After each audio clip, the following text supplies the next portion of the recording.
Uh. What's up, everybody? Welcome to the Shake Up. Oh my God, 11 o'clock. The fuck horse racing. Tomorrow's gonna be worse.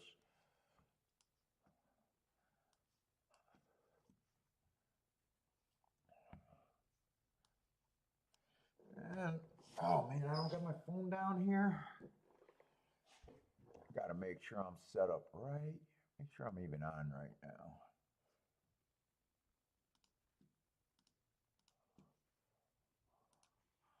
Well, you gonna bet on this race? I don't know.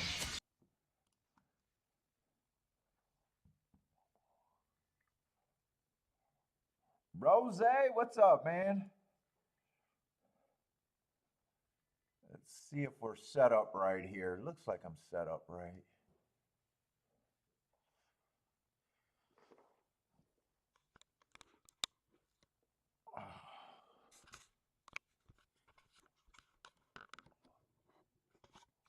Oh, the gifts are already going off.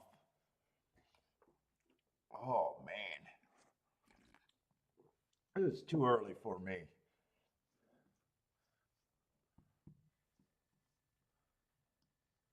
What we got? A couple hours before I think Gulfstream still starts at almost 1. Almost 1 o'clock today. Let me grab this shit.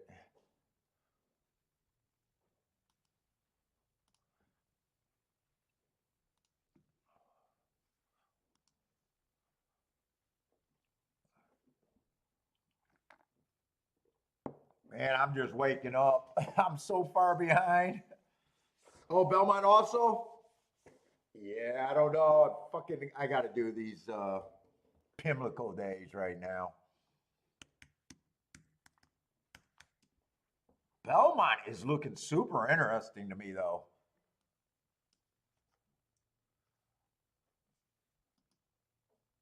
I just can't do that many tracks on a show. Hopefully, I made the right decision going with fucking Pimlico today. Who are these people at Pimlico? I've never seen them. Who's the blonde? Dude, I might have to go get a cigar early today.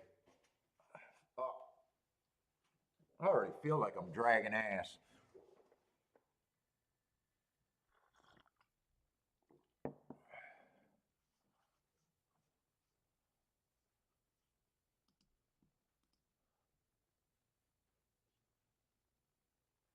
No one else is running early, right? Probably not.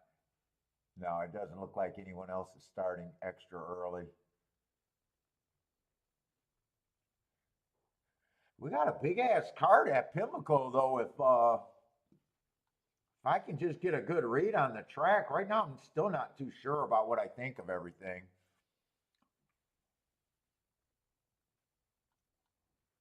I think that second race got scratched to nothing. 5-horse field.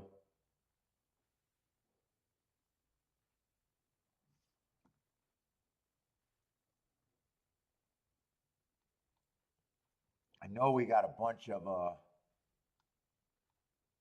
turf racing today there.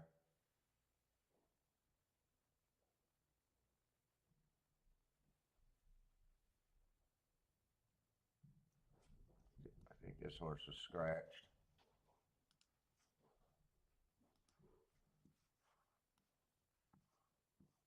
Let me go get my phone. I'll be right back.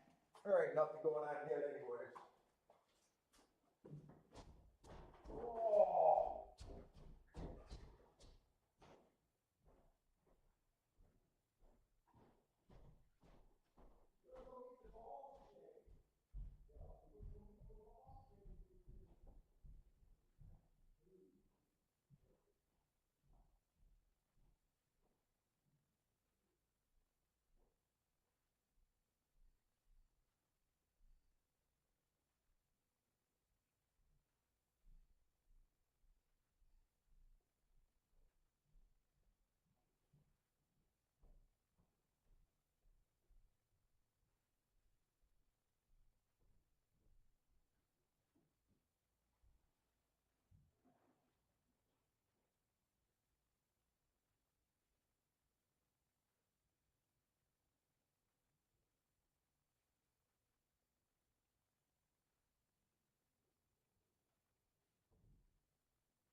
Ooh, get something lighter today.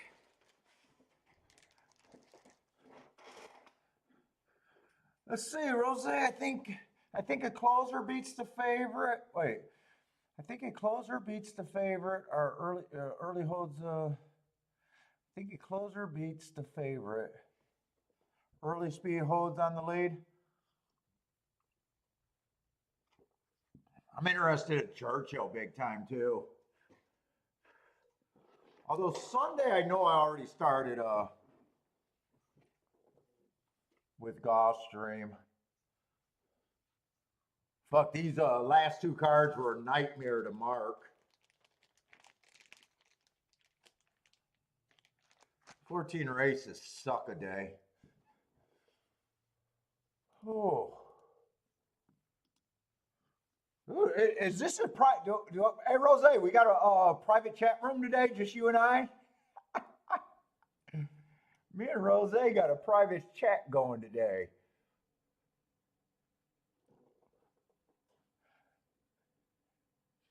I'm your private handicapper. Let's go, Rose.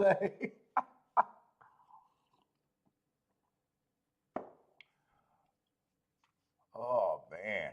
I got to wake up.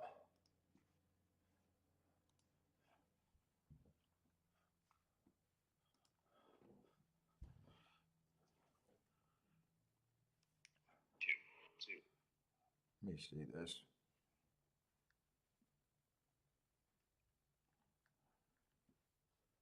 Well, it says there's 16 people here. What's up, Elliot? Shit, I was wondering if we had it set on private. Good morning, man.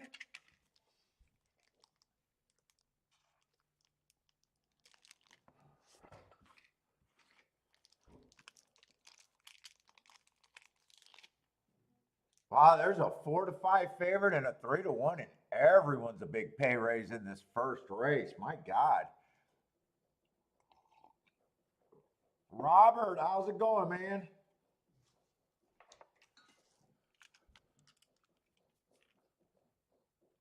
Who's the 4-5 here? 4-5. That's like roulette odds on red and black, isn't it? 4-5 or something like that. I think it's 48-1 with 00 or 46-1 or not 48-1.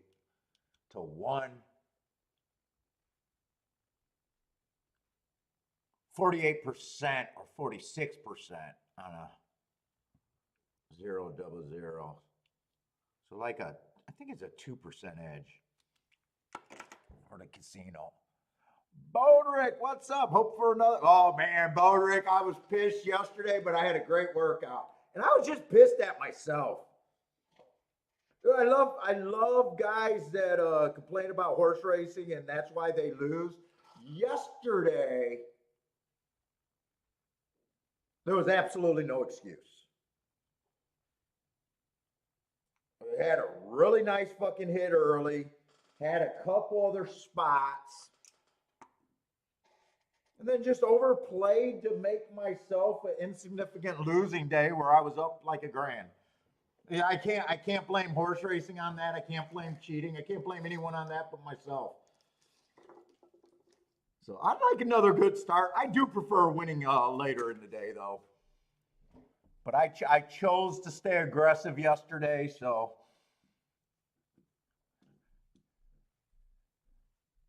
Sean, what's up, Sean?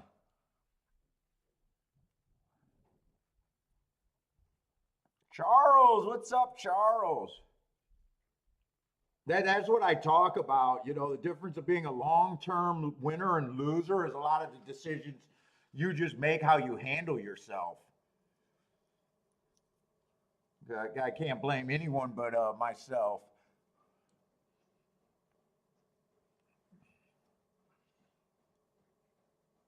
Yeah, we're going with a lighter cigar today. Well, I've had that cigar too, but they don't always hit the same. Even when you buy the same cigar all the time, there's big differences in quality control and taste. Oh, how do you know so much up there? in the peanut fucking gas. I don't even have it lit yet. Oh, that's what you're saying. I got fucking peanut gallery up there talking shit. It's too early in the morning for you, Kiki.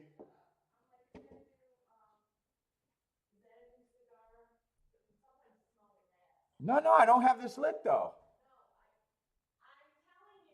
What, yesterday's? Okay. She's just agreeing. I got you. I got you. All right. You win.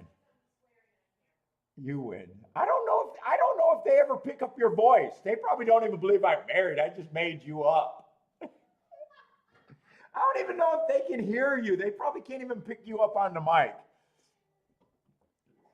It's just my imaginary wife.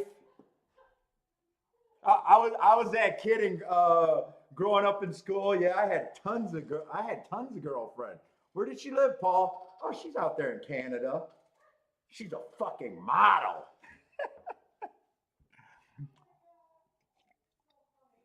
Maybe I'm that guy. All I date is tens, but they're all in another country.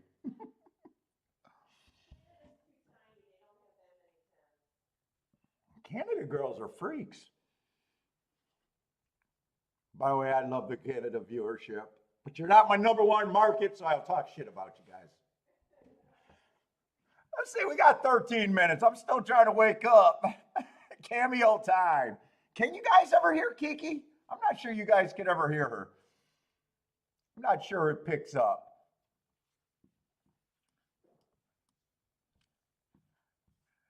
I'm just making up a wife. Dude, I'm pretty committed to my bullshit, Kiki.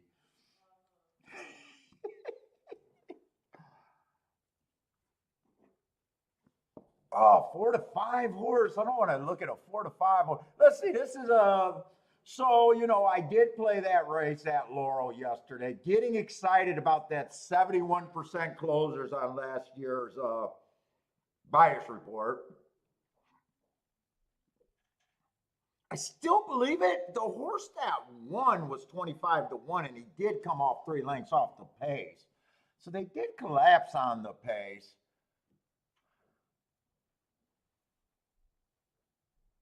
I didn't really get the fractions that I thought I needed that race for closers to really benefit. I'll probably just start off slow today at Pimlico. Pimlico yesterday was, I don't think I had anything. No, I didn't hit anything at Pimlico, definitely yesterday. I was trying to figure it out. Not sure how many plays I made either.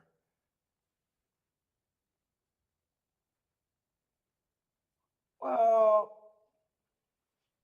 I mean, 13 has ran in that Breeders' Cup juvenile, or however you say that, stalking closing day. Ran with the right running style. Last race would have ran against the bias, a stalking bias. Looks to have the running style I'm looking for.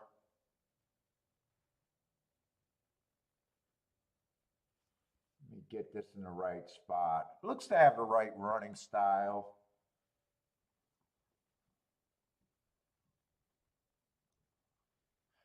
Probably has a pretty big class advantage. Probably is pretty close to a coin flip.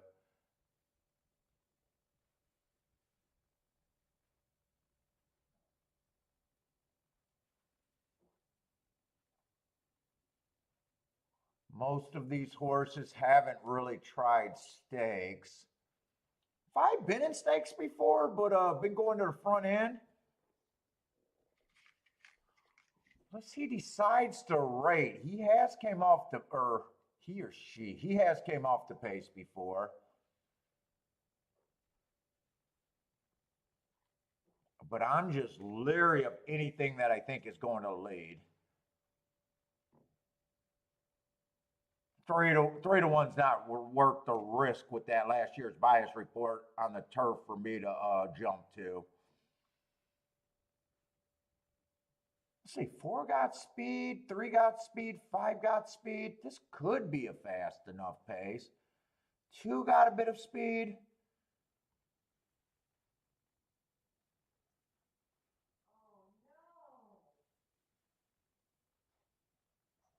Even the 7 and the 6 could be up there.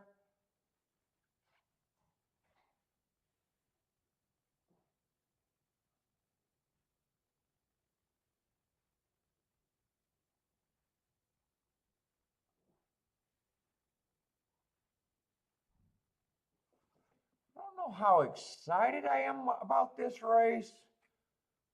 Wouldn't mind pricing out a couple. I do think he's pretty much coin flip area to me. I'm gonna say I got the 5 a little bit hard on the 5, but not impossible. If I didn't think it was traditionally a anti-speed track, I would have had him way lower. Maybe even thinking if I thought the speed was actually holding, I would have probably had 13 and 5 is the 2 favorites and then everyone else. And maybe I wouldn't say that I think 3 is 40%. Maybe it'd be a little bit less, and 5 would definitely be a little bit less. But I'm doing that thinking off the pace. What's up, Z and Jared? I probably think everyone else is a whole bunch of different little claimers, maidens, and horses stepping up.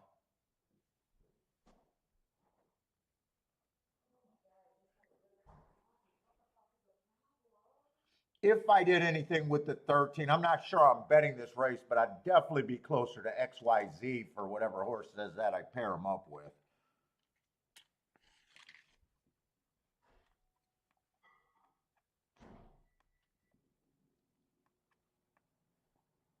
Oh. Oh, it looks like I burnt the shit out of that tip. Holy shit.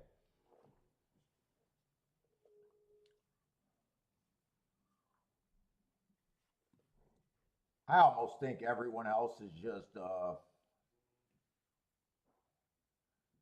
that's a lot of horses.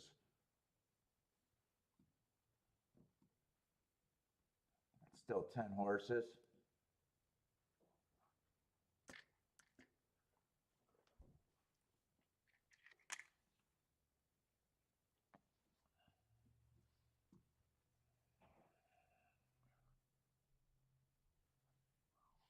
Six probably isn't high enough to pair up.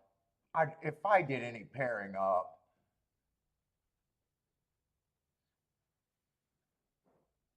I'd be checking the 8, although I'd be a little worried about the 8 because 8's actually kind of a choice. 9, 10, and 11. Let me see if I want to do something here.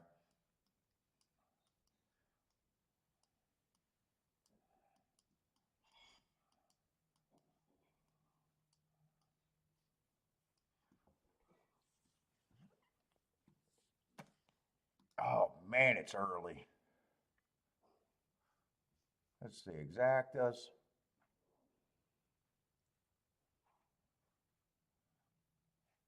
$13.8 is like 23 to 1, 13.9, 73 to 1. Oh, those aren't bad.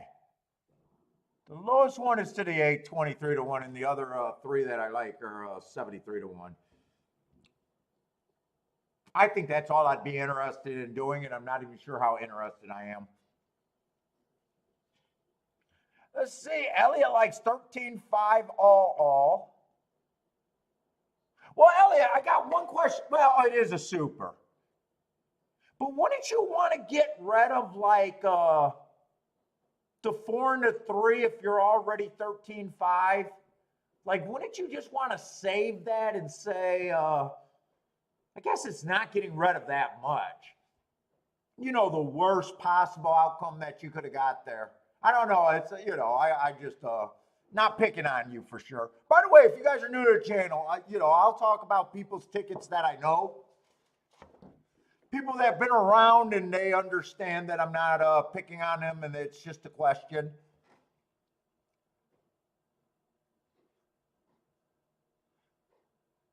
What's up, Bender? Yeah, another cigar out of Bender's batch. Now, hey Bender, this one I went with a nice mild one this time. The white labels are mild, milder for me. You you made me throw up in the bucket yesterday. Okay, Elliot, you're like, it's not that many more combinations. It costs you $9. Fair enough. Fair enough. I just But yeah, if you guys are new to the show, I won't pick on your guys' tickets. I'm not even picking on Elliot's ticket. So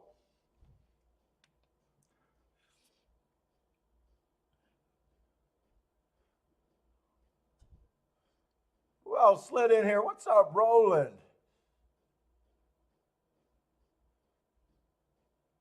Why is the 13 getting a weight break? I don't know. I'd have to read the conditions. What is he? Allowance non-winners of 1X. For 3 holes up, which have never won a race other than maiden claiming it. Oh my God, I can't even fucking read all that. Or never won two races. 3-year-olds, 118, older 126. I'm guessing 3-year-old. And then non-winners of a maiden claiming or starter since a date allowed 3 points. So what is he getting in at? 13 is a 3-year-old, so that's the big part of the weight break, and he has not won a race in a certain amount of time. So that's where he's getting 8 pounds. So he would, age gets him to 118.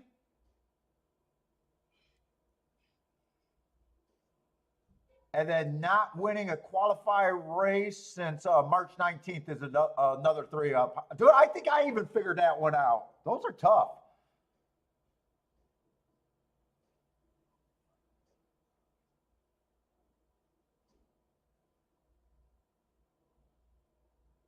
So he would have had to win one between here, and he was laid up.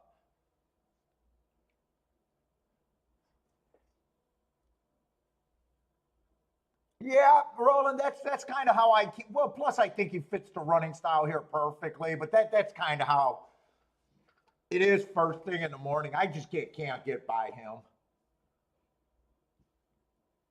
If the five go wire to wire, I think that's the other spot, but not at 3-1 for me, not on that track. And so I already know what I have to hit if I play this ticket. I need to basically be XYZ.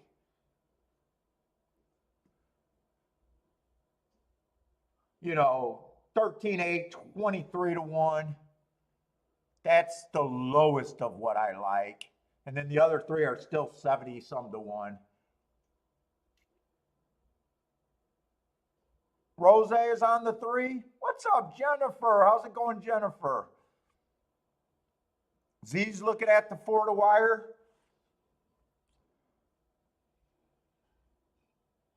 Yesterday they almost wired and they went extremely slow. I think we've seen 2 turf route races. One of them I was super close to. That 3 got up and then the 6 re-snapped them.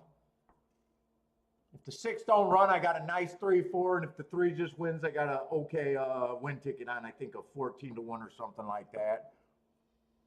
And then the other one was the race where the 25-1 won. He stalked. The pace was on the slower side, it looked. And the horses that were kind of farther back had no shot. Dude, I guess most of this ticket is good I can go here. I'm just going to start out with play bets, and I'm probably playing Pimlico on the lighter side of my light today, too.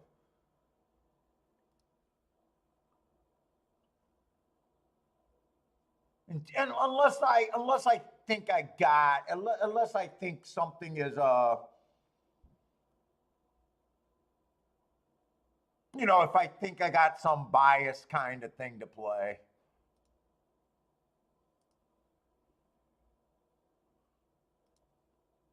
What was that? 8, 9, 10, 11?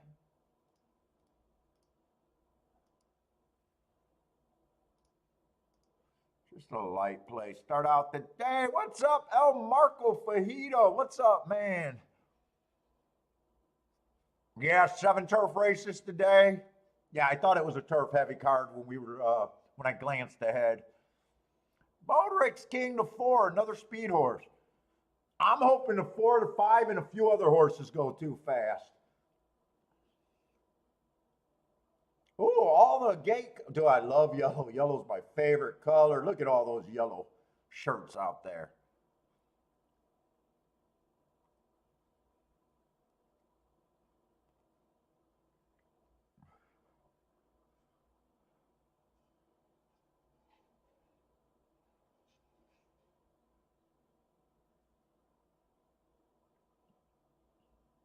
13 might have weakness if there's a lot of older horses in the field, but I'm not a big age handicapper.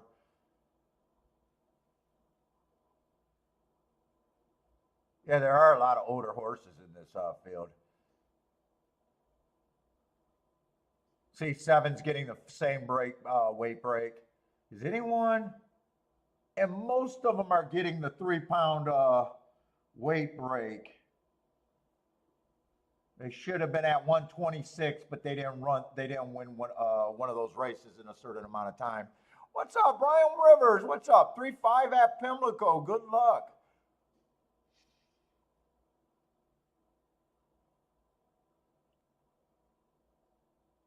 Four is going to go fast.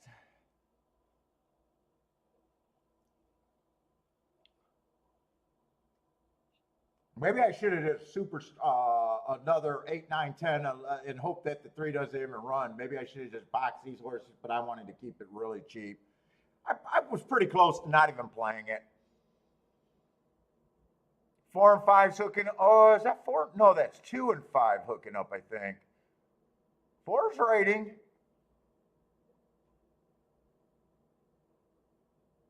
Think I would need a fairly fast pace here to have a shot.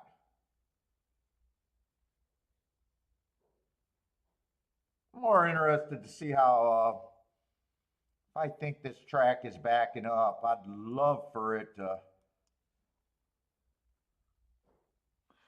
Do they do theirs in tenths or fifths there? Is that 45 and 4 for real, or is that 45 and 2? Sometimes when I go to a new track, I get a little confused.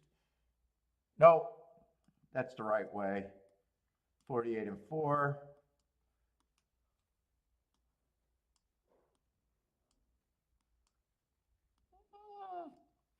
Hopefully that's fast enough.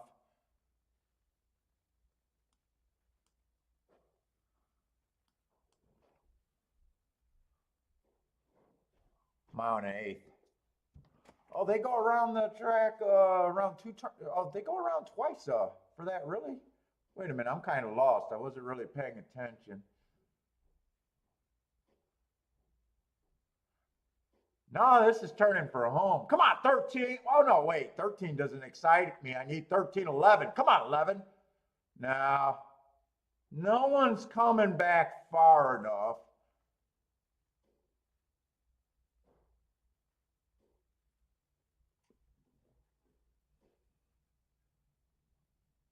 $13.11 would have been a nice one, or $11.13. But 2 horses were in front of them. I'm going to have to see the trip to 6 got. 6 had to be a pretty big price. I mean, he just looks like a $20,000 or $30,000 claimer. Boy, I'm shocked he's 8 to 1.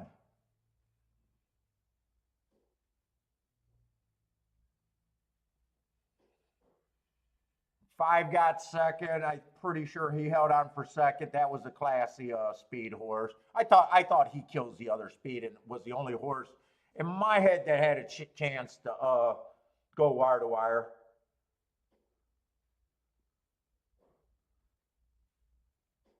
I'm going to have to see the trip. I mean, we're going to have plenty of time with just Pimlico starting out the day. I just really want to see where the 6 came from.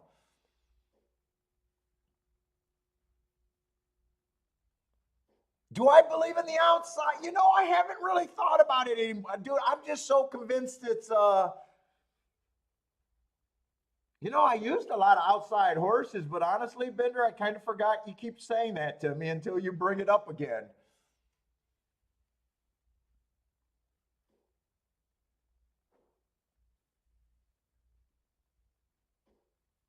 I mean, I used all the outside horses. I thought 11 and 13 ran well enough. Well, 11 ran well enough. 13 at that price, you probably think is a disaster.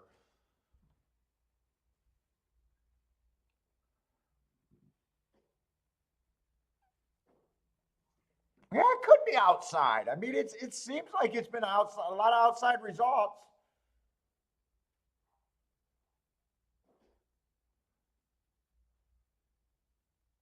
Boderick got the loser knocked out of the way. Now it's time for the wins. Yeah, I mean, come on, Boderick, you don't expect to be a 100% picker in horse racing, right? You got to get those losers out of the way. Nothing to see here. What's up, Saturday?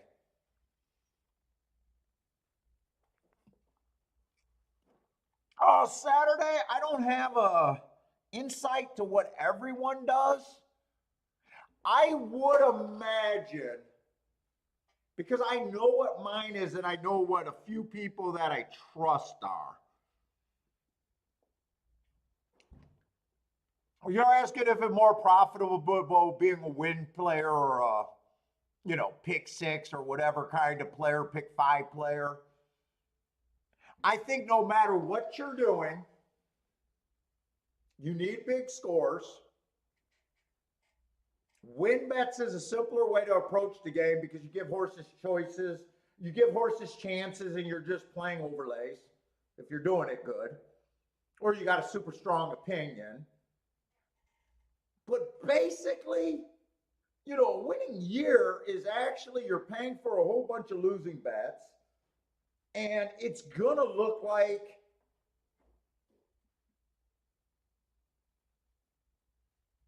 bank or stock interest or a little bit better than that at the end of the year.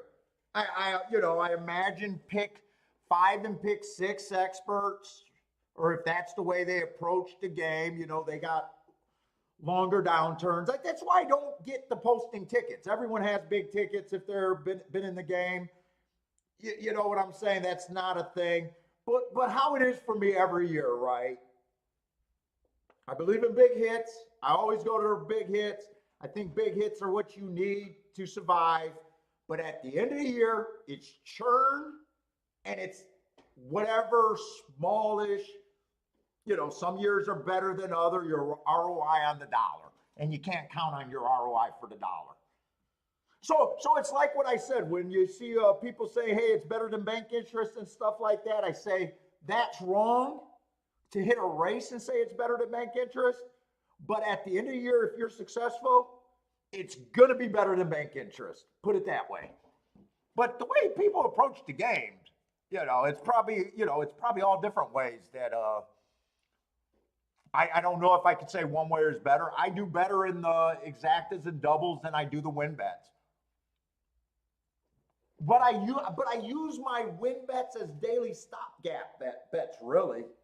I just prefer to get more action down in the doubles and the exactas. You know, if I went the other way and concentrated on win bets, my win bets would probably be better.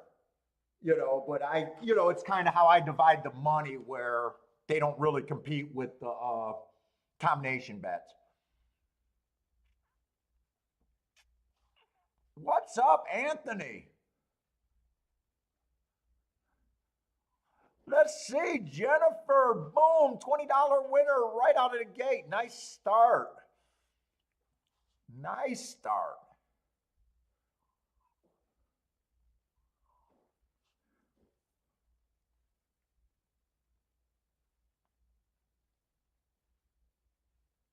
Oh, you just seen all out. Oh no, that's actually where I thought I had to be if the track was backing up. It wasn't a conscious move there. I was hoping that the 2, the 3, the 4, and the 5 would all take their shot at the 5 horse is what I was kind of hoping for. They all look like front runners. No, it was just me. I thought the 7 could also go to lead. 6 didn't catch my eye because if I'm keying off of the 14 horse, I know that the 6 at 8-1 can't. Well, 6 on top of them, but then you get in that spot where you might as well just bet more on the 6 to win, and I wouldn't have been there. 6 would have had probably the right stalking running style if he was much higher. No, it was pretty much 8 was double digits. He looks like a stalker. Outside wasn't in my head. He looked like a stalker. 9 looked like a stalker closer. I wasn't really thinking outside. 10 looks like a dead nuts closer. And 11 looked like anywhere from stalking, closing, other than one race there. That's all it was. I was trying to get stalkers and closers. I was seeing 6 definitely came off the pace. I almost missed that replay. But he didn't come off the pace that far. He's about 3 lengths off the lead right there, getting first run.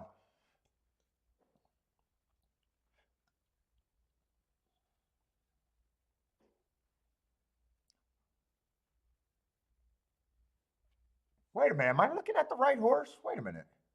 Yeah, I'm looking at the right horse. He's like 3-4 lengths off the lead, getting first run.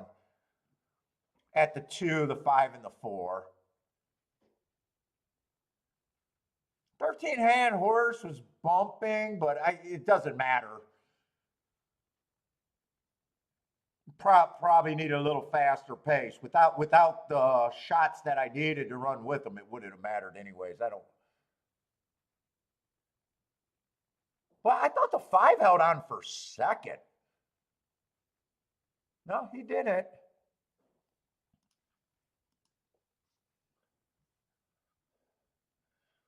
Jared with a good start on an $18 winner. Nice. Now the exacta, let's see, I thought the exacta, I'm guessing the exact and the win bet probably played lockstep with each other there. Exacta paid 20-1 where you could have just bet more on the 6 if you like the 6 than trying to hit that exacta. All right, we see how they ran.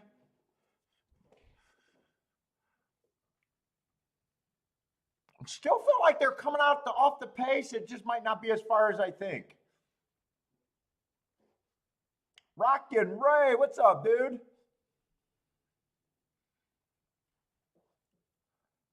When we going fishing? Fishing, is that real fishing or fishing for long shops? I'm fishing for big tickets all day. Buy stocks, what's up, man? Good luck to you.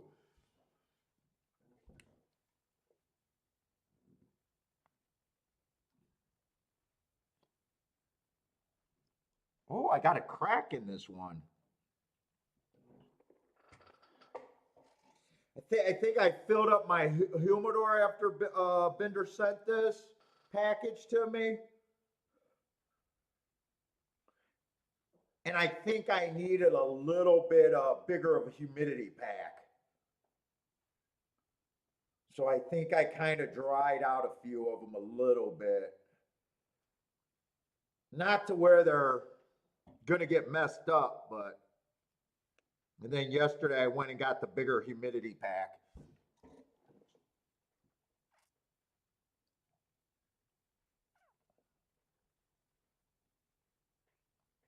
This one is much lighter.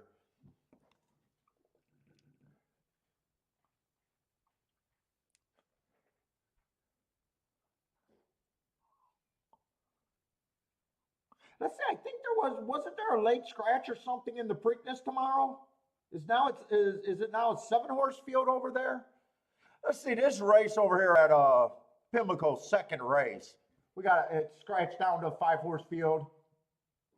Oh, let me fill in. I did have, it wasn't, I did kind of settle. Everyone else was a grab bag. By the way, am I that pissed about, I mean, that was my opinion. Dude, I'm getting ready to do a short on videos because I'm getting sick of hearing people bitch at the racetrack when we were there at Keelan. Am I pissed at the horse that I gave the most chance to loss? No, because I'm also saying he's a 60% loser in that race.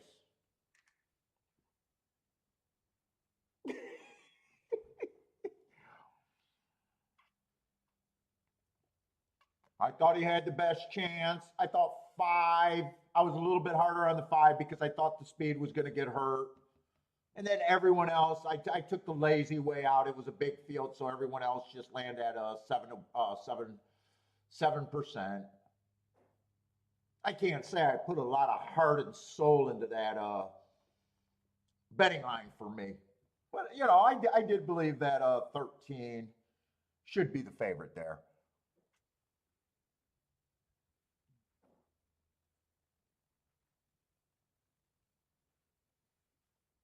Yeah, that's what I got, one of those humidity packages. I don't keep them because, honestly, Bender, well, no, it's not true. I was going to say you sent me 2 care packages.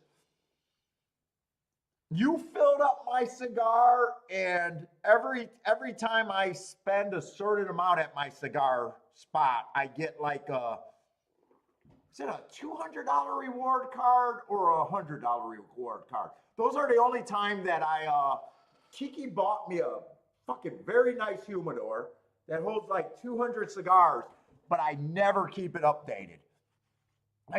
So I buy cigars the most expensive way I can, one at a time. Because if I keep cigars, I'll chain smoke.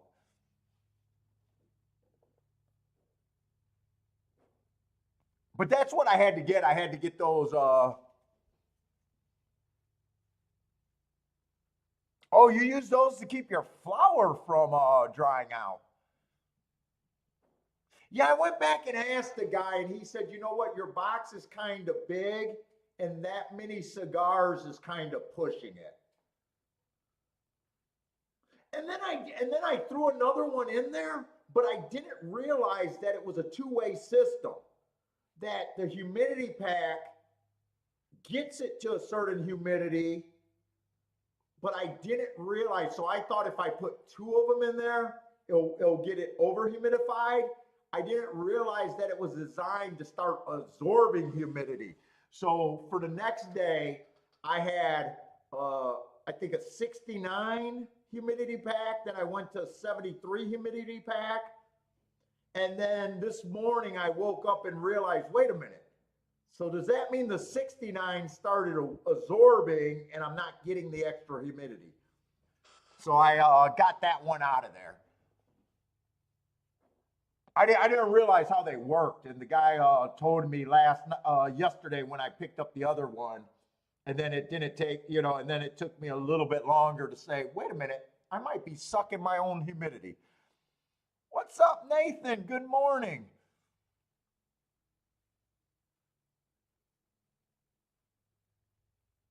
Yeah, I buy them one at a time because honestly, I'm trying to cut back. I've been doing 3 or 4 a week. I really want to be at a 2. I want to be at around 2.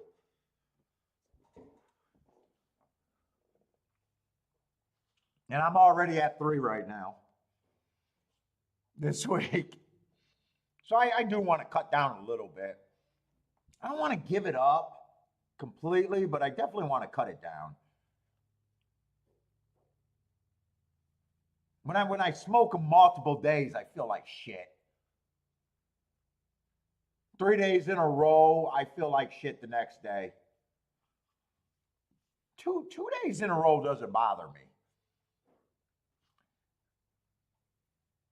Oh, wow, Snyder, God, I gotta keep remembering if that's what I'm supposed to call you. Snyder, I think it is. Oh, wow, you're able to keep them going. Nice. You ordered 75 yesterday. Are you a single brand guy, or do you probably get a nice variety? I could not do that, man.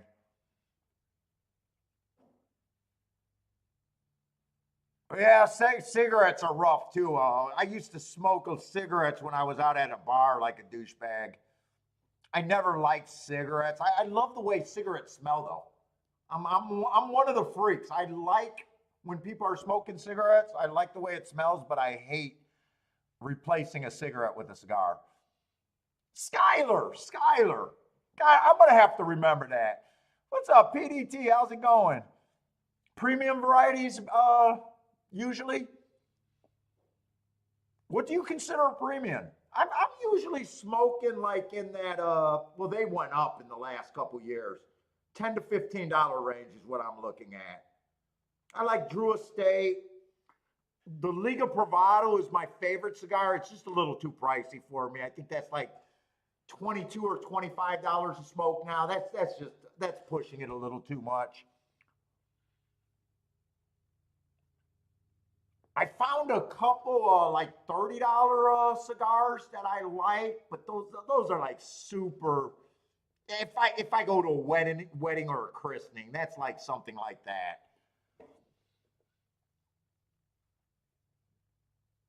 I love Drew Estate, La Roma di Cuba, solid sticks.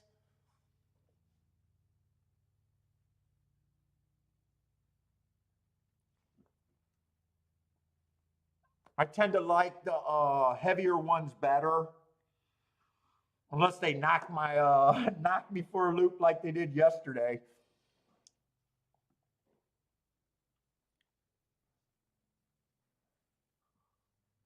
What's up, Bob Evans? No, I am not doing. I just can't do 3 tracks, and I got to suck up and try to do the big racing while it's there because I'll probably end up getting as many new people as regular people. I'll probably end up getting basically 1,000 regular people checking out the show today.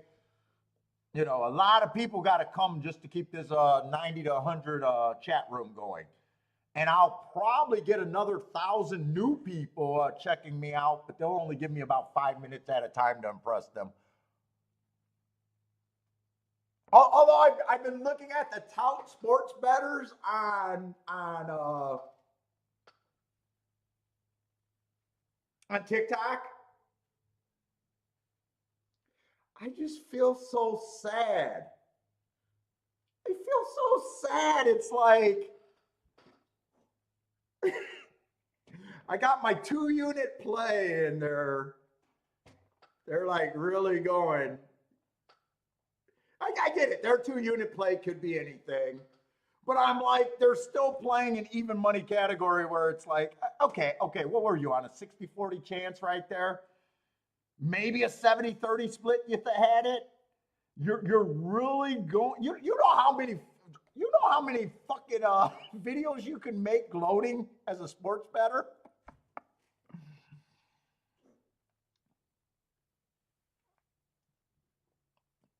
I'm like, I reached out to a dude. I like, dude, just stop gloating when you're betting coin flips.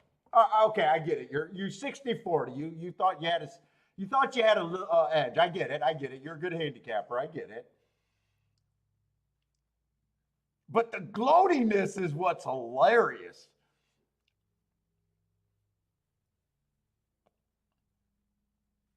It's like you fucking betting coin flips on a fucking football game. I mean, the line fucking protects you where you're not even. I mean, you don't even got to be a handicapper, and it just cracks me out. Yeah, Lloyd, I know. Well, they come looking. I get it. I'll be the first to say, Lloyd, these shows are boring as fuck. I mean, you got to be hardcore to want to hang out and talk horses all day. They're boring shows. I get it. They're hard to watch. There's not much going on. We can't show the races. They might be looking for video too. They might be looking for the races. Then I'm going to sit out on top of it. I get it. And then we're going to look bad on top of it because it's so hard if they're really, not a horse race fan. They'll never. Okay, so someone sent me a letter. Hey, Paul, your insights are very good, but you're terrible at losing to combinations that you see. And I'm like, yeah, fair enough. That is true.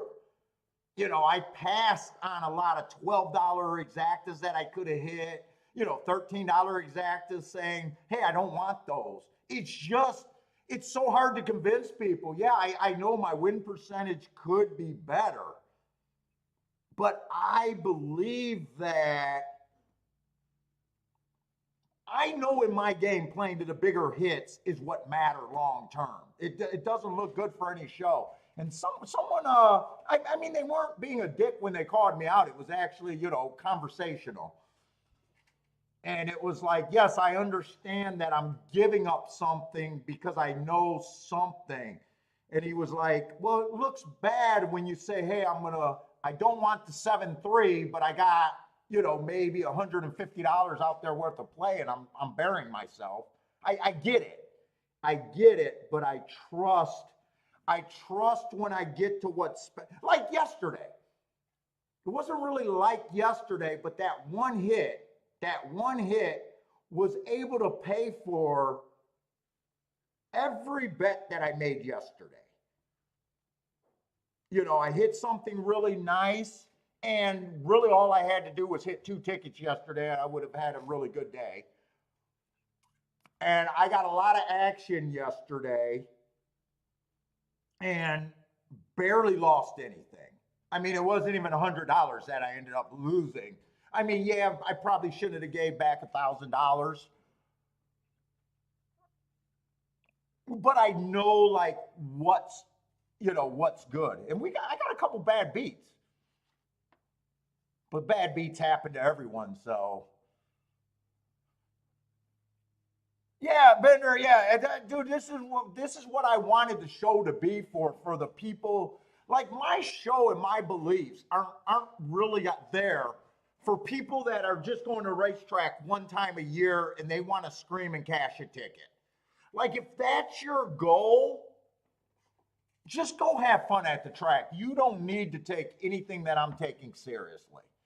But if your goal is, hey, I want to lose less money than I did the year before, or I broke even the year before, I want to win a little bit, or I won a little bit, I want to win a bit more, or even more, that's who I think value the show. Pro, if you're already a pro, I mean, I don't know why you would care what anyone else is saying. If you're already profitable or even a profitable hobby, you can just watch this show and be in the chat room and take part in the chat room. You don't really care what I say. Nothing could be insulting.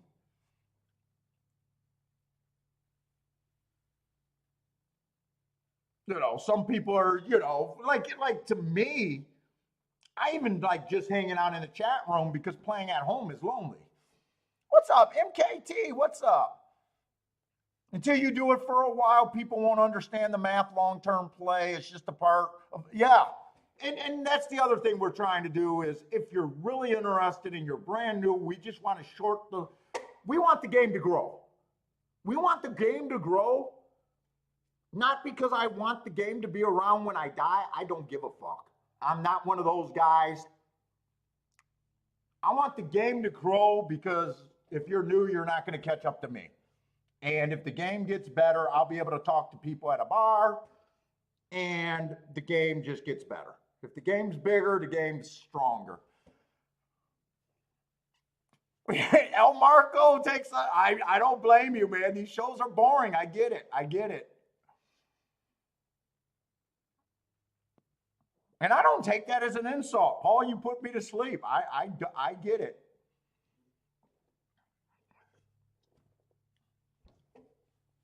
Let's see, 6 is 4 to 5. I just wasn't that wait a minute, 7's 4 to 5.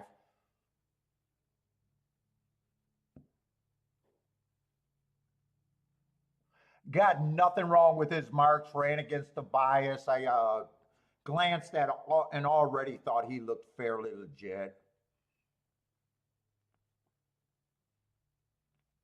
4's not bad looking. Or I'm sorry, 6 is not bad looking. But there's 2 solid favorites in a 5-horse field. I prefer exactas over win bets for the most part.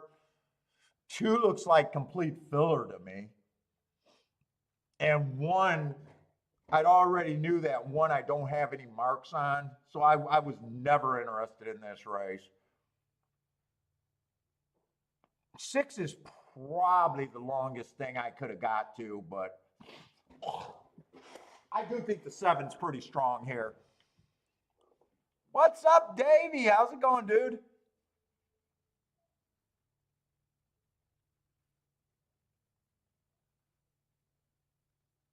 Let's see. Jennifer says give her 10-15 on her money annually in the sports book, sports and poker and horses. I will take it. If you can beat those margins long term, lots of luck.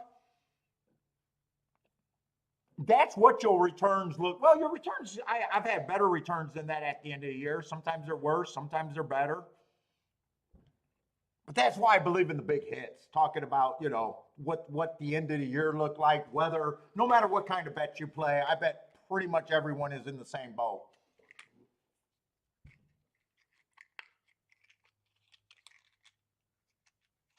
You're going to trade a lot of money back and forth. It's going to be handle above a little bit of a percentage. If you do a big enough handle,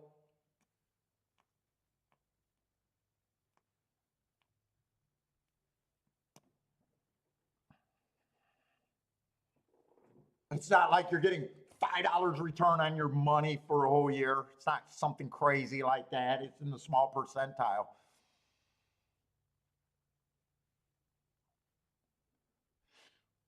That's why I don't believe in, hitting bets and saying that it's good for, it's better than bank interest.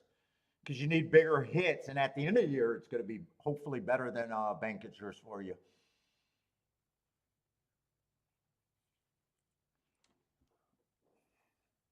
Bob Evans, come here for the foul language. We'll keep you going, man. We can keep up with the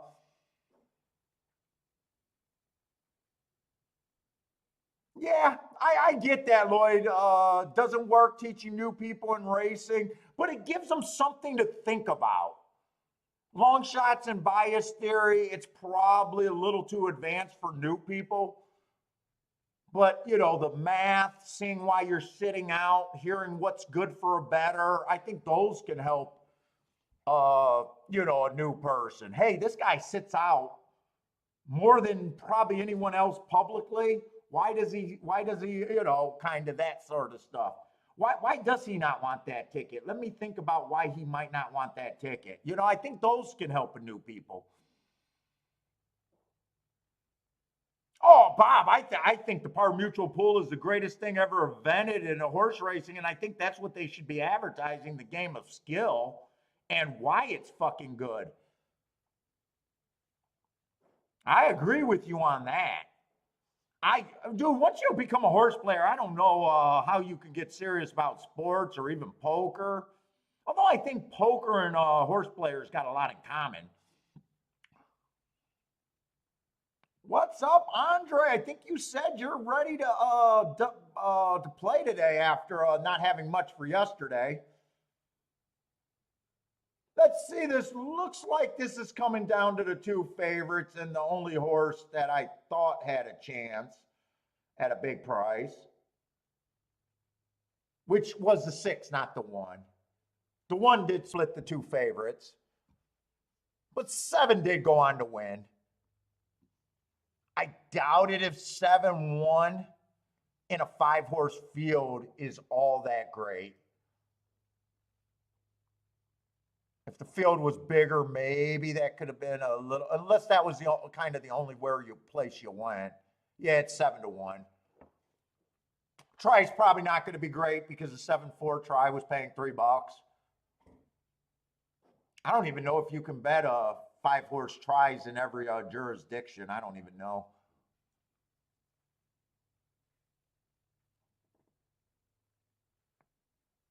Oh, thank you, buy stocks. Yeah, I think that's the habits is what help.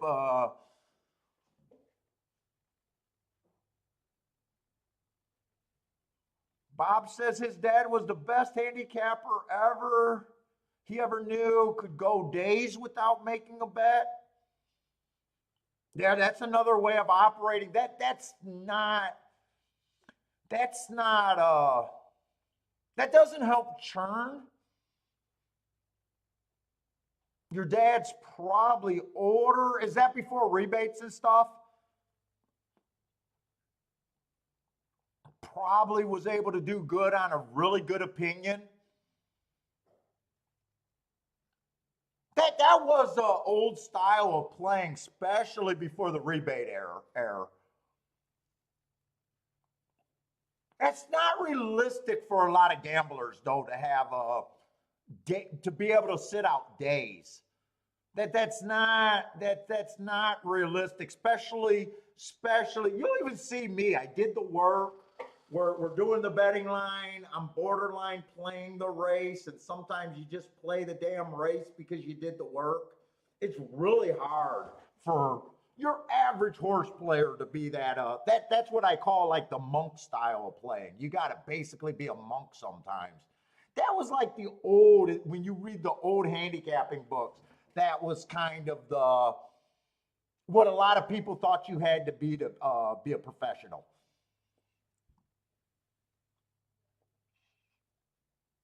But things changed with the rebates. Things changed as we got more and more years looking at the exotics.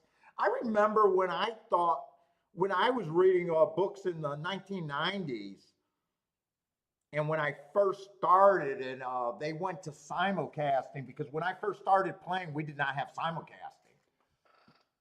And I used to think playing more than one track at a time was the devil. I used to think that combinations were a sucker bet, exactas double. Obviously, that completely changed.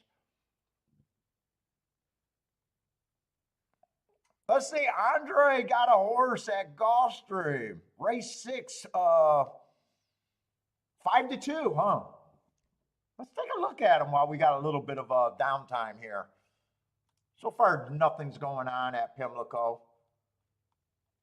I always like Andre comes out, gives me the odds that he's getting, playing at a sports book over there in South Africa, locking in his odds.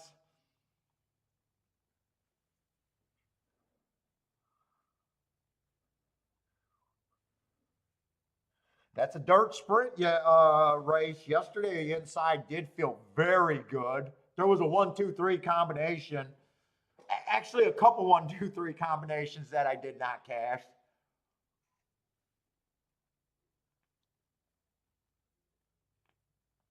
Speed and stalkers are usually dominant. Definitely fit on that. I don't have a morning line. Let me see what our morning line is. I like looking at Andre's bets. Let's see, what was that? The 6th race? You know what? I got to put an Andre right there. If you come early enough and throw it up there, I got to note that was your horse.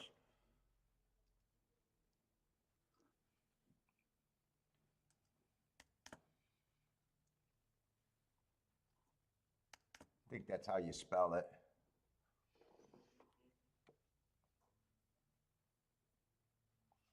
Let's see. I'm curious to see what our odds are. What are you locking in? You said you locked in 5-2?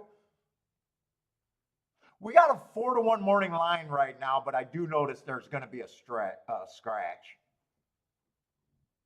Hey, Andre, I'm curious. When you're looking at the sports book, you got your pick. Are you also referencing the American morning line, what we might be getting? I'm just curious how you approach that.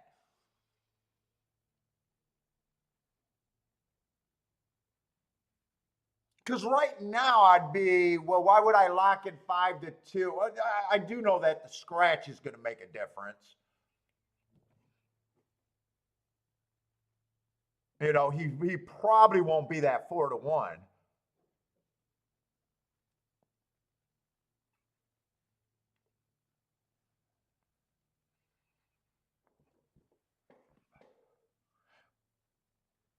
But I'm just curious how you go about that.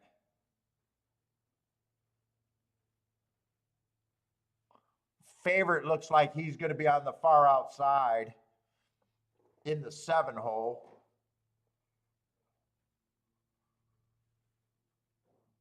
But it's way too early for me to dig on that race. I can't even wrap my head around a race hours in advance.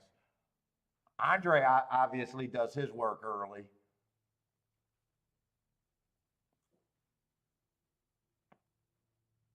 What's up, Boulder? How's it going, man?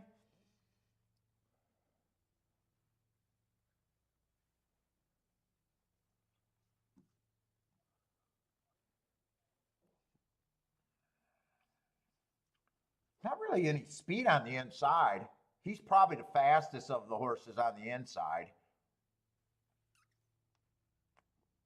And then there's the 4. The real speed's going to be in the 7 hole.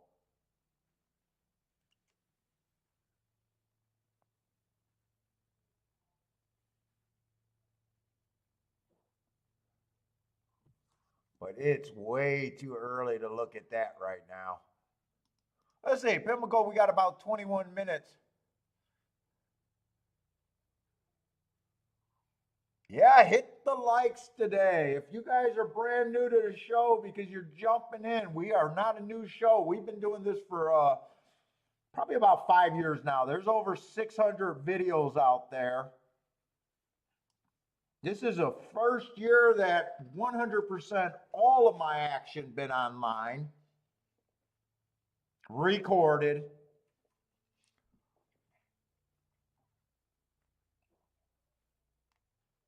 I will sit out races.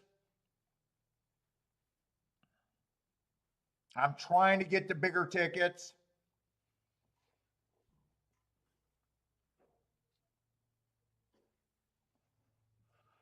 And my game's set up where if I hit 20% at the end of the year at the prices that I get, I will be a winner every year. It's just math after that. So, you know, you're not, I mean, there are days where I hit 50% winners and more, but that's kind of unsustainable. So it's more about this show is just promoting handicapping than being a tout. Because I'm going to be playing against short price horses, and if you like that sort of play, trying to get to 20-1 shots. Yesterday we called 230-1 shots that ran second.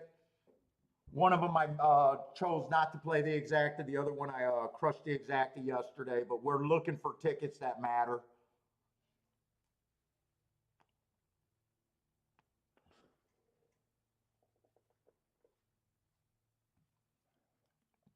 And at the same time, very little bullshit. I only expect to hit 20% long term. Not 20% of my bets, because I put in way more bets. I expect to hit 20% of the races that I play. I don't even know what percentage of bets that I hit. I probably don't even want to know. Every race I'm putting in multiple bets. Just trying to bet races that I think I have a positive edge, EV, whatever you want to call it.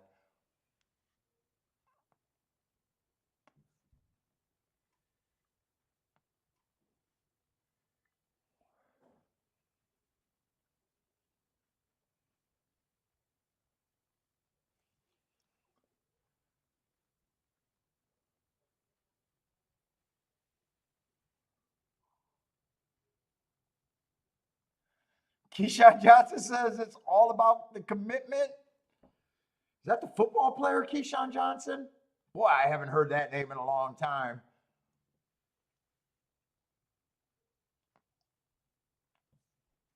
Lloyd, you're bringing out the old quotes. Where do you hear that? Had to be a while back. Keyshawn Johnson?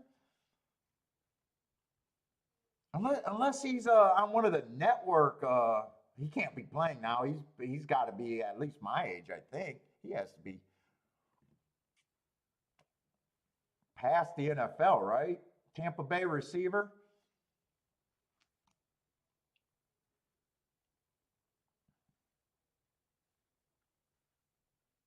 Oh, you got another doctor's appointment? Hopefully everything goes well. Boulder. Jared already gave me the earth warning this morning. Come on, man. I can't, you can't be telling me horses' names. That horse owes me nothing. He's been struggling.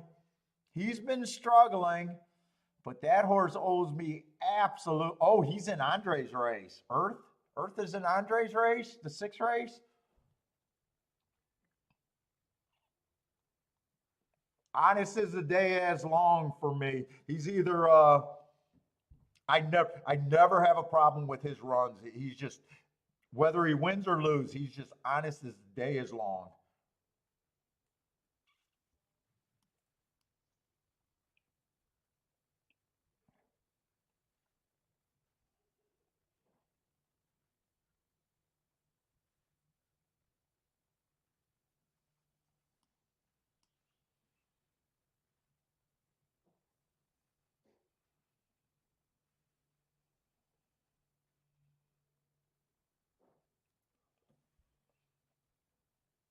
Yeah, the horses that I usually are my favorites are just cheap little honest fucking horses.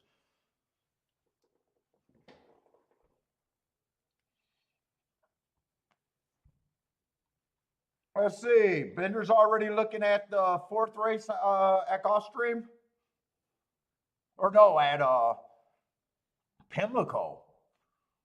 4th race at Pimlico might be a spot. I think 4th race. I like those hearts on the Tapeta. Paul, this 4, not the 4th race.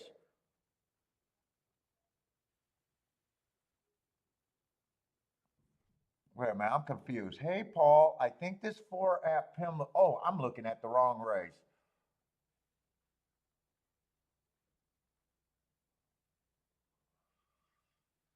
Oh, okay. I do like that race. I don't like route to sprint. I think the Tapeta, or I'm sorry, I think the turf so far. I'm going to look at it. I know I only got 4 days on the bias report so far. I've been not wanting to play the Tapeta or the turf sprints at Pimlico so far this year.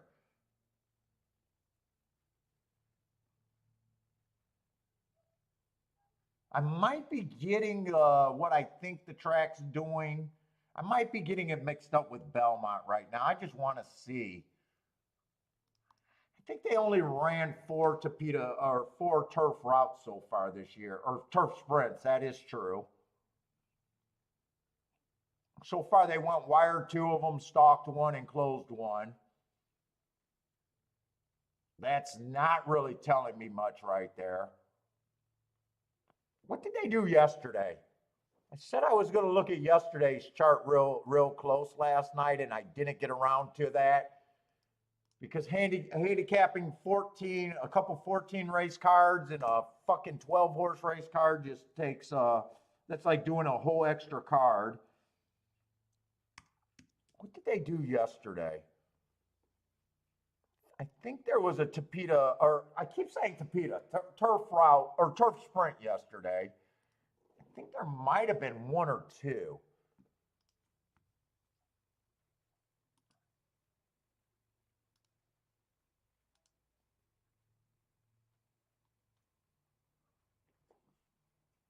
That first, or they did that 6 and 1 horse, they both closed yesterday.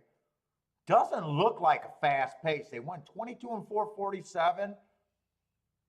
They stalked, they both deep stalked to get first and second yesterday. That was actually 2 route to sprint horses uh, getting the exacta there. I do remember that.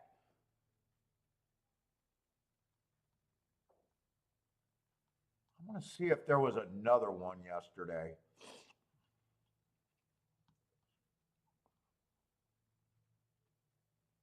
That looks like the only turf sprint yesterday, actually.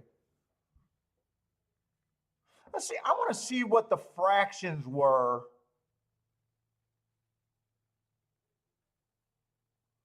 on 511 and 512. Let me look those up.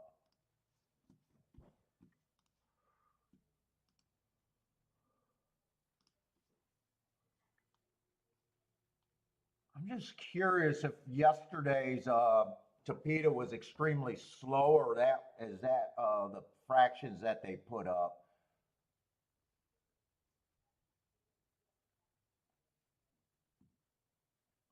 Yeah, this guy does a lot of work for to still lose 80% of the races he plays. Look at all this work I do to lose 80%. God, that's a lot of fucking work. 511, 512.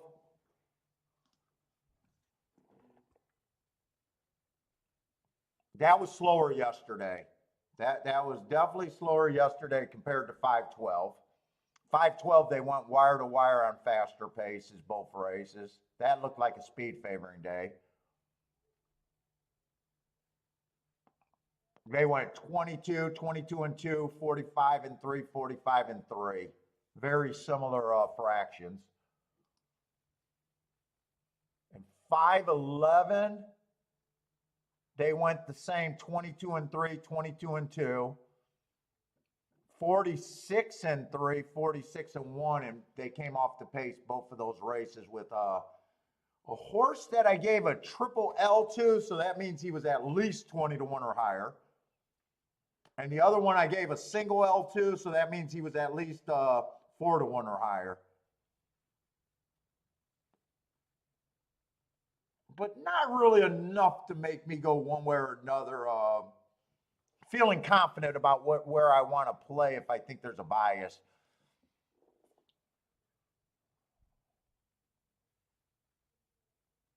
Yeah, it might. Yes, Bender, it might make sense if you believe that Tapeta sprints are backing up. It might make sense in that scenario. If I thought the track was definitely favoring front runners, that's a type of horse that I'd probably say I wouldn't want to bet. But if you want to lean that you think the track is backing up and you're getting 15 to 1, 15 to 1 makes them worth the risk in my head. You know, it's better to find reasons to get to 15 to 1 than anything else. That's lower than that. So yeah, if you want to approach the track saying, hey, I think that there might be advantage coming off the pace, I would like those hearts. Because he's nicely marked, he's a nicely marked horse. Even the race before, it was a stalking day. You could argue that technically he was a stalker, but he was pretty much dueling by the first and the second call. He was 1 tick slower than the fastest winner average. So you could say the pace was decently fast on that mile. And then you got a race 3 back where I got him at slow, but he was only 3 lengths off of that slow, 3 and 2 lengths off. So maybe that was one of the slower paces of the day. I don't think that's a stretch to assume that. And he was close enough on a sprint. I don't think you're reaching that far, and I think the odds make him at that odds definitely makes him appealing. I mean, what's the real advantage that the 1 has here? He might have the exact same running style as the 4, if we're guessing right on the 4. He did run against the stalking bias. He was a closer that day. It's just better to get to 15 to 1 than 5 to 2 long term. Let's say 3's been off years. I'm not that interested in the 3. I just said that I don't know what the 1's real advantage here for me to take 5 to 2 on the 1.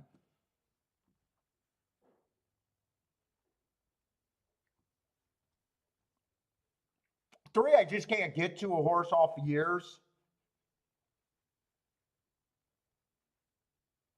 Not even at 8 to 1.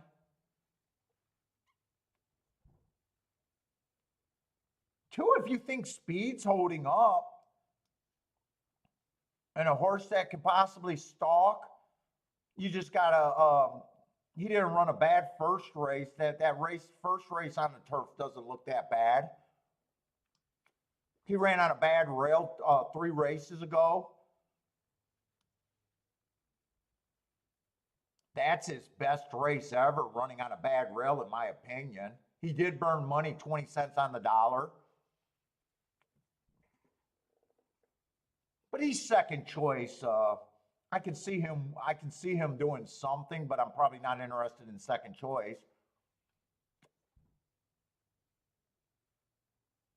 6, I just can't get to a horse that might have front speed or might stalk that's been too slow to win in his last 3 races. It seems like that's a lot to overcome. 7, I don't know how. Put it this way, I don't know how 7 can improve from that race. That race was so bad that, I mean, anything he does, if he earns a 0 speed figure, he improved. Can't really get to the 8 horse. I can't get to the 8 horse. 9 horse is a first time starter. I'd say probably shouldn't be 30 to 1, but I have no idea what price he should be. 10, I'm not interested in. And 11 and 12, I got no insight on. Let's see, if they all start at 8%, I'm just going to put all the first time starters at 5% for me. I just can't get to them.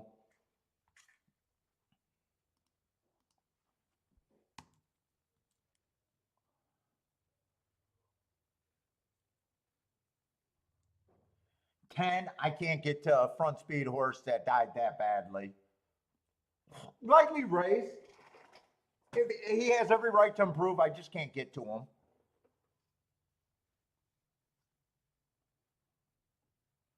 9, I'm just going to keep the 5% because I got to be harder on horses that I just know I can't get to. 8's already in the basement. I can't get to him. Plus those multiple slow races. Stepping back up to maiden special weight, I just can't get to him. 4 is starting to look better and better even. 7, I think he's going to improve. I have no idea how much, but I still can't get to him.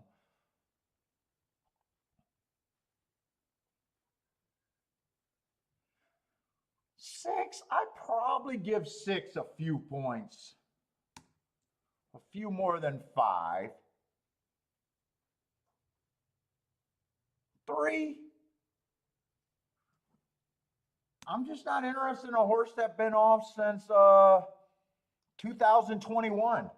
If they come back and win this race, they did an amazing job.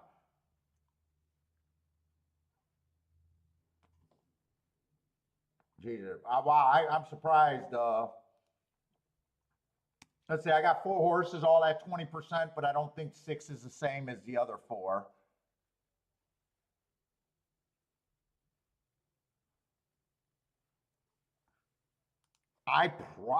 In fact, I'm just gonna put him at 7. So I do think 6 is an overlay. And I think it just comes down to these 3 horses is where I can realistically get to. That means 4. I'm probably committed to a win bet with the 4, and 4 would be my key there. I guess I got to play this race. If I get beat by a first-time starter, I can't complain.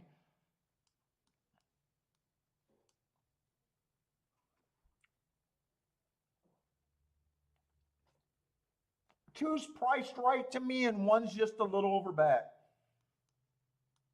But I could definitely go 4 with the 6, 1, 2. First and second. In fact, if the 4 don't run, 1 and 2 with the 6, I can also do also. I got very few combinations. This will be a play bet for me. But that's about the only spots I can get to.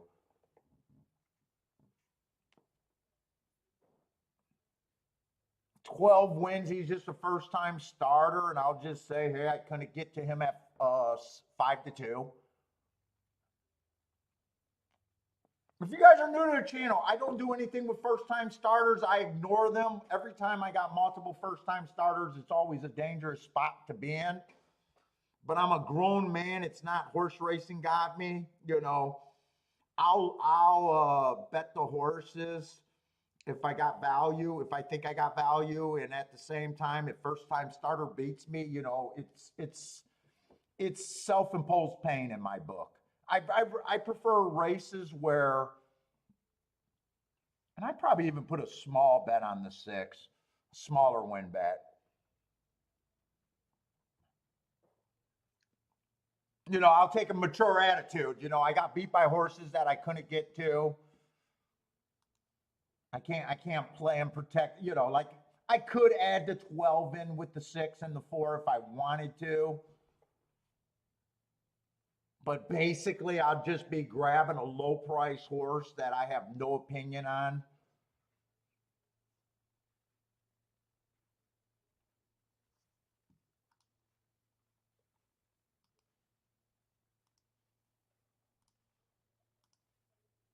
And I know there's good players that like first-time starters. I'm just not one of them.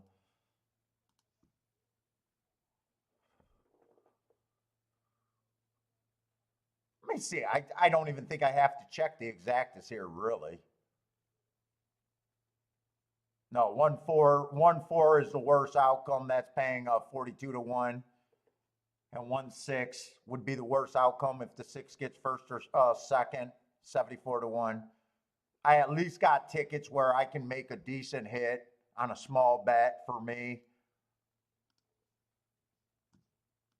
where I think I'm ahead of the math, even though my math is shaky, not being able to price first-time starters.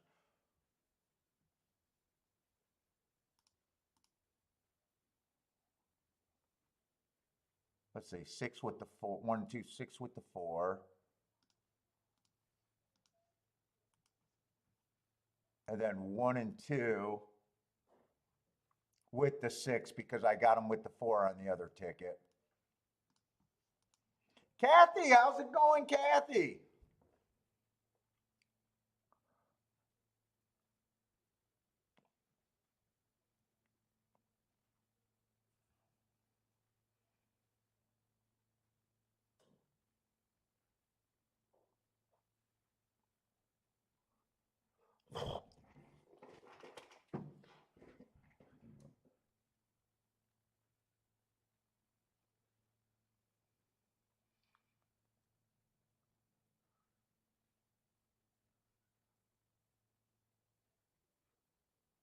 Yep, Bender's also saying that he knew that the 6 and 1, that first sprint exactas were both route to sprint also. I definitely don't think that this is a bad spot for them. It's just you know, minusing any first-time starter that can come up and pop me. I'd be shocked, really, if established horse comes and surprised me here. And 1 and 2 being the exacta would not surprise me. It's just the exacta that I don't want.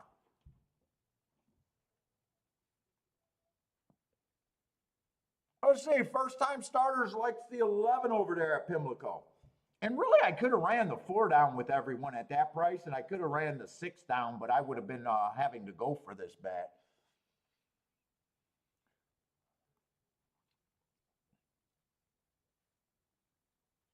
Let's see, Lloyd, does 12 fall in your 10 rule here, a bet down horse, or a horse taking a lot of money on the far outside?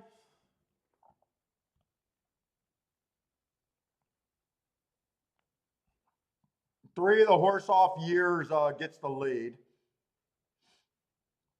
4's in position if he's good enough, though, I think. Getting kind of his path taken away there. He's getting a little out of position, possibly. They are flying 21 and 3.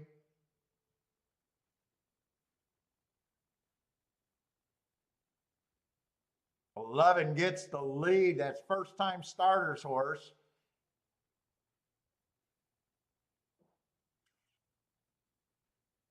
Four's trying, but not going to be good enough. 11's going to be gone.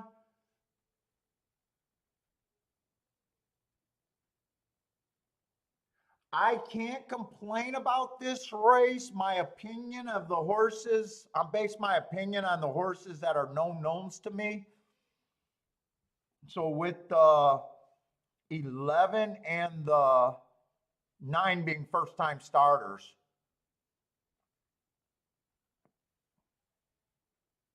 the first time starter or the horses that are established did run. They just weren't good enough. So that's just, like I said, a dangerous race for me. I know, but Bender, you've been saying that you thought it was outside.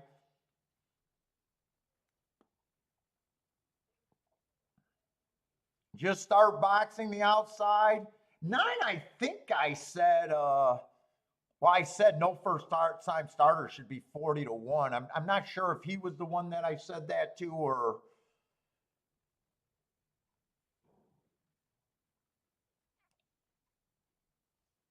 it could have also been the 10 at 20-1.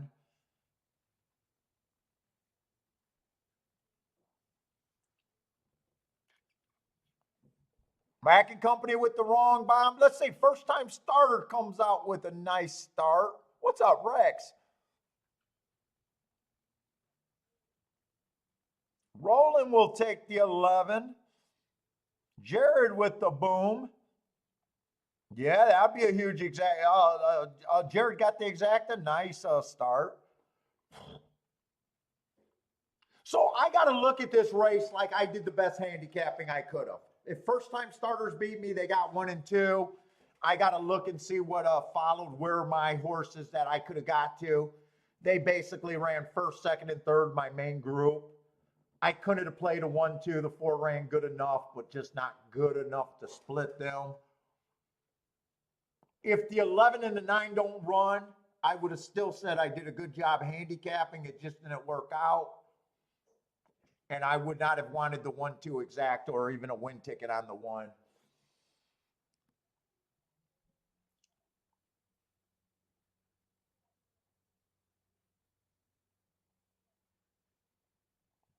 Yeah, four ran good enough. He just wasn't good enough there.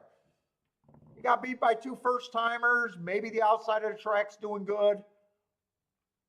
I mean, 1, 2, and 4 all ran good enough. But, you know, you have been saying that you thought the outside has been looking good. You're gonna, that's where you're gonna aim, to the outside on the turf today. I don't think it's a bad start. You've been having that opinion for a couple days, I think.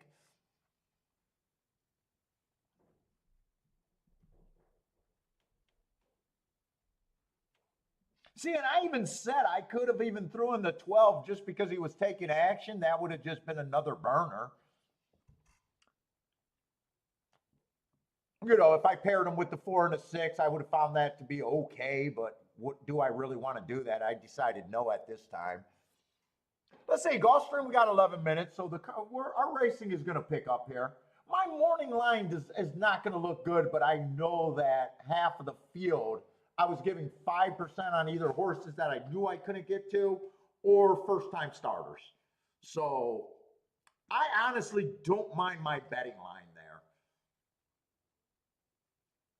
But it, for someone that's just looking at it, probably says I did a terrible job.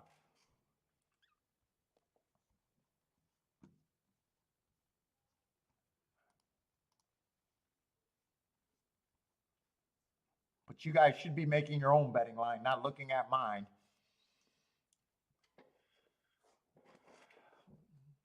Ah, you did hit the exacta. Nice start, Jared. 6-1 over 40-1. What could that be? 150 to 150-1?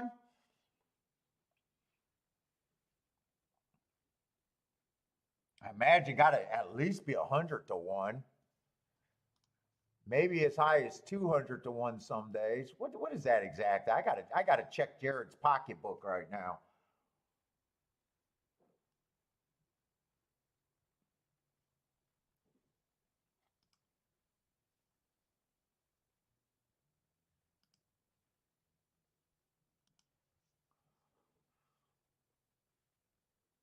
Oh, better than I thought. 235 to 1.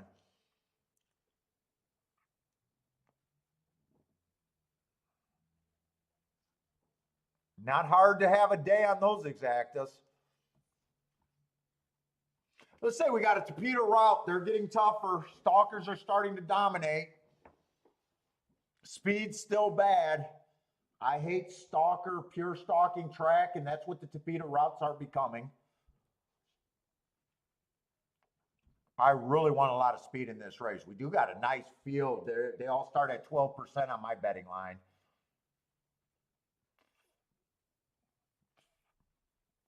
They got to go about 25.50 to start wiring to kick in.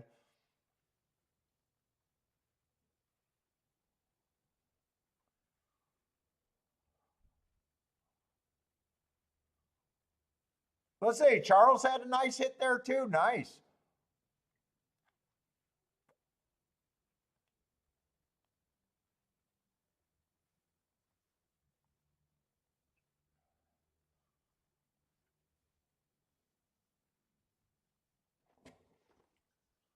Ooh, my mouth seems to be dragging.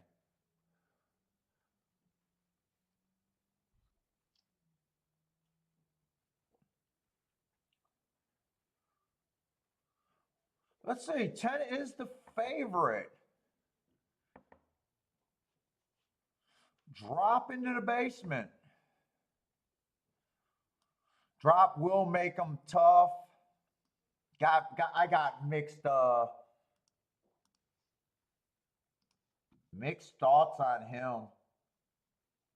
Making a fairly big drop here. I do not mind his last race going too fast to win, trying to go wire to wire. He's capable of stalking sometimes, but some of his stalk's been at a sprint. He ran against the bias first time out. Second race was a one race sample that made in special weight, dropped to 50,000, chased the slowest pace of the day, got in position, only lost by 2 lengths there. And then last race dropped to 35,000, went too fast to win. So I do think he's in good form, unless the wheels fell off health wise. 6 to 5 is hard to take though.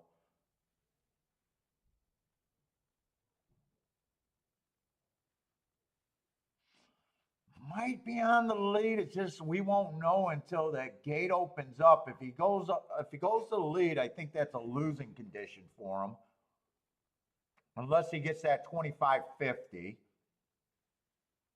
He got speed just inside of him to the 9 horse.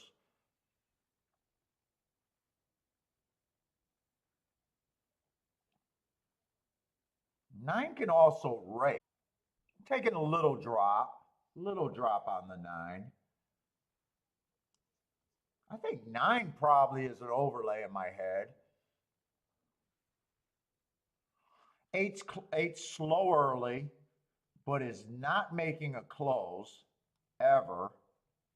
Never getting in winning position. He did close last race, but still, I prefer closers that can get in winning position. Let's see, 7. I absolutely can't get to the 7 at this time.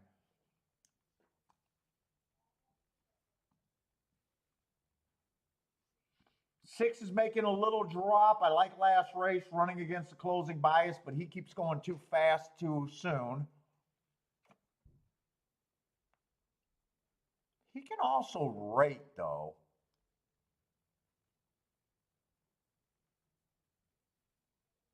Actually earn those hearts. To me, he's kind of like the 9 or the favorite.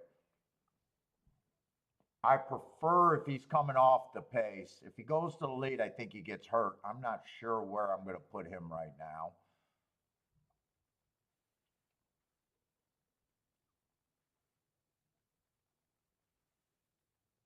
Four's another one, just depending on the running style. Took the drop last race, but went too fast to win when he dropped to this level. If he rates, he's another spot, but at 4-1, I probably don't think 4-1 is any value where you're getting overpaid. 3 horses, I'm hoping 3 goes to the lead. 3 goes to the lead, I can't get to him.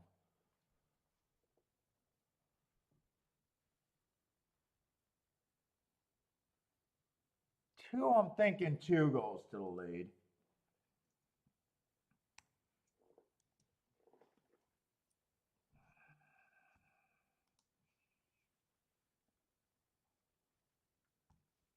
Seven horses, I probably agree that the 10 should be the favorite.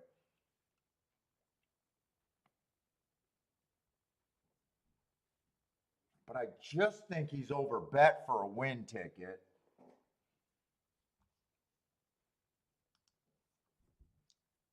I think I'm going to go with 5-2 on him.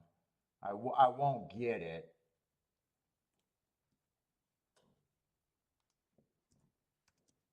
Oh, bigger fields, you got less points to work with. Let me see. 1,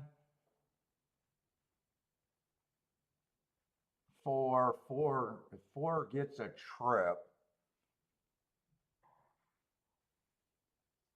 But I think he's still a little overbet.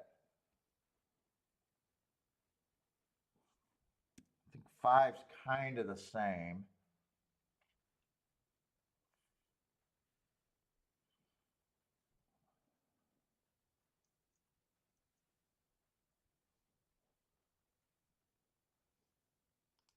Eight, I think, is an overlay.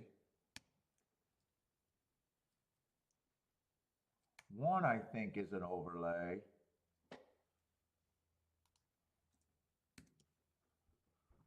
17%. I don't think those horses are better than the 4, 5, and no,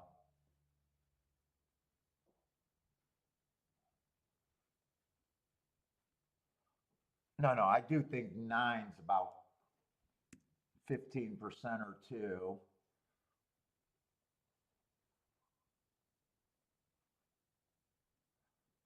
And I think 6 is about a 15%er.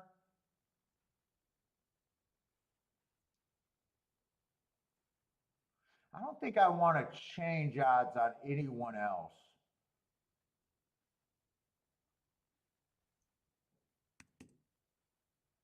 I think I just say 10 even a little bit better.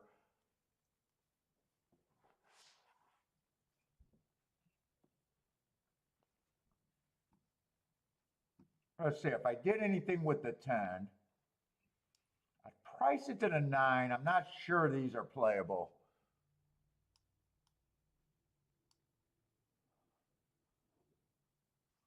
I probably don't think the 5s could be paired up with them. I know the 4 can't be paired up with them. Those are the ones I'd be interested with the 10. I don't know if they could be played, though, or all of them could be played. Let's see, I always base it on if the winner, if the favorite wins. 10-1 is good.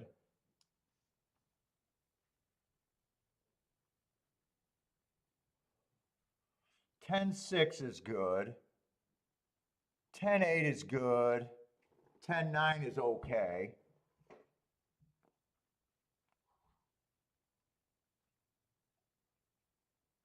Let's see, if I did win bets, who are my overlays? I think 8's an overlay. I think 1's a big overlay. 5's a little overlay. I don't know if I want the little overlay. 6 is probably the best overlay I got. 6 and 9 are kind of the 2 I like the best.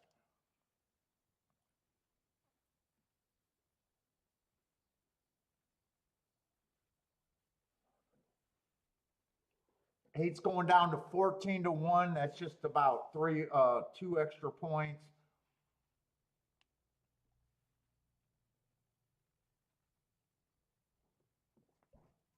probably play this race a little bit.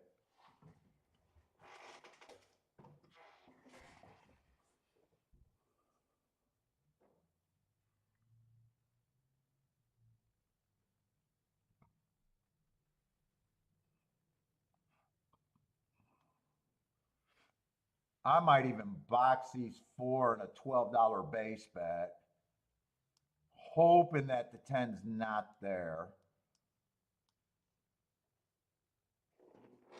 If I wanted to go after this race, I'd even do stuff with the 4 with the big, but I don't think I want to do that.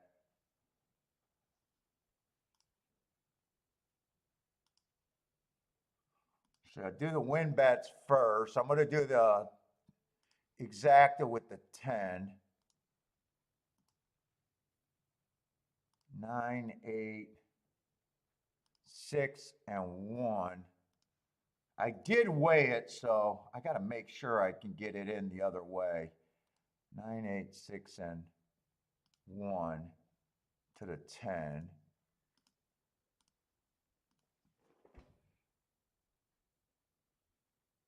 And I'll do that 4-horse exacta box.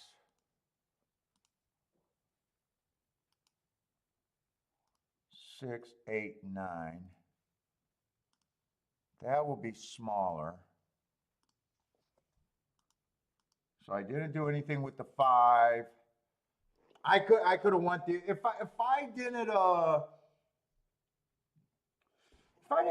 I didn't have set on the 10, I would have used the 4 and the 5 with the other 4 horses that I did use.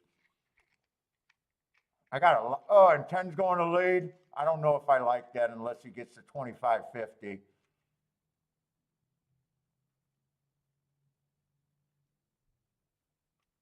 I'm worried about the pace right now. You know what? I'm going to let that rest.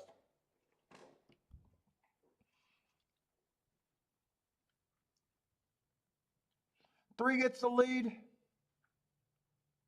All matters on this. Oh, man, these jockeys are just slowing down this pace drastically. That's the pace where they can go wire to wire. I need them to speed it up. I need 48 and change at the second call.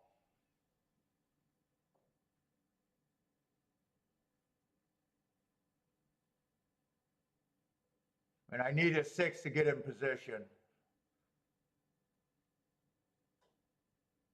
Come on, 6, get in position.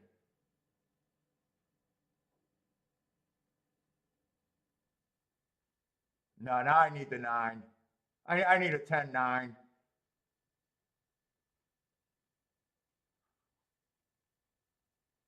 I don't think 9's coming fast enough.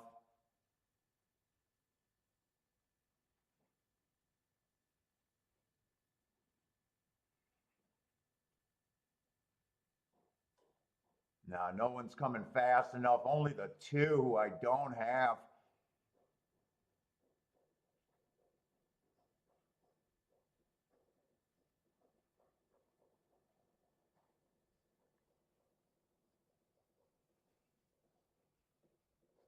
These Tapeta races are getting harder and harder. They did not go wire to wire, but the Tapeta route races are getting harder and harder for me. They were so good for so long, but it seems like the jockeys are just slowing the pace down. It almost seems like they're riding better. I will say that I can't have a 2-10, 10-2 or 10-4. I can't have any part of what happened there. Lloyd with a boom. Nathan looks like he's happy with the 2.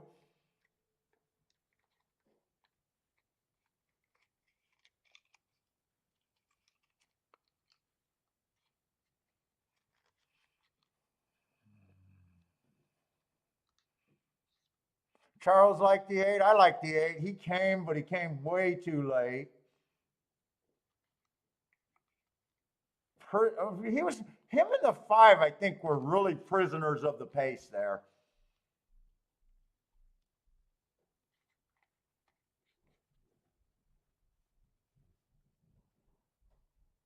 two, I thought two might be on the lead. He earned really nice marks, but I thought he might have been on the lead. And at 5-2, I knew I wasn't interested in him. Yeah, Bender, I think they are watching the shake up. It seems like every race for the last couple of weeks, they've been getting that 25 first call. It's the track's complete. I don't think the track's changing.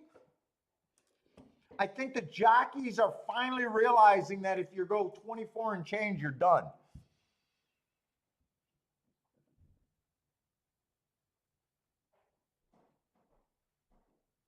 I think really, I either got to play the Torpedo route races less, unless I get a race where it just looks like everyone's going to lead. I think I almost got to look at the Torpedo route races and say, I demand a fast pace if I'm going to keep playing right now.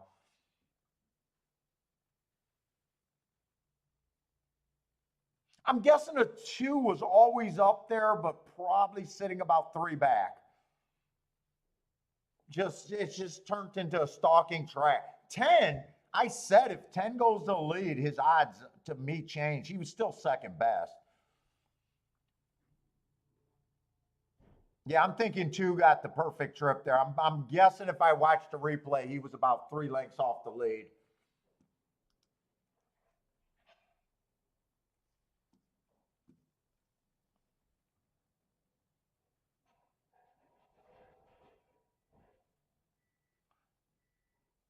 It only took 5 years of me saying, oh, where they need to be to win a race. I spotted that fairly early too on the Torpedo. Torpedo route races, I loved them for a long time. When they were going 23, 24 at the first call, it was really easy. But things kind of change in gambling. I keep trying to push what's been good for me, but it hasn't been as strong. I think I still want to play the Torpedo route races. It's just I got to change the approach and maybe bet them on the lower scale of my betting.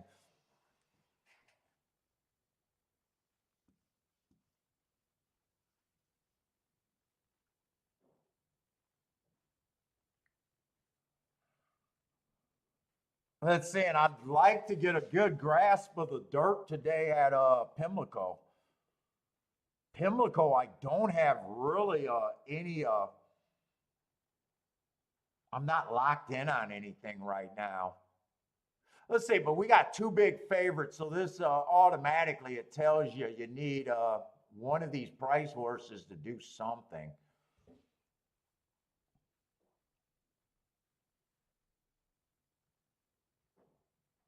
Are these 3-year-olds, 3-year-olds and up, or are they just 3-year-olds here?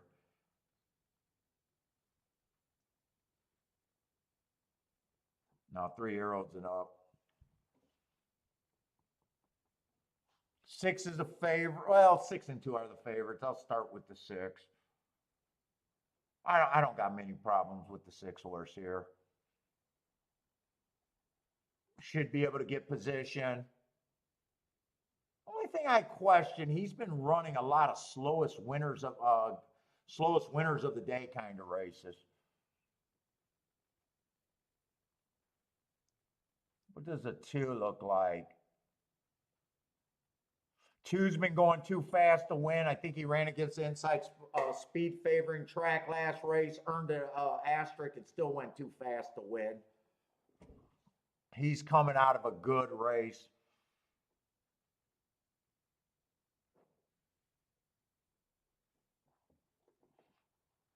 I probably prefer 1 over to 6, but it's fairly close. Let's see, I would need a 3 to do something. I can't really get to the 3 myself.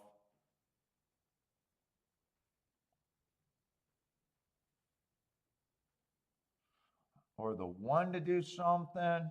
1 I probably like better than the 3, but I'm not. Really feeling like this is a good race for me. 4, I can't get to the 4. I would need the 4 to do something.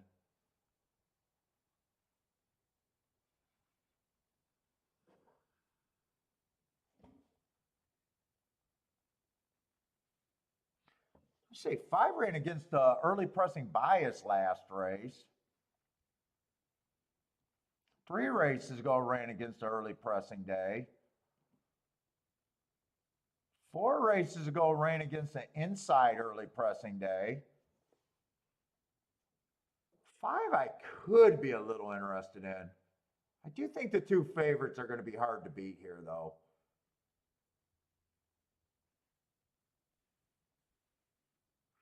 I think 1 and I would need 1 or 5 to be able to split this.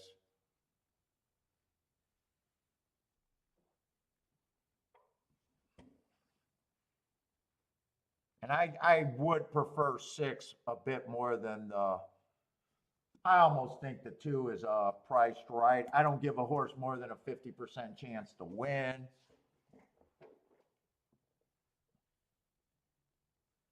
I can't get to the 4.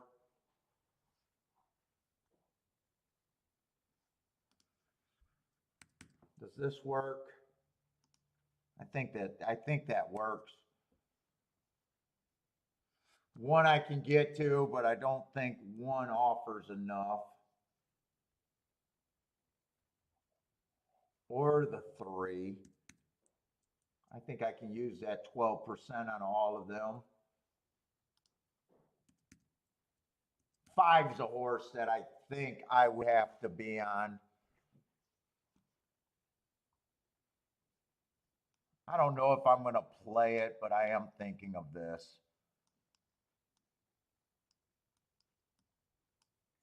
No.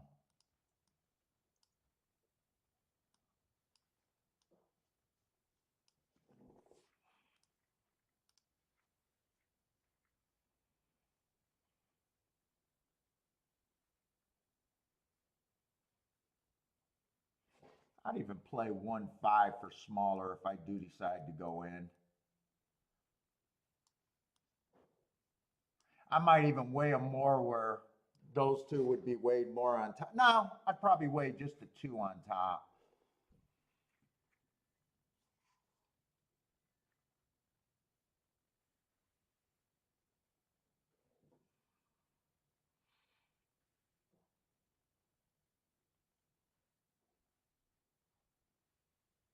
The 1's already beat the 5. I think I would include the 1-5 exact, hoping that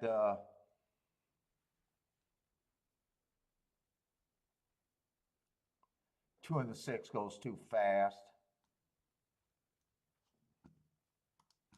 I'm going to play small.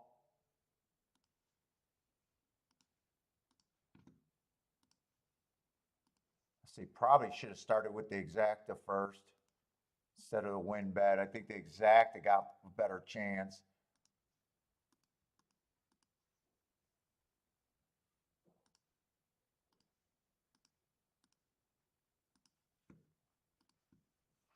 Well, I'll play just a little.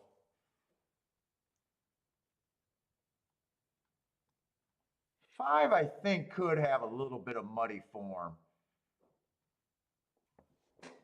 I don't think I'll see him early.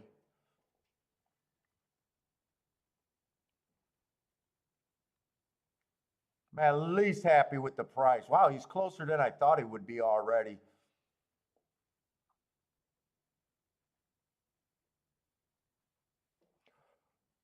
Rex booming at Belmont. Charles booming at Belmont.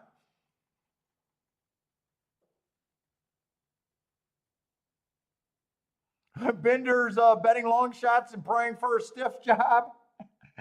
I don't mind stiffing in horse racing. I'm going to be the first one to agree with you on that one. I can't understand the handicappers that want this game to be super honest. I'm out there. Come on, keep this 5 interested. Oh, this is just the first. Are they in the first turn or no? They're in the far turn. Keep this 5 interested. He's wearing yellow silks, for Christ's sake. Come on, 5. Keep him interested. Yeah, I think he's flattening out. Oh no, he's still there. Come on, 5. Let's go. Let's go.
Did he hold on or no?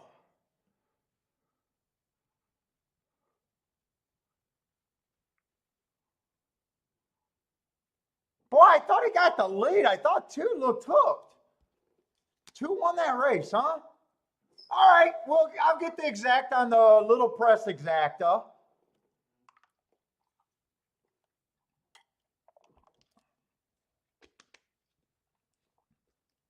Dude, I actually thought I was going to get a 5-1 when I got up. I thought it looked like the 5 had the 2 hooked.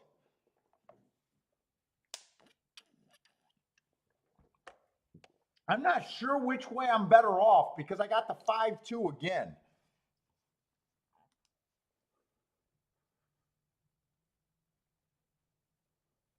Uh, 2-5 went down to 16-1. I would have been better off with the 5-1 without a doubt, or even 1-5. It went down to 16-1. I'll take it, but it's not as big of a hit as I thought. I thought the exacta was going to pay about 30-1, I think, is when I checked it out. I think it lost about half its value.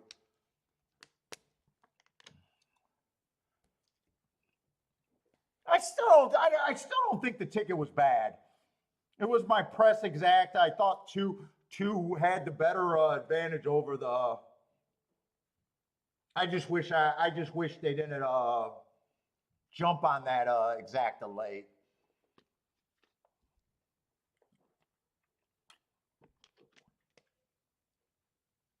$30-1. Even if it went down to 25-1 or even 20-1, it would have felt a little bit better. Maybe I should have thought try there. Maybe I should have thought try. We'll see what this try pay. I thought there was a real chance that the 2 and the 5 could hook, or the 2 and the 6 could hook up. And 6 could go away there.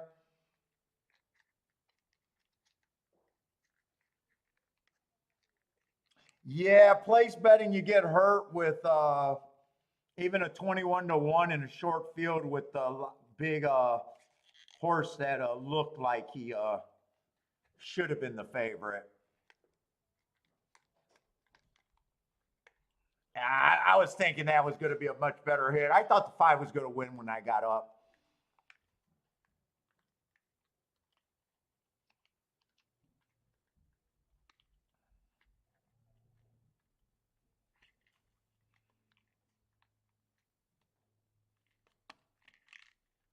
He tried. He tried to win it for me. I can't even be mad because 2 is my best marked horse. It just deep in the stretch, it felt like the 5 had the 2 hooked when I got up.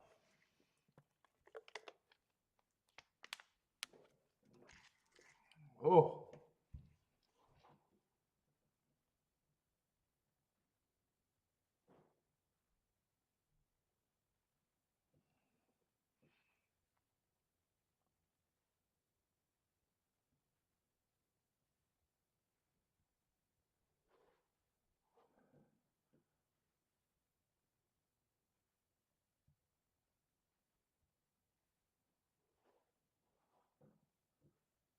What did this try paid? 24 to 1 for $1. Or I'm sorry, 24 to 1 for 50 cents. Probably not high enough for me to really care one way or another. I think that could have been hit and been a better hit on the try.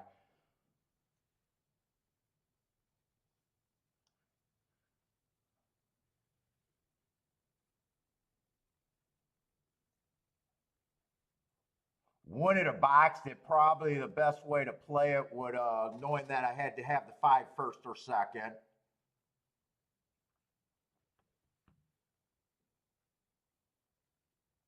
I'm trying to see how much it would cost. I'd like to say that if I did the try, I'd only have the 2 for first, but I probably won it. Even if I did a 2-6, 1 would not help in second. It would have had to be a 2-6-5 and 6. One of them losing in third would not help. It would either have to be that or it'd have to be pretty much a straight ticket. Because I don't think 2-1-5 would have been, that felt like that definitely would have been under $20. If I play it like that, that would have been great.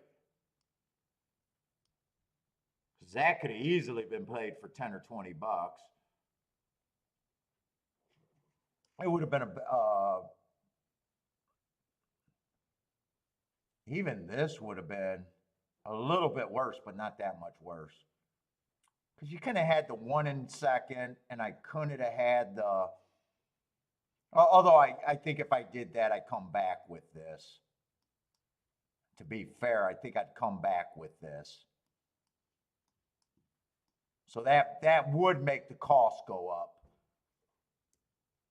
That would make the cost go up. Probably exacta was simpler for me. I don't think I ever played a safe straight try in my life, so I don't think I would have done that.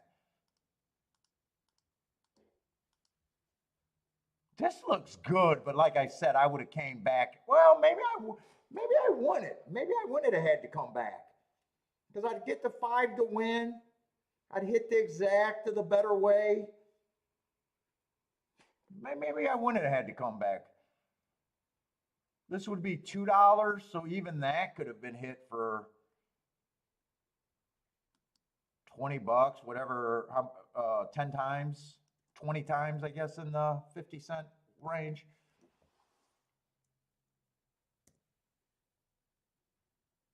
What's up, Gizmo? How's it going, dude? Connor's in the house. What's up, Connor? How's it going?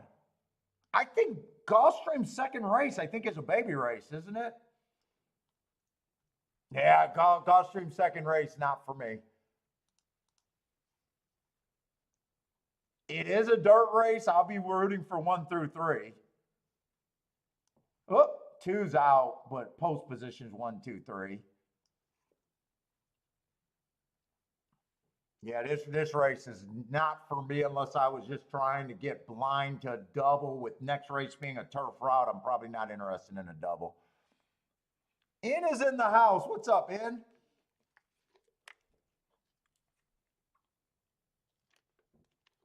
Win without a knife. Let's go. You got some money today, huh?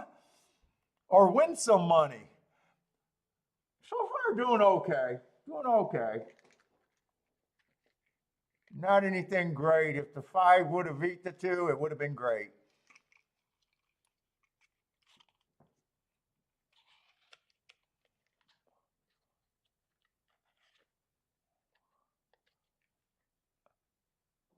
Uh-oh,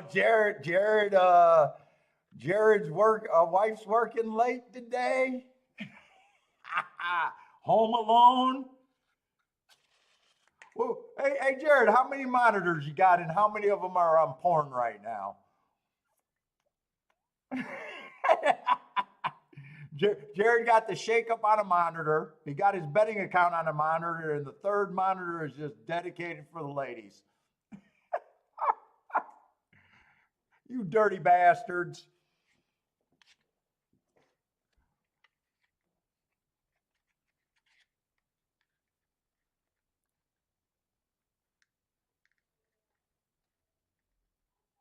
Let's see. Blair likes to win place and show wagers, huh? I'm just so anti-show and mostly anti-pace or place. I'd rather backdoor exactus. Kathy, racing sucks.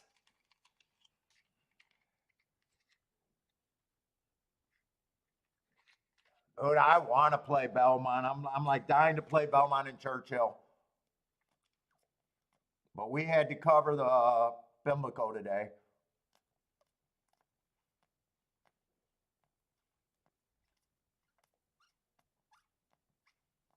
And I didn't start handicapping tomorrow's card until this morning, late this morning. So I had to go with Gulfstream because I could get Gulfstream marked so much faster than the other tracks. So I kind of was planning on doing Churchill and Belmont for Sunday. But because of time restraints, I got to go with Gulfstream and hopefully another track. I don't know if I'm going to have any time to mark tomorrow, especially not tomorrow morning. I think we start at 10 tomorrow morning. Uh-oh, Disco, help us out. Major bias over there at Pimlico, what you see?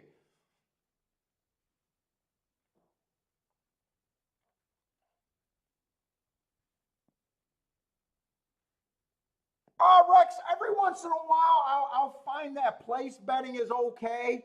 It's like when I have a horse at 15%. Here's the example.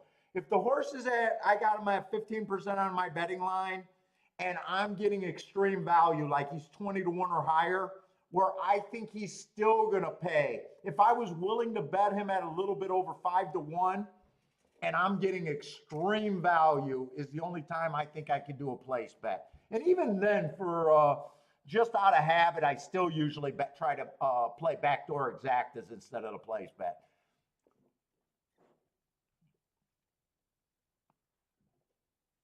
But for a general rule, I even think place betting is wrong, is bad for your bottom line.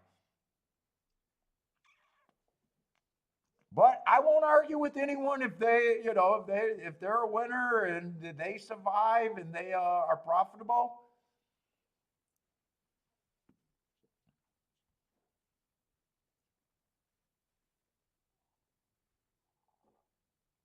The consultant, what's up?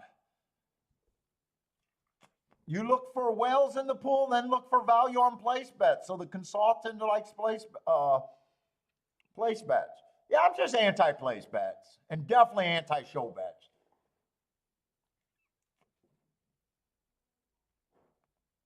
Show bets just take away big hits. And I just believe you got to get to big hits.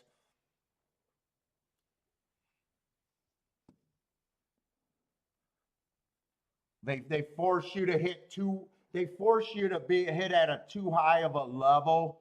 Then you start getting sloppy and reaching, and then every loss is devastating. It just never really worked show bets for me. Disco likes to show bets. Let's see. Disco says turf and routes. Once you're on the lead, no one's making up any distance in the last 2 furlongs.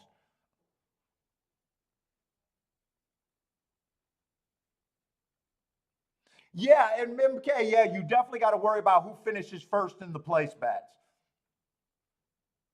Now, when you're playing against a book and you're locking in a price, I don't go on a limb and say that because I never played that game, knowing my price before going in. But I always say, you know what? Don't people that are successful, they don't have to listen to me. You know, they can just laugh and say, "Hey, I think you're wrong, and I've been doing great." And I look at my account, and it's fine.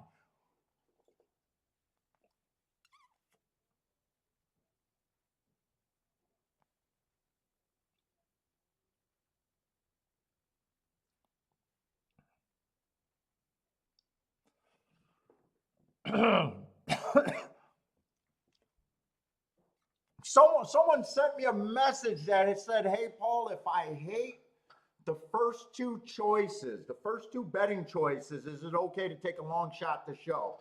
And my thought was, wait a minute. If you hate the first two favorites, that's the spot you're trying to get to. I hate the first two favorites. I'm not going to use them first, second, and third. My thought on that is, why would you bet the show when you can really do so much more to get a boxcar result than a show bet? I guess possibly it could be okay, but to me, it's like, why would you be in the pool then? Why would you be in that pool? Show betting at Mountaineer is the best.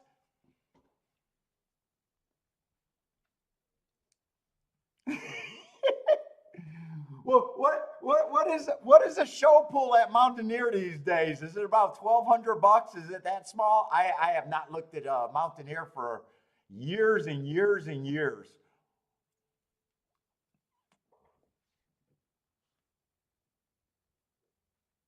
Now, if you're betting against a bridge jumper, you know, you've seen situations where that can be okay.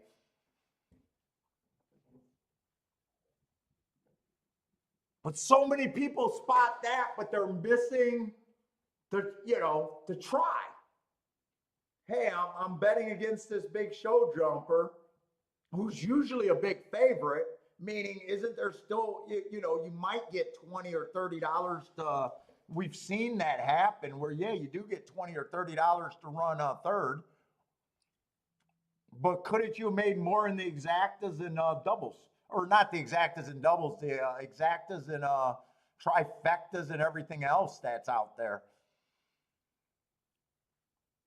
Let's see, the inside did win. It come in 3-5.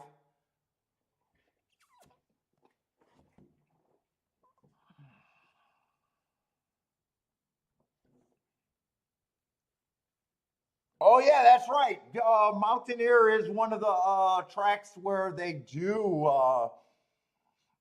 do have to pay, and the tracks do lose, right?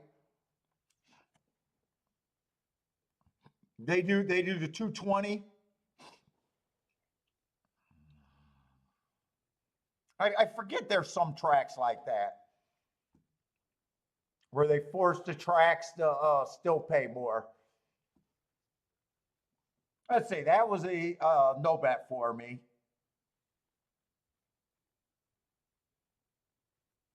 So that was the 3-horse won from post 2, and the 5-horse had post 4, so kind of inside.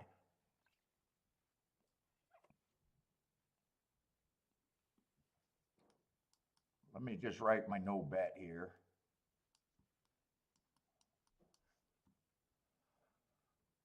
Kathy with the boom over there at Gulfstream. What was that? 5-2? I did not see what the 5 was at. Was not really paying any attention to that race.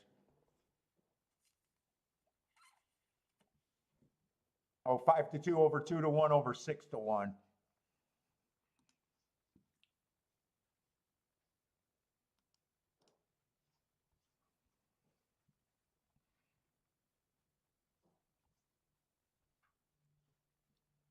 Hey, Disco, are you there at the? I know you're at Pimlico. Are you there with Mattress Mac there?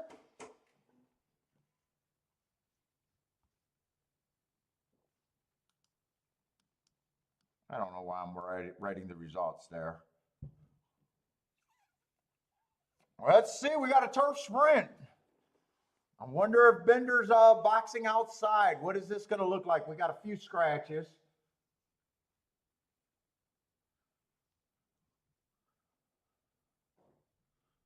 Let's see, the 1A is out. Let me just get my scratches right. The 1A is out. The 2 is out. And the 4, the main track's out. Let's see, I want to see what post position the 1's going to be in. 1's still going to be on the inside in the 3-hole. I just wanted to make sure about that. I might be with Bender thinking outside of the track on the turf, or at least wanting to test it out.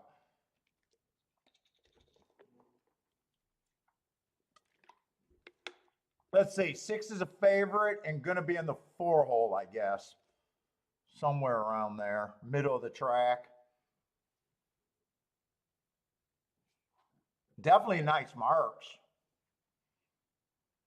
4 races go one, or 3 races go one too fast to win. Next race, stalking closing day, excuse there. So 2 excuses in a row in the last race. He won, fastest winner of the day, but he was 60 cents on the dollar. 7's going to be second choice. Coming from Presque Isle, he did run well at Keelan though. Coming off a long layoff. I'm gonna follow Bender a little bit, thinking that I'm gonna at least make my betting line like I think the outside of the track is good. There's a lot of big prices on the far outside. I don't mind reaching for big tickets that matter. 1 doesn't look bad, but I'm going to be against him just because of the inside of the track.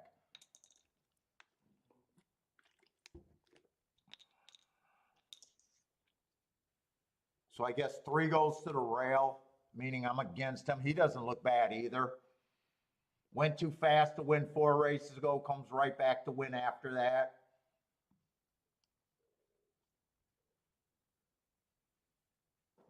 Five doesn't look bad, but he'll be on the inside also. All the speed's on the inside, it looks like. There's a lot of speed towards the inside. The rail's bad, that would be good.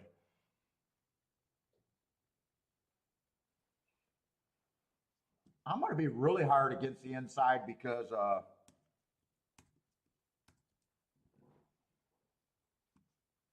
it would be good for a ticket.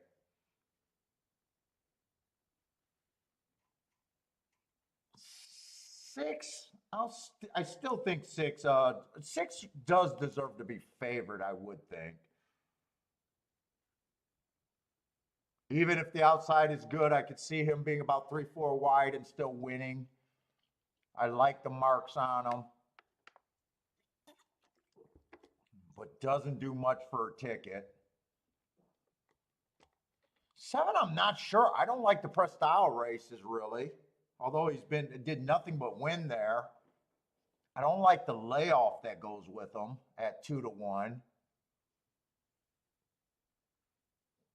What is he going to be in, like the 5-hole? He's going to be in the 5-hole, so he'll be on a good part of the track. I'm going to hold off on his odds.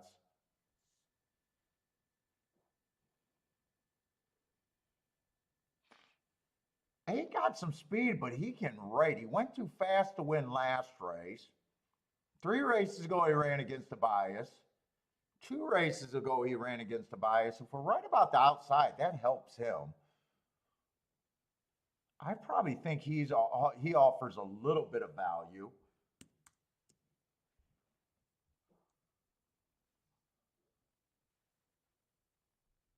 Nine, I think there's a lot of speed, and I would think the outside of the track would really have to be good.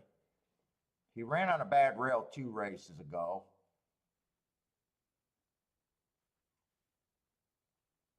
Even if I think he has a 5% chance, he would be Still an overlay that could be used.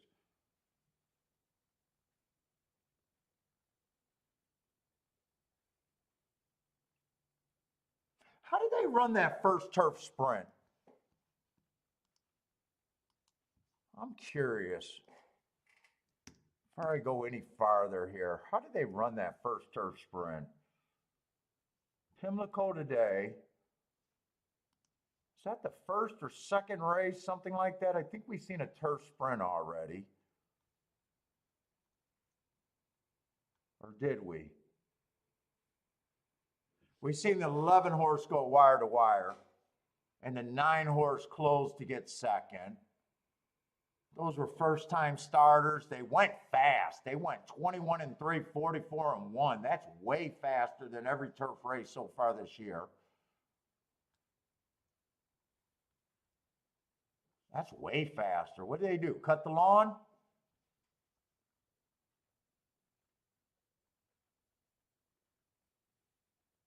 That actually, speed on the outside, that would actually help the 9, I would think.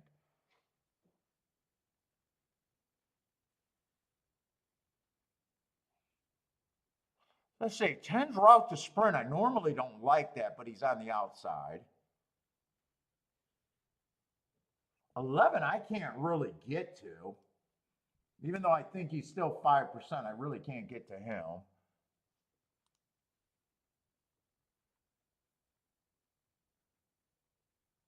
See, I got 3 horses left. I don't think they're all equal, though.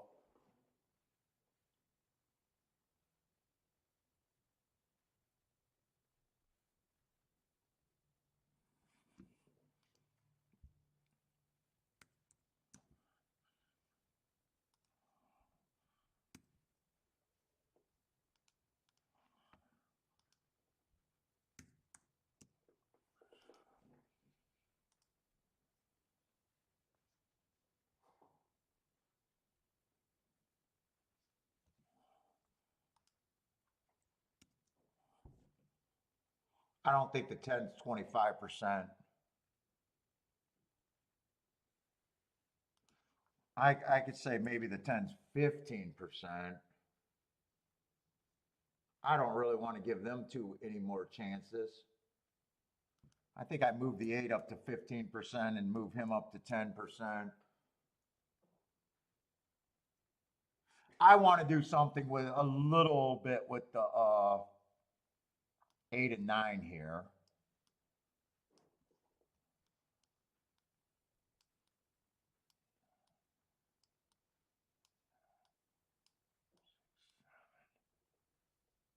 I think I used a 10.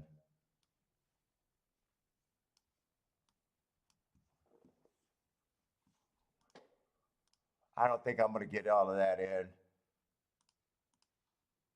I'm doing these bets fairly small. 8 and 9, 8 and 9, 6, 7, 10. I'll get that in.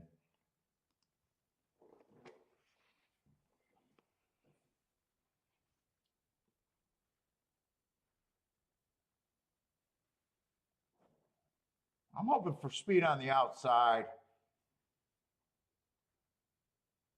Definitely has to be an outside track for me to have a chance here.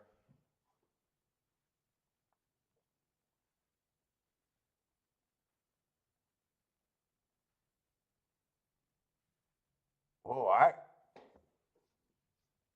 didn't like the 5. 5 gets the lead here, huh? He is fast. But I did not like him.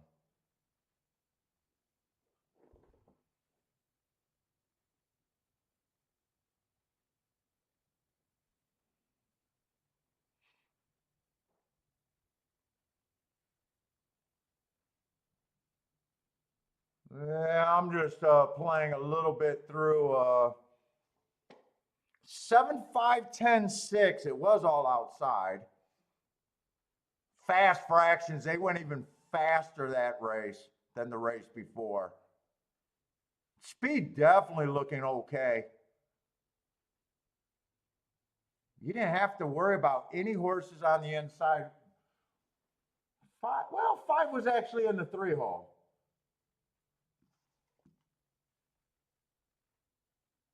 He is fast. I was against him because of the 3-hole.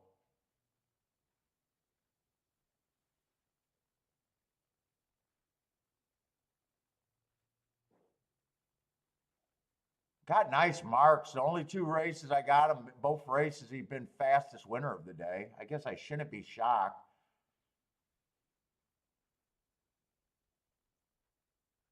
8's not real speed. 9 was up there. Not good enough. What did that come in? And 7 ended up winning the race. 3 ended up getting 3rd from the 2-hole. I'm not sure. Speed definitely looks good, though. They are putting up way faster fractions today.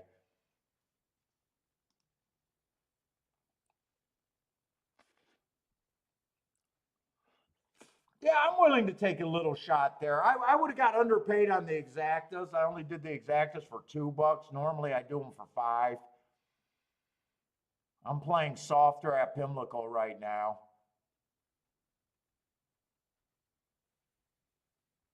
I thought it was worth a shot looking at the outside. Even a $2 exacta, if I'm right about the 8 or the 9, I think it would have been a decent enough of a hit. Even if I backdoored the exacta. Lloyd with the easy money boom there. 7, I still had a second choice, so I don't mind the betting line. 5, I was brutally hard against, mostly because of post position. We'll see. I don't have enough data or watched enough races this year to really. I'm just trying to jump on something, hoping it's there that may not be there. Oh, Gulfstream Race 2 is. Oh no, Gulfstream Race 2 is off. That was a 3-5. I was not interested in that race.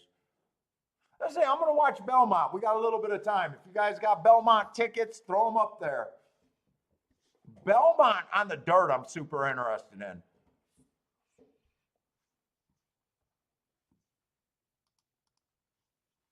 What was that first race result? 5-6 was the first race. Was that on the dirt? I'm kind of interested in the inside on the dirt, though. Oh, the 1 was the favorite, but I have no idea what his running style would have been. Let's see.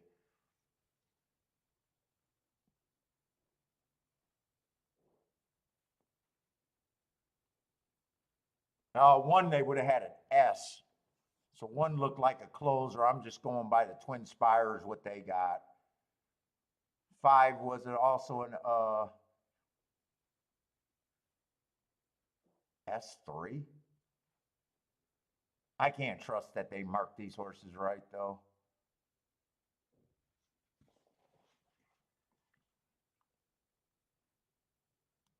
On-break boom and exacta try and super over there at Pimlico.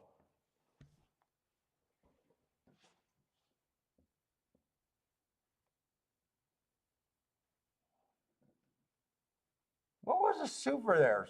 3-6. 7-5-3-6, I think, was the super. I was wondering if the 9 held on for 3rd or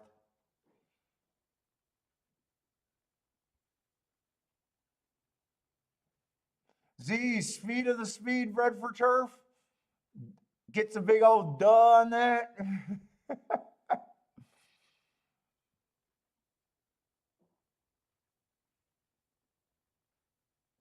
Kathy's doing okay, 3 for 3 today. Off to a fast start, Kathy. Elaine, how's it going, Elaine?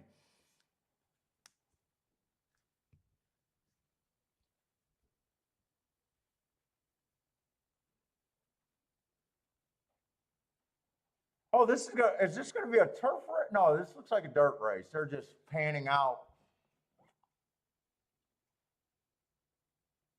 I'm interested in the inside on the dirt at Belmont. I don't know what they really did yesterday, but going by last year's bias reports, the inside was super strong last year.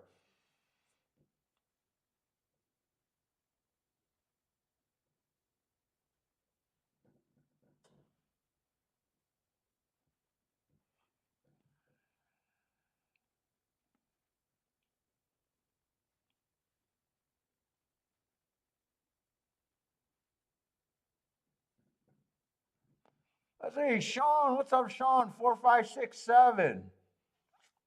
Oh, all outside for Sean there.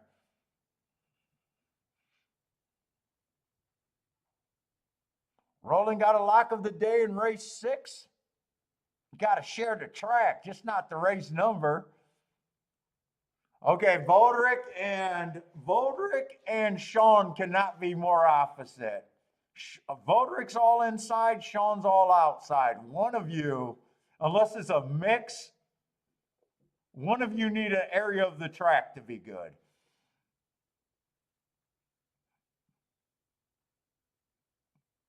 But you both can't hit. Well, I guess you both can hit if it comes in 4-6-6-4.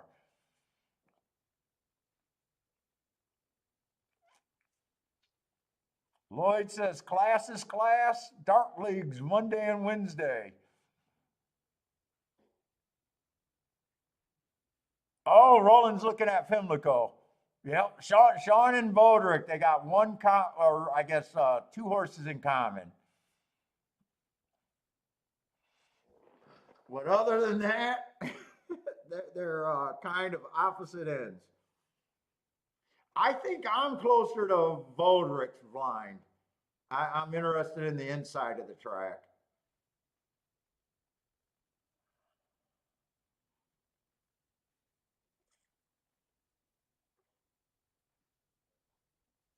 Kathy's king of 6. And you all got 6-4. You all got 6-4 and 4-6.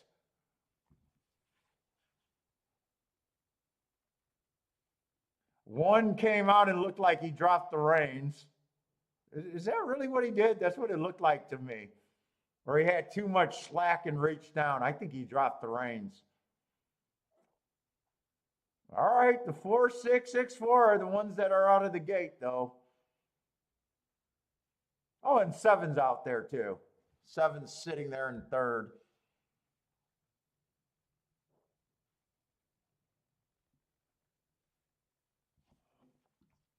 Let's see, I'm in the wrong race. I'm looking at last race's betting board.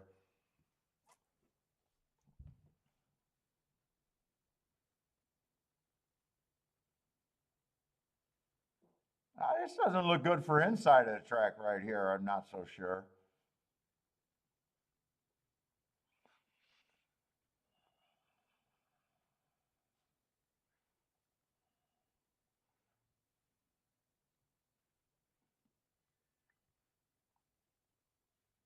No one on the back is really interested. 6 looks like he got a chance at the 4. Looks like it's coming down between those two.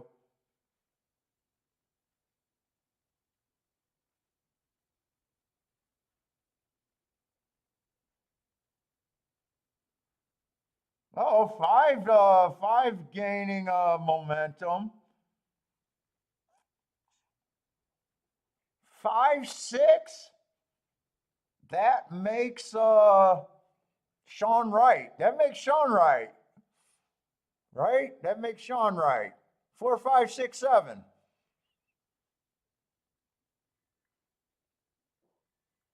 I got one of your better combinations home if that's a 4-horse box.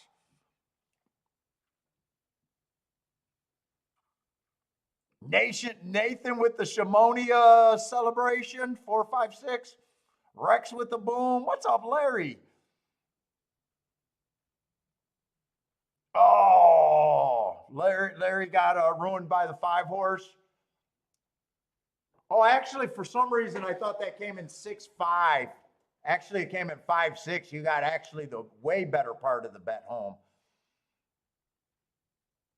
Charles Booman, exacta and try, win, place, and show.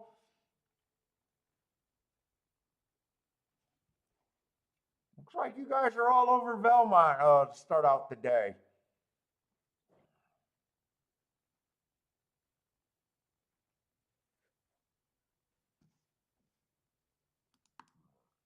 Let's see, and we're going to see how close Gulfstream and Pimlico are on top of each other, because it wouldn't be right without complaining about that. We always got to complain about that. Let's see, we got 7 horses, 17%. Turf at Gulfstream, turf routes, not my favorite. Right now, I'm more interested in the dirt, and I'm more interested in turf sprints than torpedo routes and turf routes. Start with the favorite, though.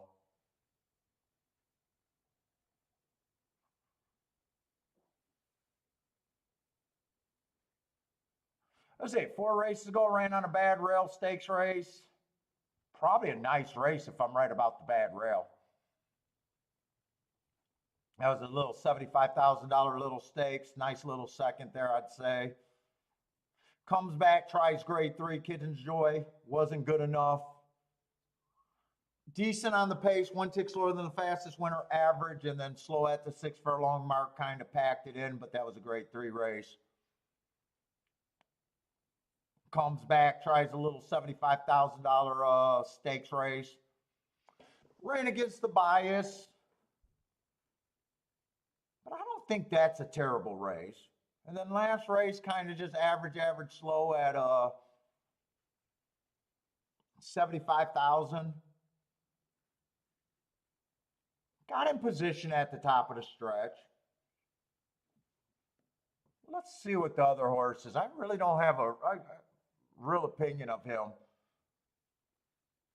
Oh, this is a $35,000 stake, so definitely make it, or a $35,000 claimers. He's definitely making a class drop.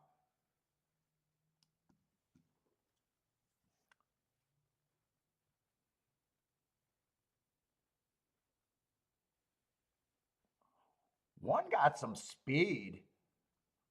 3 races ago, I don't mind that race on the stalking closing day. Ran a decent third. Comes back, tries to go wire to wire on a stalking close. Oh, at Tampa Bay. Ran against the bias, going too fast to win. Last race.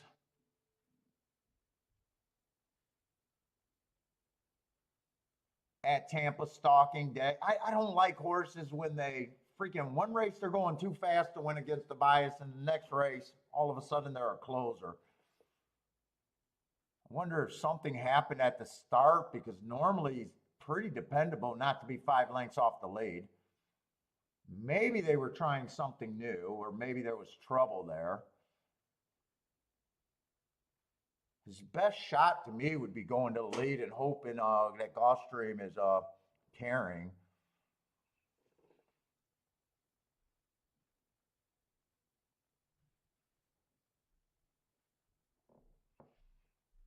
At 2, I don't care one way or another. Probably should be about 9-1. 3 got speed. Went too fast to win last race. 2 races ago, fastest winner of the day. 4 might have speed or stop. 4 can do a lot of things.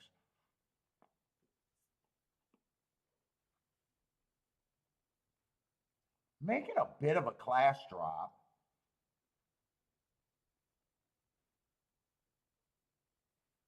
I don't think 4 is impossible here.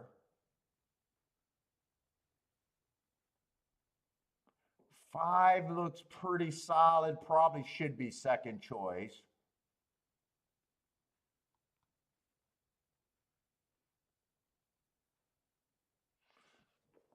I don't really see anything that I'm all that excited. I think the 2 chalks are fairly legit here.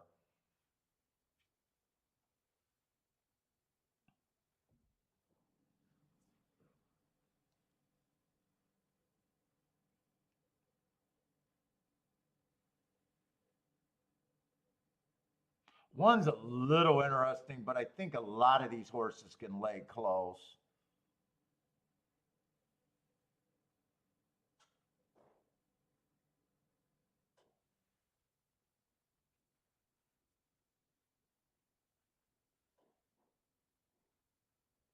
Three, I think, is a little interesting.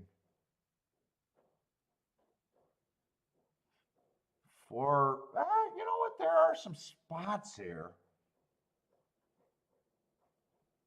But I do think the two favorites are fairly legit.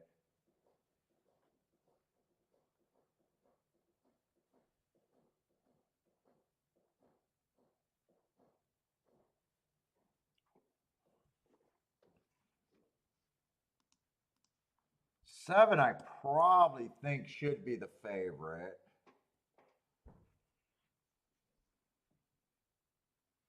The drop in class is what gets me on him on the favorite.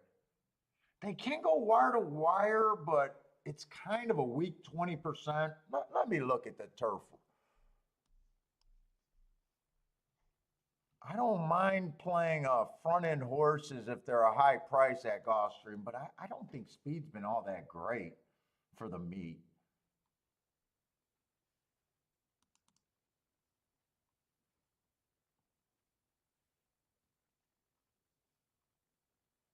Last week, no one went wire to wire, and for the meet, it is 20%. I need a big price on horses to go wire to wire.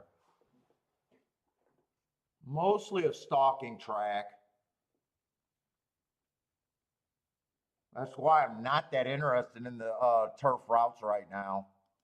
Stalking tracks are always the profile that I hate the most.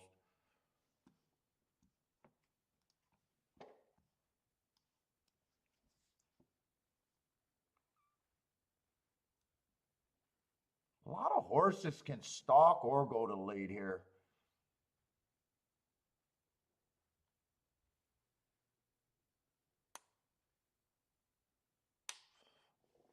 I'm going to try to do a betting line. Six is the hardest horse for me to get to.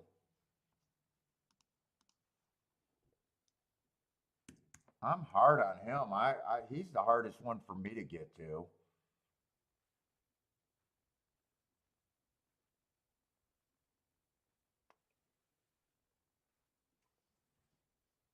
One I do think is a bit of an overlay.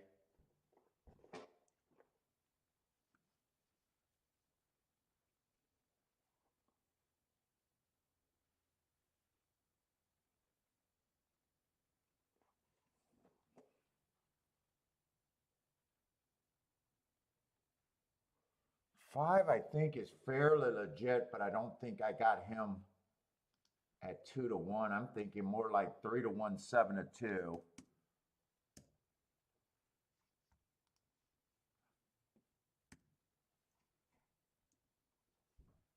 Oh, that's pretty close to where I think the race is actually.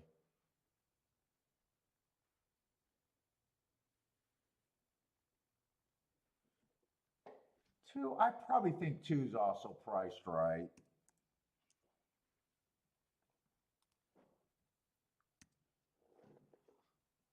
I think these two horses are about 15 percenters to me.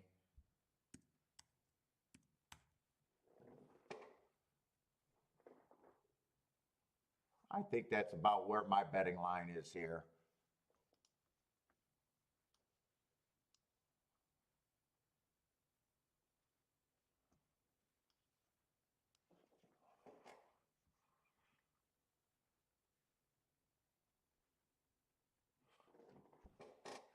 I would need the one, the three, or the four to do something here.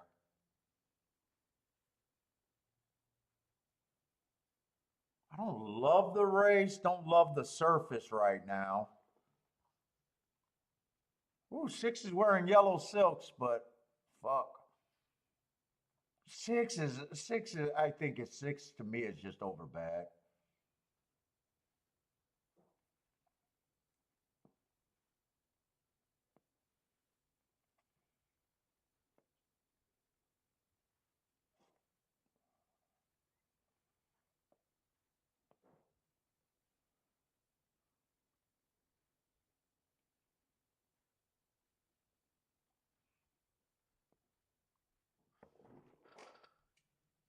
I would need one of these three horses to do something. I think one's the biggest reach.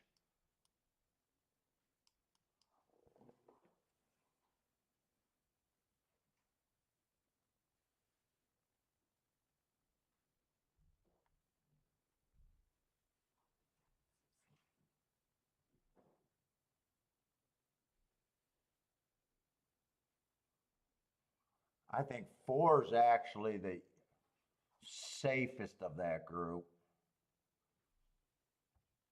I'm going back. Right now, I'm not sure I even want to play this race. I would leave the 6 off the ticket. I don't mind that in a box. I don't mind 4 to win. I could even go more win bets. Let's see, I'm actually, if I bet this race, I am keeping this race on the low side too.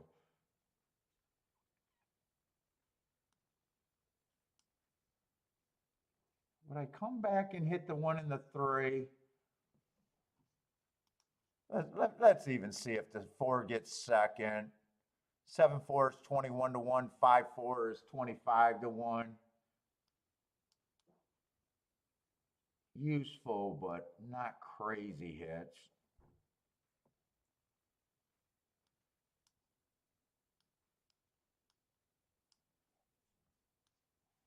7 and 5. That looks like could be a 6. I want that fixed. I'm not sure if I'm betting this race.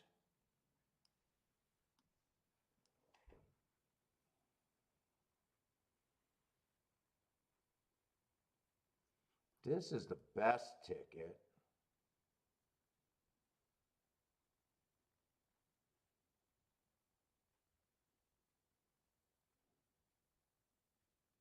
Even 5 and 7 with all of these horses, but I'd be going. I don't think this race is worth that big of a bet to me.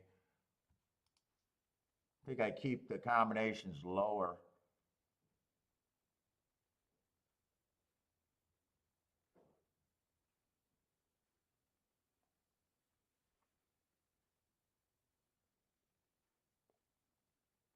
I am leaning towards sitting out this race for me.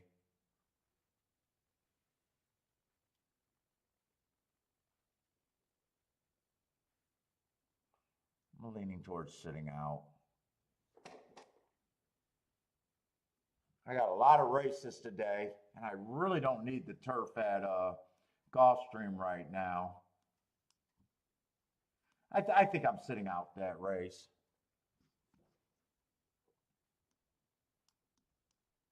I think that's where I'd be.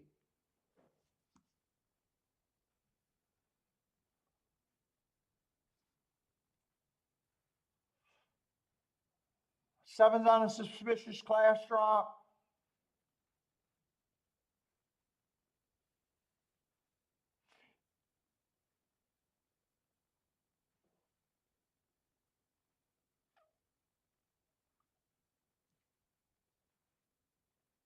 But then I still think 5's fairly legit, even if he is. I think 4's the kind of the most reasonable long shot that I can get to. Yeah, I think I just sit out that race. I think the 2 favorites. I wish I could poke more holes in them. I just can't. We got Pimlico sneaking up.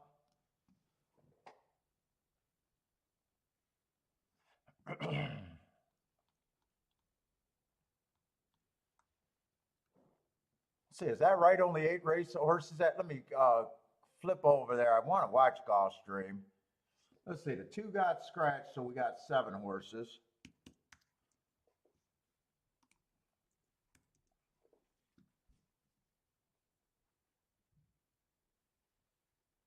Who are they betting here? One's 3 to 5.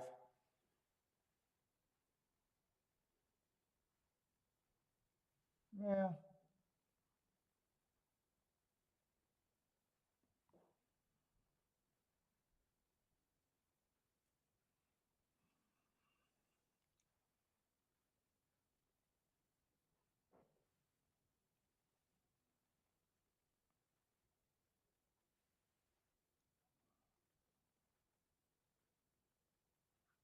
7, 7 to 2. Who's this? 3 to 5. Been off a long layoff, comes back, runs on an early pressing day. Not a bad race against a bit of a bias. 2's out. Let me get rid of him.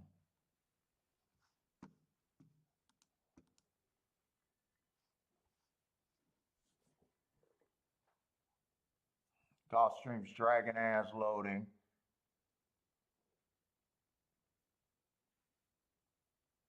That's a nice race on the 4, running against the bias, going too fast to win. He keeps getting beat by Liquidator. Who's Liquidator in this race? The 7. What is a 4 being bet at Pimlico? 4 at 9 to 1?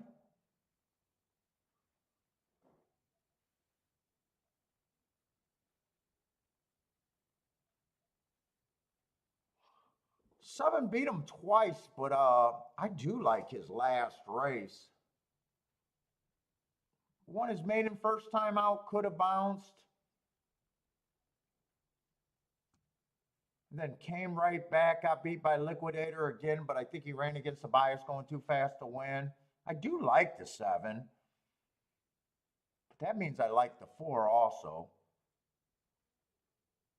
I'm not sure what to do with the 1. 1's been off a super long layoff, done very little wrong in his career. I think 4 is also my, 4 would be my spot there.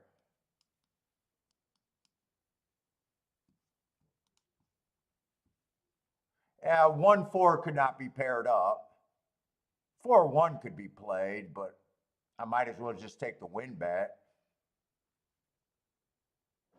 4-7's good. I'd have to completely try to beat the 1.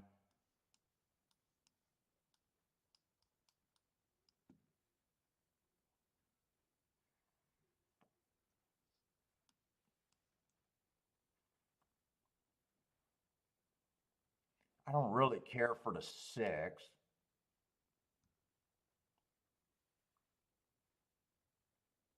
I don't really care for the 5.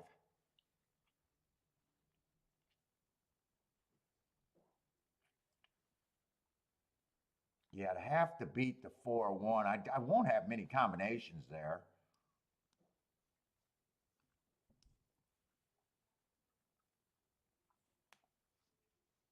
Even if I think he has a 15% chance, which I do, I don't mind the win bet on him.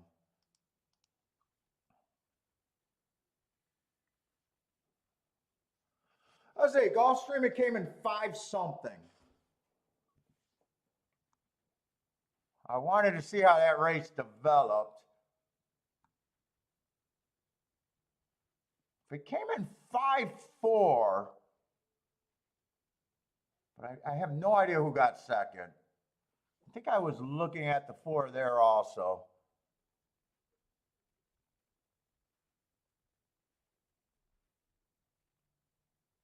$5-4, I would have had that ticket. 5-7, I wouldn't have had the ticket.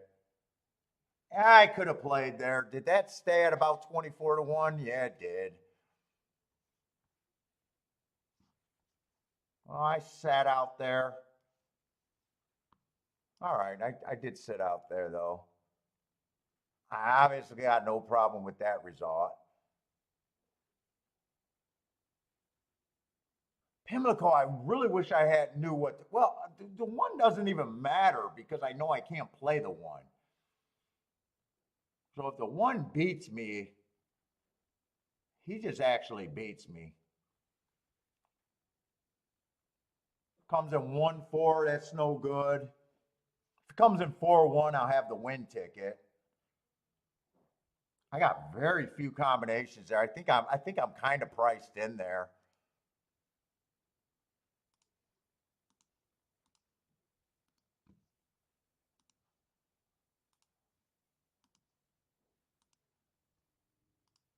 That was 4 with the 3 and the 7 is all I want there.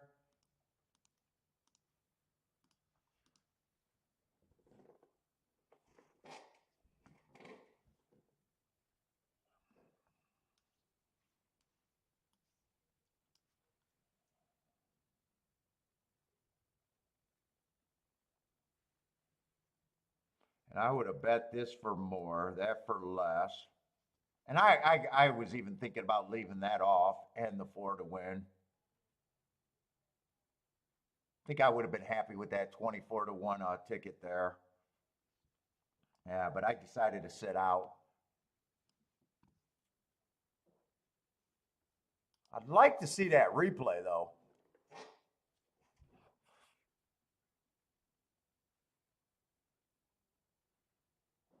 Lloyd Fast at Gulfstream too.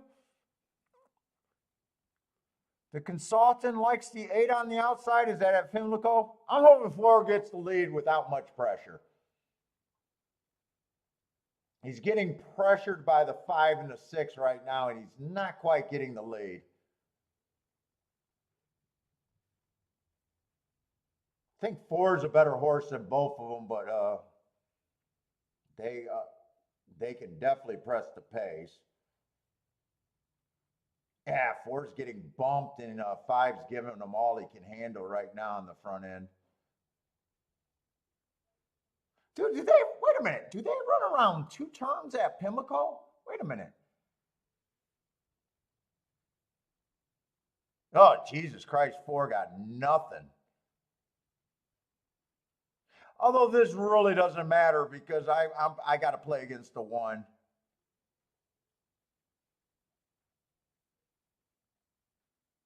Five's running extremely well, but I don't even think he'll get second. I didn't like the 6 either. 6 is the only horse with a shot to win.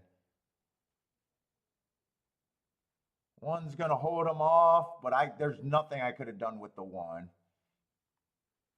God, I hate it when I sit out of a bet. I got 2 questionable bets. One of them I would have won, and the other one I just lose. But Pimlico is an easier loss for me to take. I'm betting less there. And if the 1 runs first and second, there's no combination I could have had.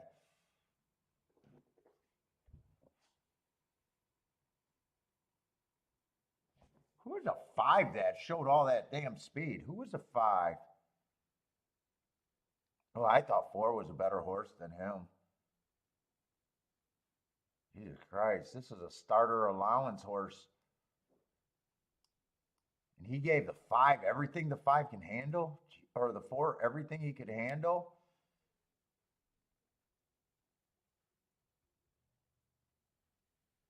Ugh.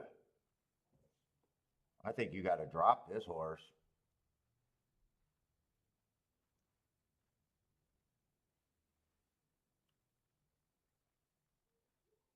I still think I got the best of the number there.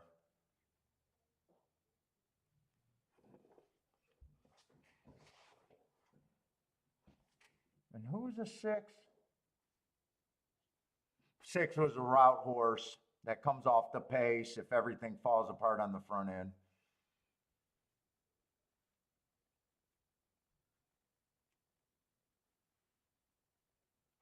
Lloyd sat out of both of those races. Yeah, the turf got me off of that. Let's see, the 1 comes over. There might be a little objection here, possibly. Wouldn't have made a difference for me. I thought that 4 shouldn't have any problem against the 5. Who was the other horse I thought could get the lead?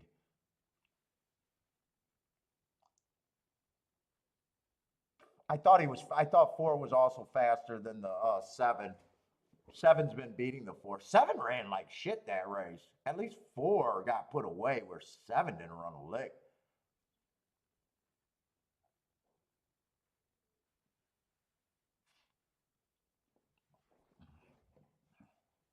Roland just smashing the horizontals today.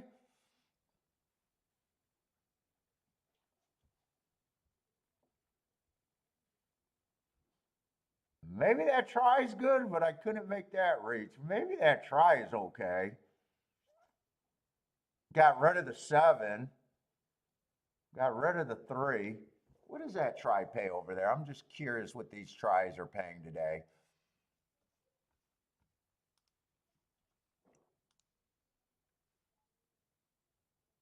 trifecta. Well, almost 30 to 1. Almost 30 for 50 cents.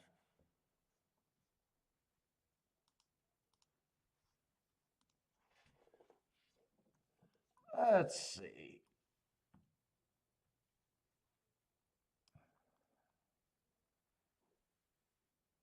All right, I'm getting a, wait a minute. What race are they going into Gulfstream? Oh, Gulfstream, they are going into fourth race. I'm getting a dirt sprint. Yes, finally. I definitely want to look at the dirt sprints and take all the dirt races at Gulfstream serious. I had a Tapeta route. I'm not crazy about the Tapeta routes right now. How many dirt sprints we got?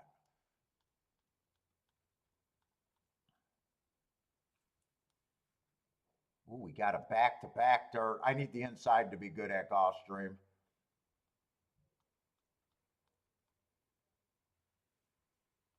Tapeta sprint. Oh, we only got 9 races today at Gulfstream. I thought we had 12.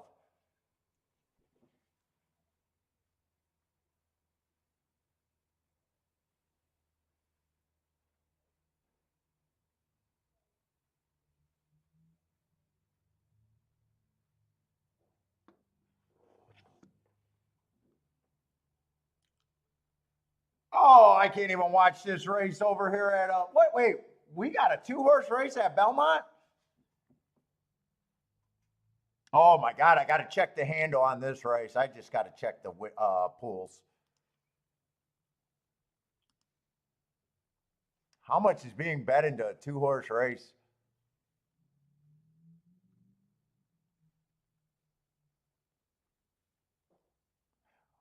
Way to go, Belmont people. Way to go.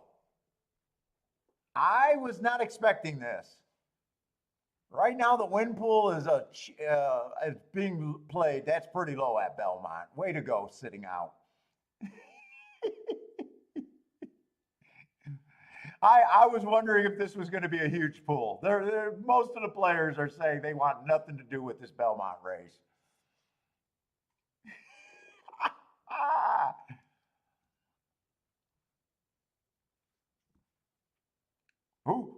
Who's going all here? Who played the all?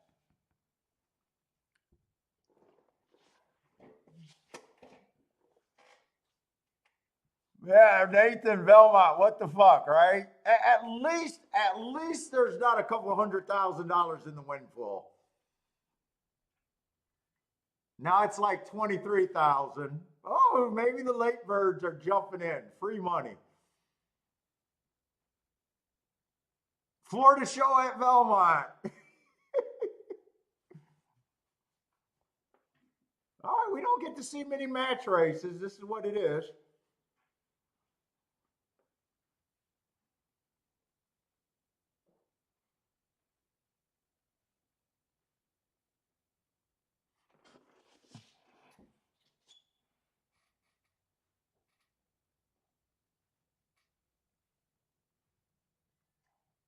What do you mean disco? This was caused by the racing office. They made a clerical error. Is that what happened?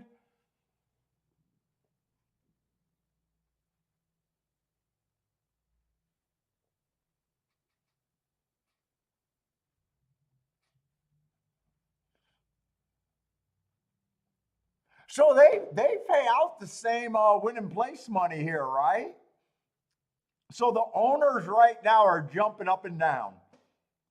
Sweet, we're at least getting place money, right? This is an owner's dream, I think. Sweet, we're gonna get an easy. We're getting a check. We are definitely getting a check.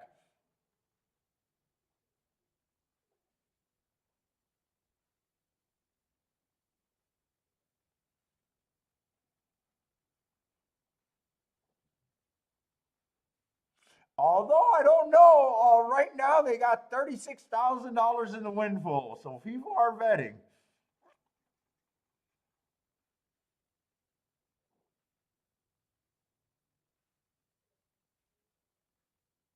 Oh, it was a Lasix time schedule. Some of the horses got Lasix too close to post time. Is that what happened? So if I'm right, the owners are loving this right now. They could throw a couple of outriders in the race.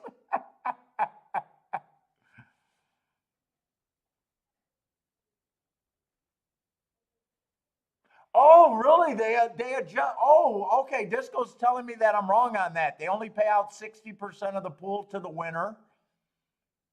Is that purse money or the win pool? Huh.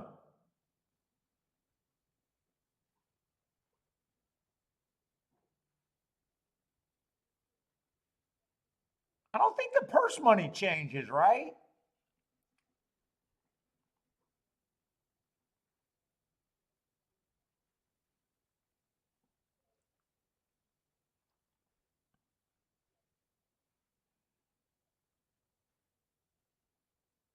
All right, they're loading in the gate. Anyone got bets? If someone booms on this race, I'm kicking you out. You get a lifetime ban. If you boom on this race, you get a lifetime ban.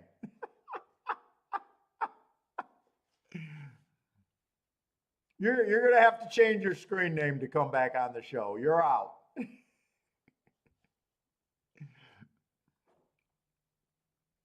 No one better say I told you so, Paul. I told you.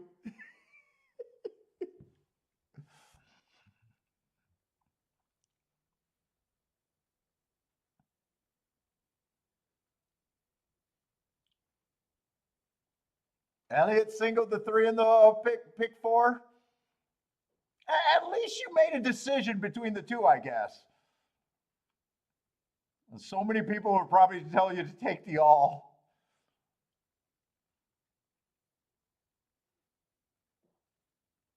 So in this, are you? Wait a minute, Disco. Do you say that this ends up being winner takes it, and there's nothing for second?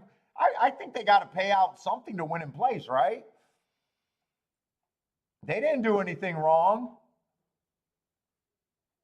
Why would I race my horse if it just becomes are you saying the purses just get reduced?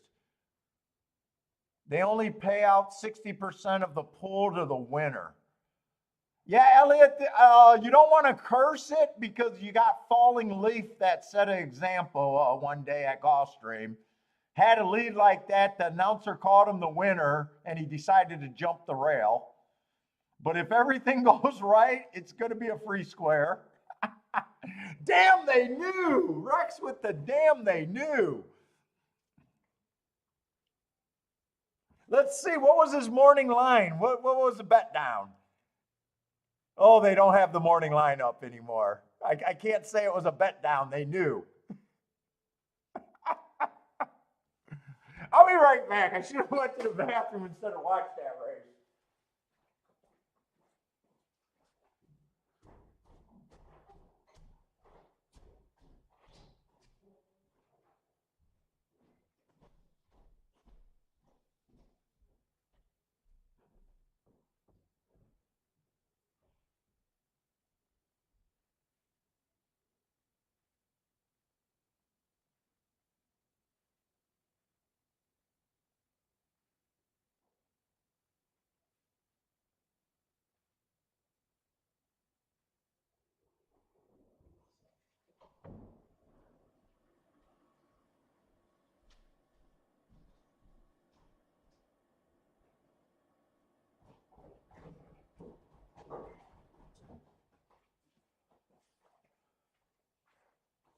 Let's see. I still got to see the wind pool. That's the last thing I got to look at. I just got to look at the wind pool.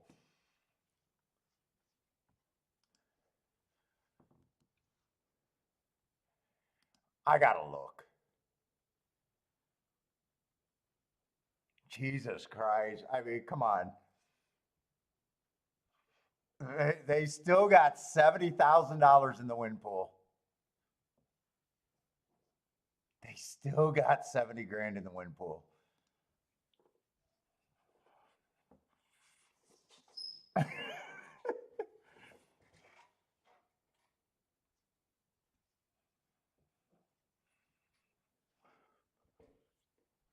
No one gets banned. No one gets banned. No one boomed. No one boomed. Lloyd boxed him in the exacta.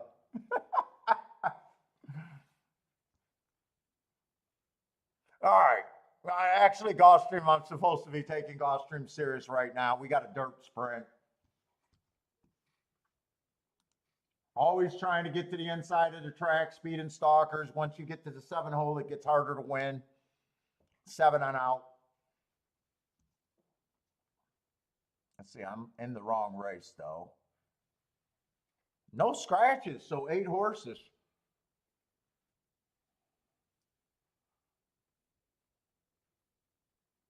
Man, one's another horse. Went too fast to win 2 races ago at 20,000, dropped in class. He was bumped at the start. Maybe that's why he didn't have his usual speed. But you know, he's not a front runner by nature. He's more of a stalker. I do like the heart. He has one wire to wire on an inside day. Let's see, 2 is the favorite though. 2's mostly route to sprint. 2's not the type of horse I generally like. Did run against the speed favoring track 2 races ago and does have the inside.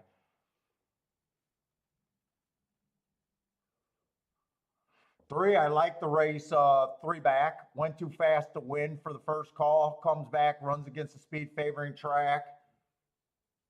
Last race inside. I think I bet him last race too. Man, he almost looking like I got speed and I keep quitting. But he does have the inside of the track and he's a decent price.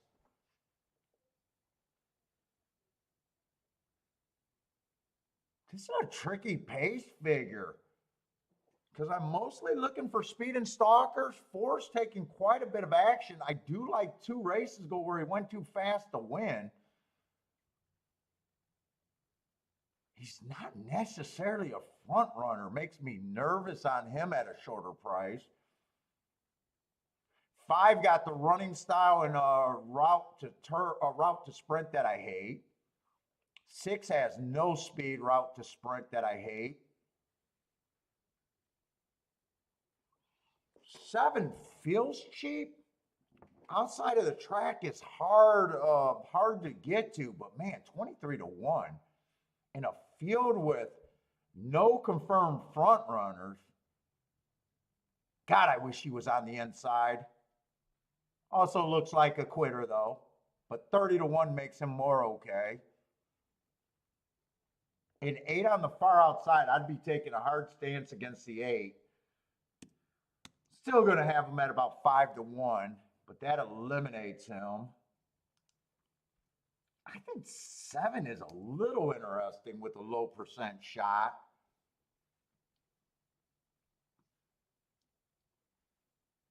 But man, pace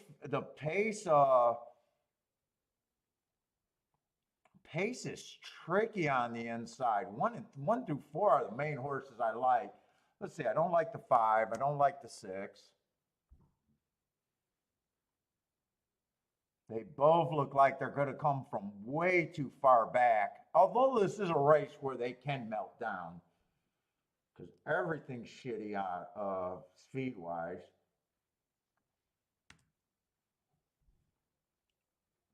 Dude, I probably like that 22% on all 3 of those horses.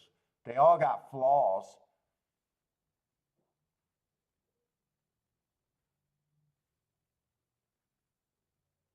God, 1 gets the rail. I definitely feel like 1's a bit of an overlay. I even have him at 50%, and he's still probably the best thing I can get towards the inside.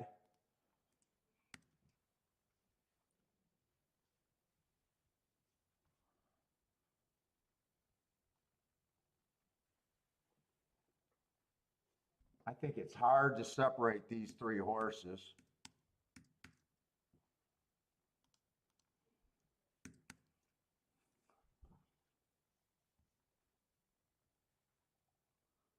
I'm mostly interested in 1 through 4 with the 7 as something that can bump something up.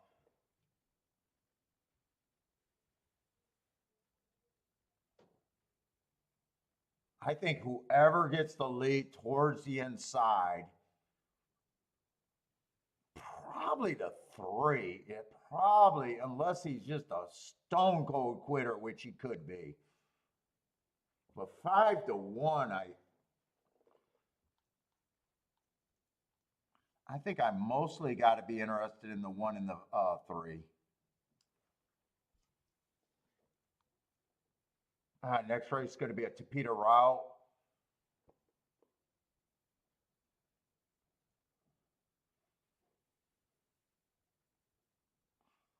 2, I'm hoping is farther back.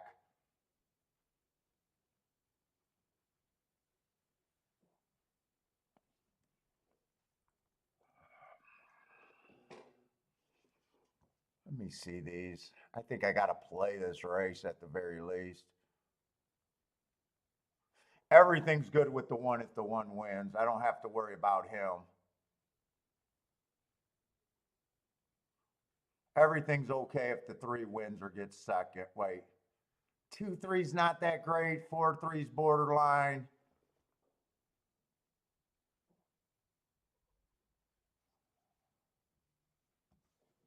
Maybe I just play 3 for more for the win and not worry about the exactas with the 3.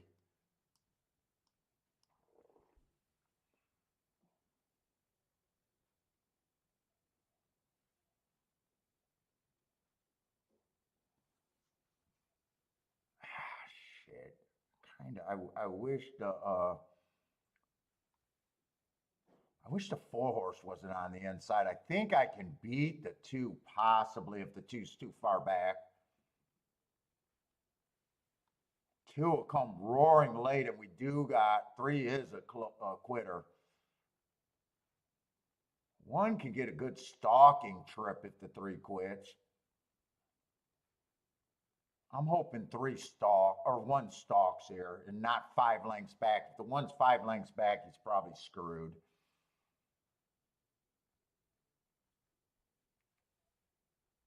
4 to me feels like he should be the favorite over the 2, which he is. I think in the exactas, I got to key the 1.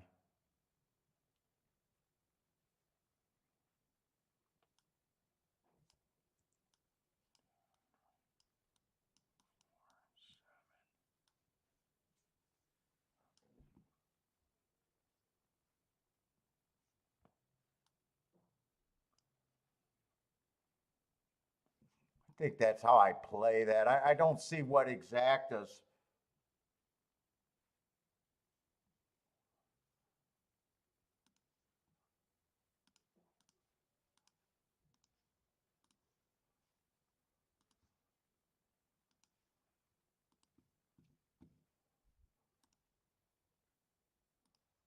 I was going to press a couple exactas, but I kind of ran out of time. And you know what? I think I'm going to take a smaller bet on the 7 to win also if I can get that in.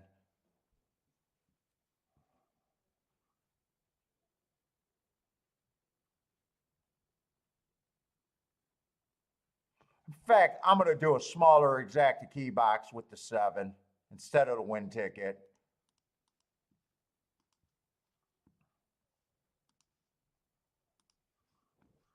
So I also did this ticket.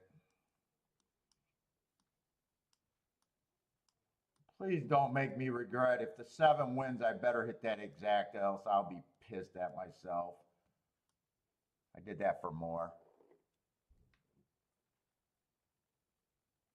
7 did get the lead. I was worried about that, but I need to hit the exacta if the 7 holds on. Okay, 3's now getting the better of it.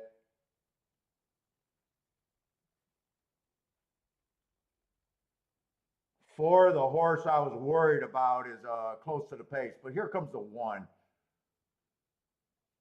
Come on, keep this 1 going. 3 can't, I can't win this now. If it comes in 4-3, I could not play that exact. The fuck, one's pulling up, I think.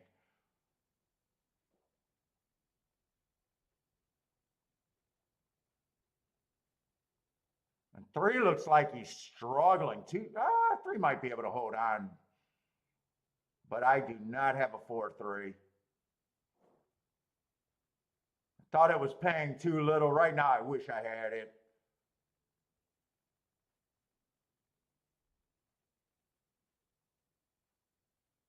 God, 4 is dead. 3 just doesn't have any horse.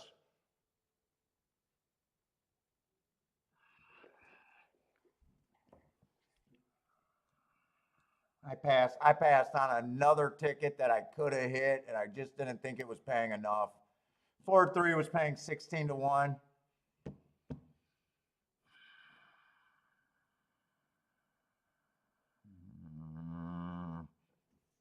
Not really a result that I want.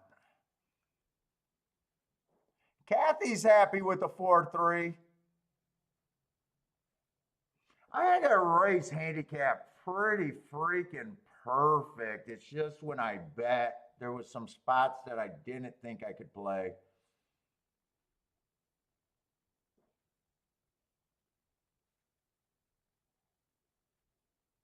When I first started, I was going to play the 1 and the 3 first and second with the 2 and the 4, probably more with the 4, and I thought that I just didn't want to hit another $16 exacta.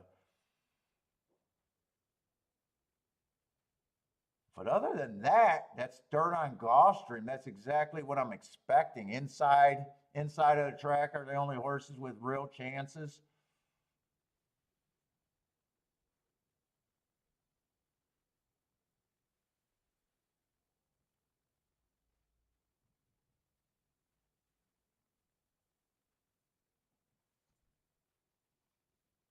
Oh, 8 had the human anchor on them? Yeah, with 8 being outside, I was never.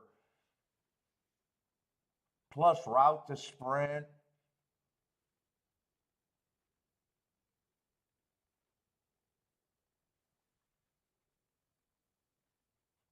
I think 3, if 3 had a shot there, he had to get an easy lead. And with the 4 pressing, 4 was the better horse. They did not go fast. Oh, Jesus Christ, they did not go fast either. 24:47. They ran that like a route on the dirt. I will say 4-3 feels like free money, but I just don't like 16 to 1 exactas. Eh.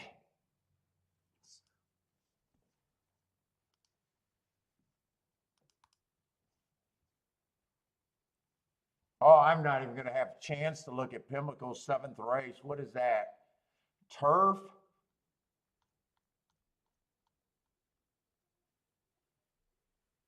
Oh, they got some horses with some marks on them. Who are they betting? They're betting towards the inside.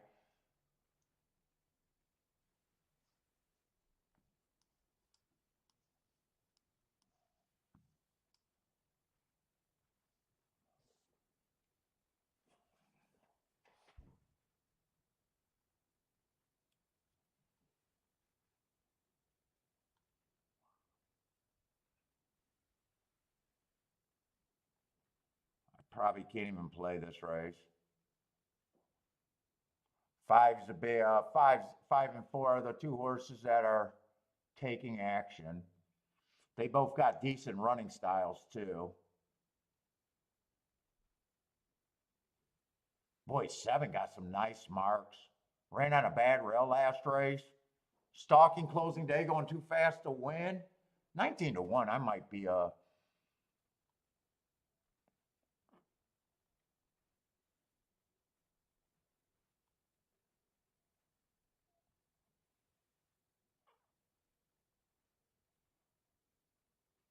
shit, I think 10 got a little upside.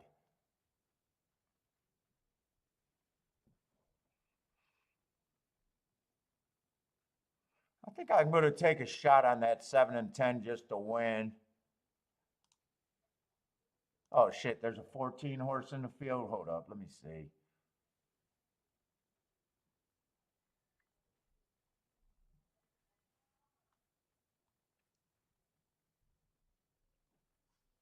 Let's see, 7 and 10 just to win.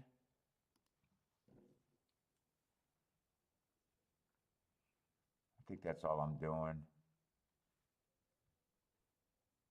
I am just glancing at this race. Boy, some of these outside horses look pretty tempting. 12 at 9 to 1. Let's see, the 11 got scratched. Who did I bet? Just a bit on the 7 and the 10.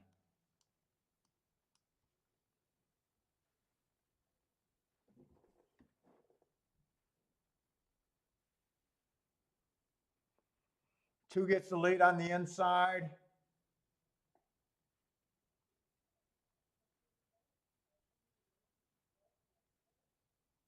Looks like they're going pretty quick.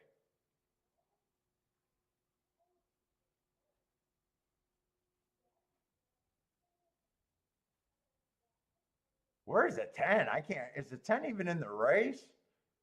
I'm not even sure the 10 came out of the gate.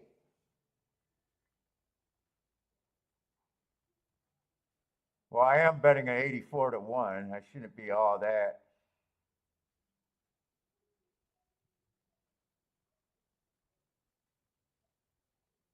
Seven's in position if he's good enough. What is that? The 10 in dead last? That must be the 10 in dead last. I thought 10 was a stalker. Oh no, he can close pretty deep. I like that bad rail stalking closing day last race.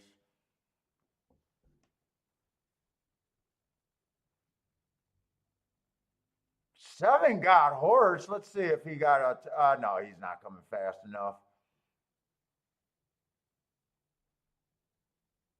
I am just playing. I'm playing Pimlico just super light so far until I think I got a read on something. They want wire to wire there.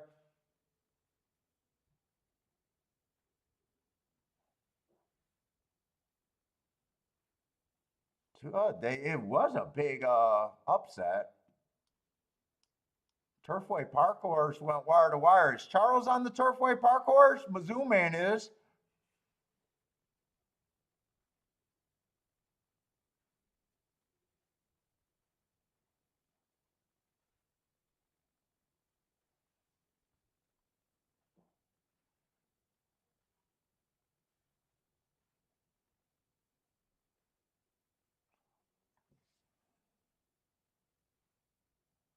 Vendor with an out. Yeah, I'm just playing it so light right now. Pimlico. Except for that one race that I did play, I'm a little more comfortable on the dirt. The turf routes, I'm definitely playing super light.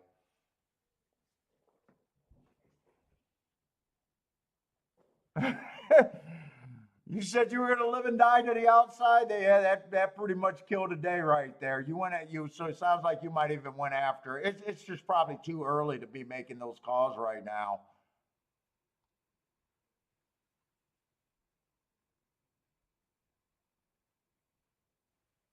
It's just probably too early.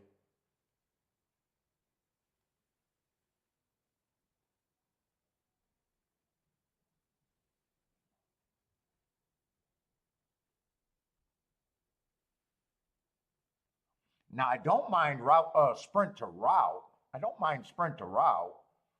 2-1 wire to wire. Was there much speed in that race?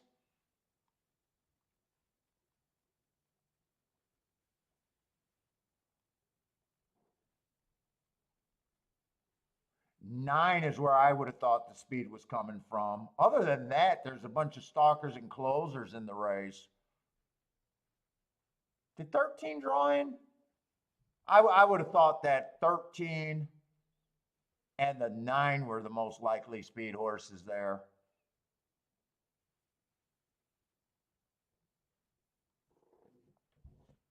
Winvet, no exact, and a start of a Vic 4. Oh, nice. Nice hit, Mizzou man. Bob Evans bombing. Austin, what's up, Austin? Oh, Austin doing good.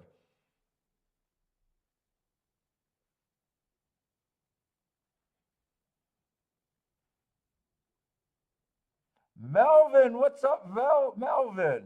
Brad Taylor, how's it going?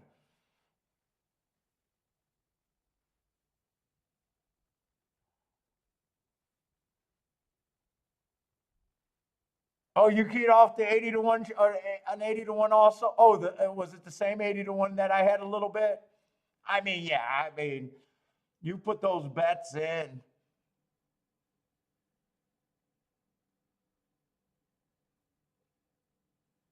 I seen that he had some horses in a common running line, and I was willing to reach if that bad rail was that bad rail. I wish he would have been part of the race though. I like the Hearts 3 races back. There was some. I thought there was some reasons to get to him too. I want to see. I know the 2 went wire to wire. I'm pretty sure. Did the 9 and the 13 were those the only 2 horses challenging, or did they even challenge? Who was the one that got second?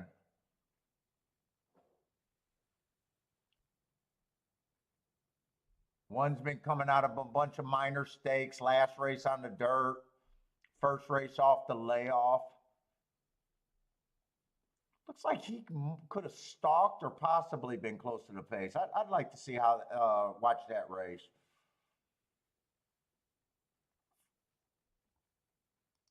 Yeah, I'm right now. I was excited to play Pimlico because I thought turf routes was going to be what I was feeling. But right now, man, it's just I don't want to deal anything but token bets right now on the turf routes at Pimlico.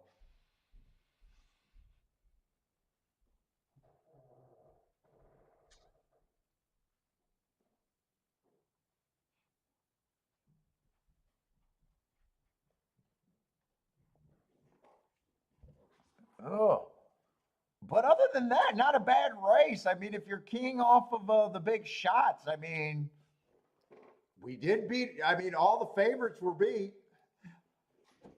It's to me, it's never wrong. You're just you might be wrong, but you're never wrong to be in races with those results. I mean, 20 to 1 winners.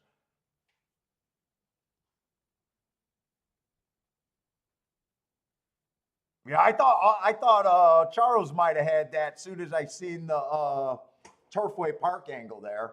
I know Charles been about the Turfway route. Let's see. I want to see this. One was up there too. 9 was up there. One kind of gave up trying for the lead. So one just stalked there. 2 went wire to wire. One was stalking.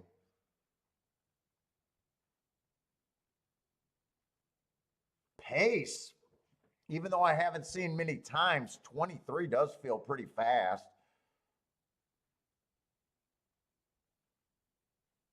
Who closed that out? Who got third? I'm not sure who got where third and fourth came from. Was one of the favorites third maybe?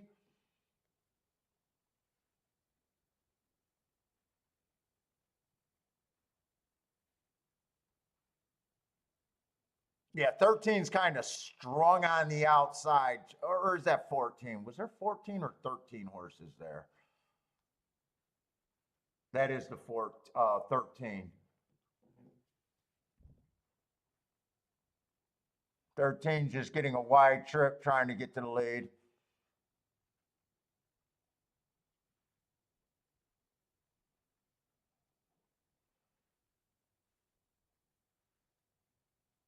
One almost looked like he had the 2 here. 5 and 4 got third and fourth. So speed did hold up very well, obviously. I think 4 and 5 were both bet, right? 4 and 5, I think, were the 2 favorites in that race.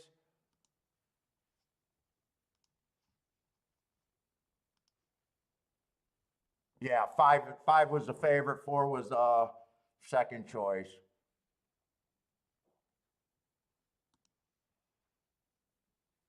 What's up, Bill Bell? How's it going, man? I have no idea what the turf's doing over there at Pimlico. I keep going back and forth all over the place. All I know is I'm protecting myself. That's all. That's all I know is what I'm doing there.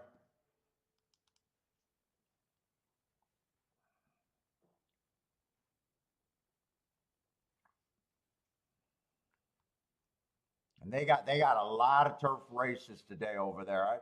You know what?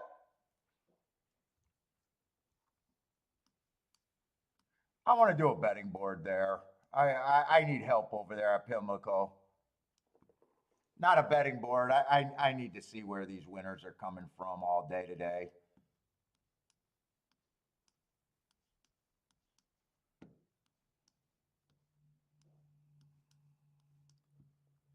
I got plenty of time for Gulfstream. Let's see, I'll throw Belmont on.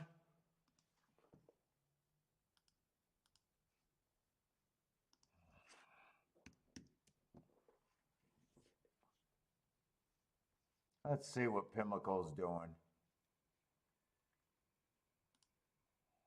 We're already in the 7th or 8th race, I think. Let's see if we can get a grasp here. Let's see. First race, the 6-horse stalked. Nice price, 8-1.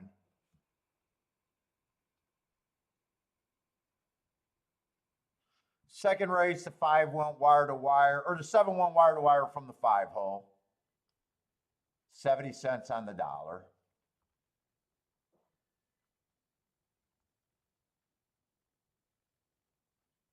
Third race, the 11 went wire to wire on the turf sprint. Nice price.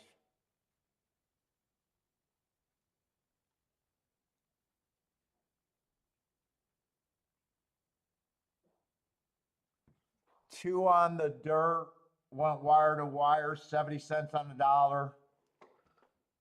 Almost got beat by a 20-1 horse. I wish he did.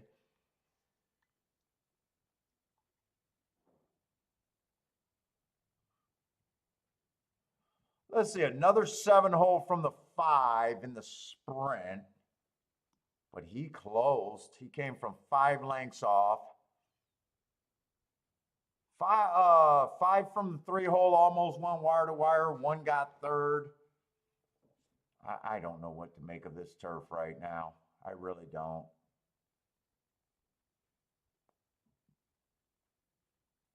Another 60 cents on the dollar horse. Did a deep stalk almost to close. Everything on the dirt's been just pure favorite.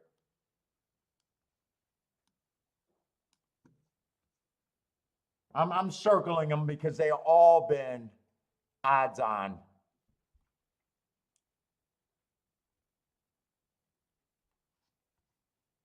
Let's see. 2 just went wire to wire on the turf sprint. Is that all the races today? 1, 2, 3, 4, 5, 6, 7. Are they going in the 8th race?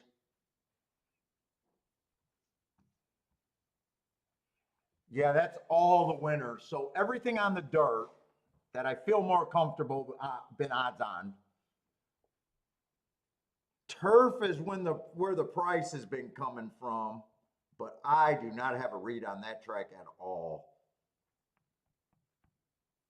Not at all. Don't feel comfortable there right now at all. Let's see, I might as well Gulfstream's not going to have as many results. Gulfstream, I think, is playing how Gulfstream looks. I don't think I've seen any surprises really at Gulfstream. I passed on a low playing exacta.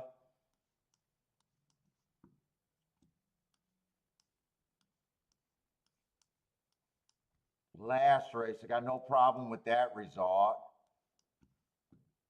4 pretty much went wire to wire. I'm thinking he went wire to wire. I think he was in the body of the. I'm looking for inside speed there for the most part. 3 held on for second. They did go crazy slow though. Yeah, Yeah, they only got 2 charts up so far.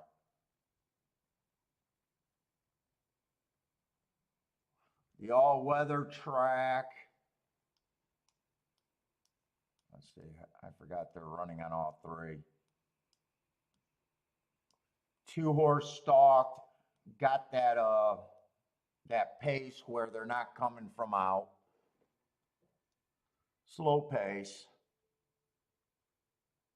The 3-horse from the 2-hole went wire to wire, so I'm not seeing anything that makes me think that the dirt on Gulfstream has just been what's playable price-wise and what's not to me. And then I'm just not sure how that turf route race ran.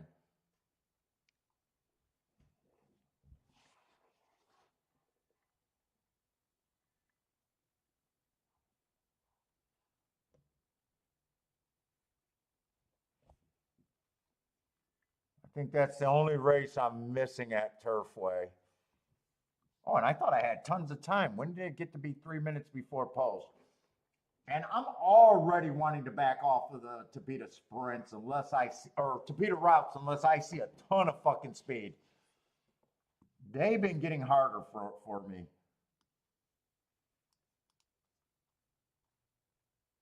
I want to glance at this race first just to see if I see pure speed. I'm seeing a whole bunch of stalkers. I am seeing a race where the track is being dominated by stalkers. I got a race right here where I don't think anyone's ever had the lead. I guess the 5 had the lead once and was dueling by a neck at one time.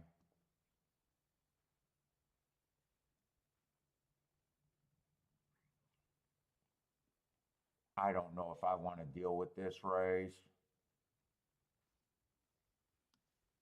I guess this horse had the lead a couple times.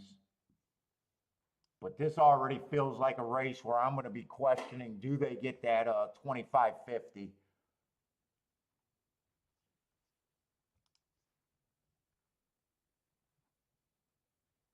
Oh, Mac, you think 1 might be the lone speed here? I mean, the pace picture is muddy. Let me just see. I might just go back to old style, seeing who got the best marks even.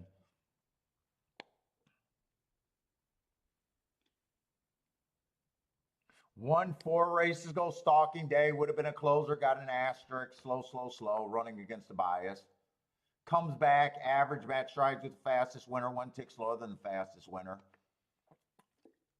Before getting tired. Then he runs on a bad rail. Nice race against the bad rail. And then last race, early pressing day, was a little bit too far back to win. Definitely think he has some excuses.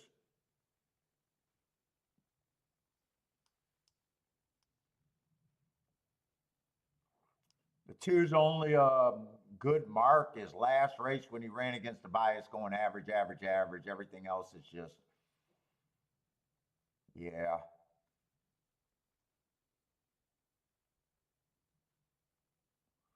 Let's see, 4 would have ran on a bad rail.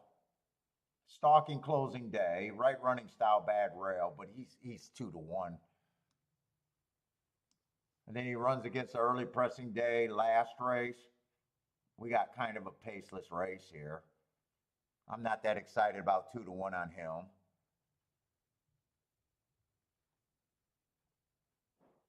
6 is stretching out. He might go to the lead, or who knows? I don't know. Or the 5. I'm not sure what to do with the 5.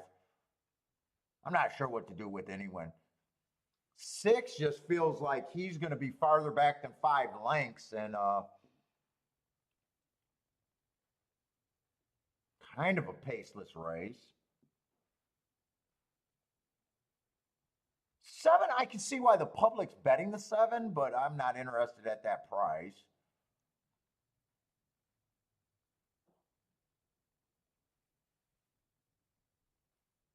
8 could get a good trip. I think 8 shouldn't be 10 to 1. But I don't think I bet this race. 1's probably the overall best marked horse, and 8, I just don't think he should be that high. I'm rooting for the 1 and the 8, but I don't think I bet this race right now without knowing where the pace is coming from and feeling like this could be a super slow pace. I'm rooting for the 1 and the 8, though. Let's see. Blair likes this race a little bit. 127.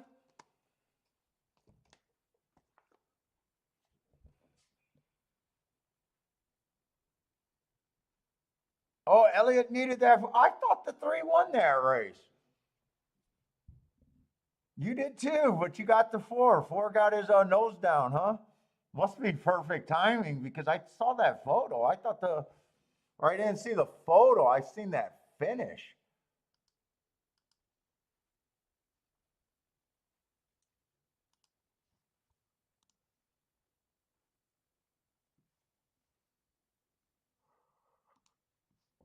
Oh, let's see who gets the lead. The 2 got the lead. I wish 2 I thought I think 2 and 5 were the only 2 horses that I thought could get the lead. 25 and 3. If you got the 2, this should feel good to you right now. That's extremely slow.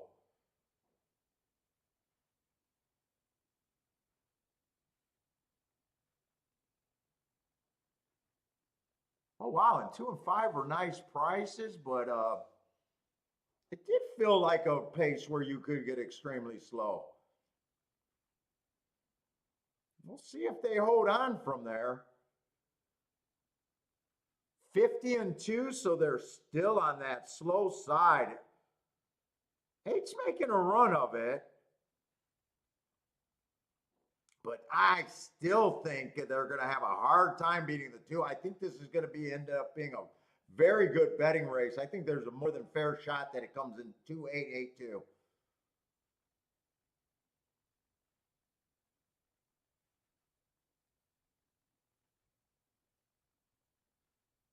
Oh, no, that's the 1, not the 8.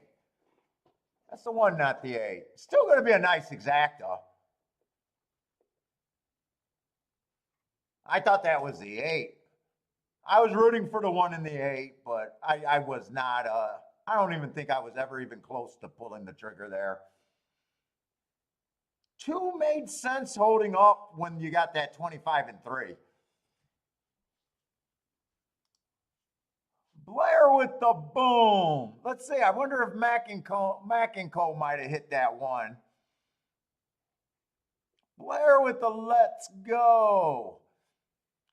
Rex looks like he hit it. Rockin' Ray looks like he might have the exacta there. 1 and 4 over the 4-2-1. That looks like an exacta right there. Yeah, that was a race where maybe I could have got creative and said this pace is going to be that 20. I just have not wanted to look at the races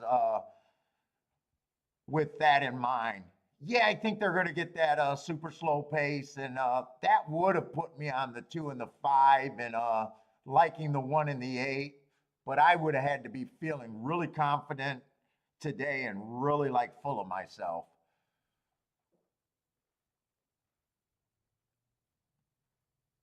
Mac's back. Mac is back. Jan with the exacta, nice exacta. He did the 2-8 over to 1-2-7. Oh, you were hoping I was right thinking that was 2-8.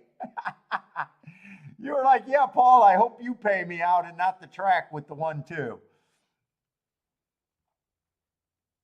Oh, actually, no, you don't, because I'm looking at your bet. You wouldn't have had the 2 and the 8, actually.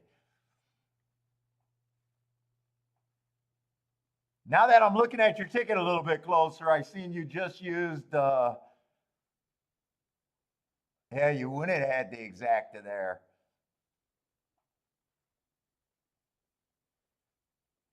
Uh-oh, Mac, Bender's putting out, you guys are going to get a little underpaid here. How bad is it?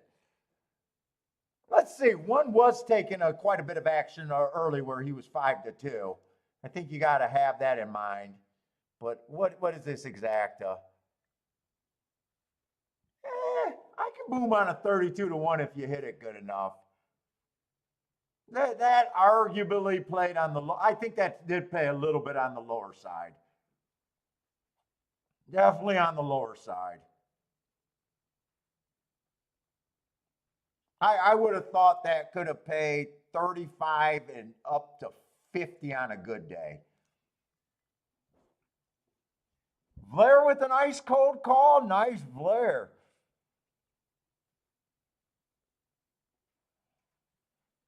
Jan says 2 and 8 were both overlays on his odds. Now, as soon as I see, if you would have told me that 2 would have had a lead and 50 or 25-3 at the first call, if I would have known that, dude, well, I didn't even do a betting line, but I would have thought, I was thinking that 2 was going to re-break with that pace. 2 would have all of a sudden turned from 9-1 to basically 2-1 favorite in my head. Yeah, I think on normal days, a high side, I think it pays like 50. Normally, I think that pays high 30, low 40. And some days it 32-1. Because I'm even remembering that the one was taking a lot of action early. I think when Max said it, he was like 5-2.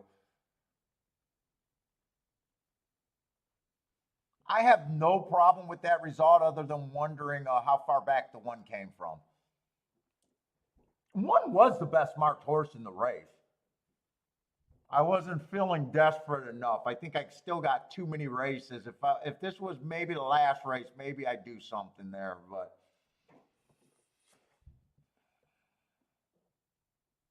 Gosling Max says Gulfstream's generous. He's used to getting robbed over there. Uh-oh, Mac and Company coming with the Earth Alert. You guys kill me telling me the damn names. Now I'm less likely to want to play that race, but I'm inside there.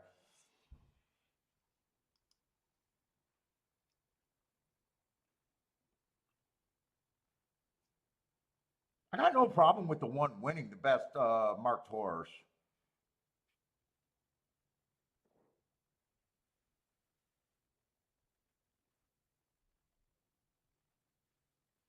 Yeah, that's what I noticed. You wouldn't have had the exacta won it. You wouldn't have had the exacta if it came in 8-2. No, not if you did it exactly how you got it written down. Is that a question? If this is how you played it, if that's exactly how you played it, if it comes in 2-8, you're fucked.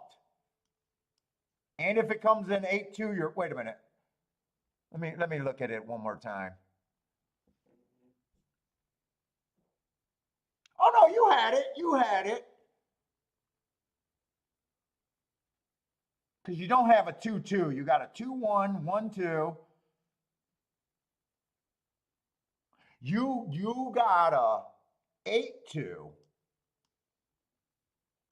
But you don't have a 2-8. You don't have a 2-8 there.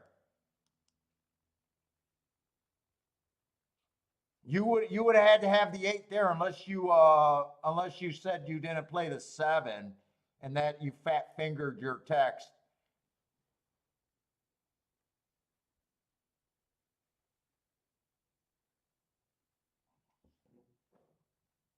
So you got 2 that can win. If 2 wins, you don't have the 8 in second. But if 8 wins, you got the 2 in second.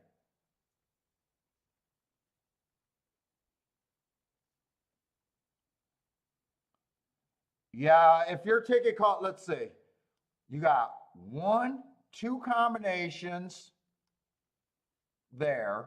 You got 3 combinations here. If 2 runs second, I'm confusing. Now I'm confusing myself. If 2 runs second, you still got the 8.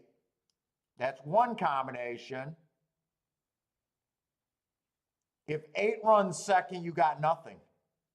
So you got 11 combinations. So that should be a $22 ticket.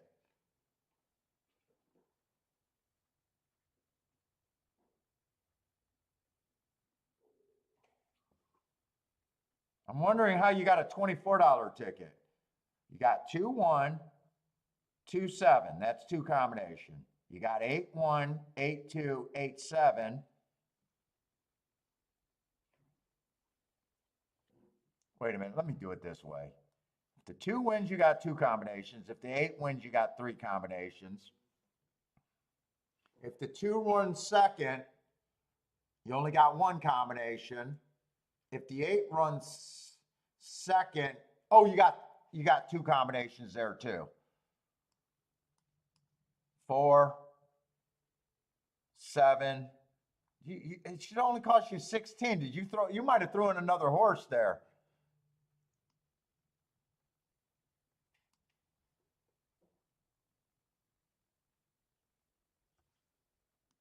If you did this ticket and got the 8 in there with the 7, now you got 1, 2, 3. 1, 2, 3. That's a $12 ticket, and that cost you $24. I got a feeling that's what you did. If your bet cost you $24 for 2, you probably got 2 and 8 with a 1, 2, 7, 8. You know, check your ticket. I bet that's the ticket you got there.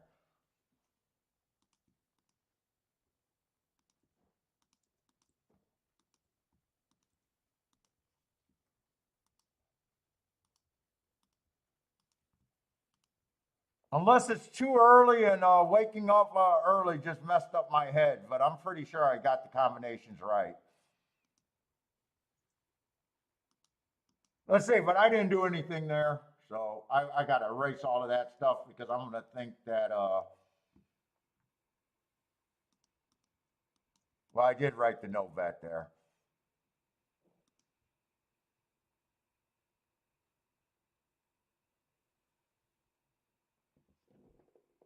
Yeah, if that was your ticket, it should have cost you $24.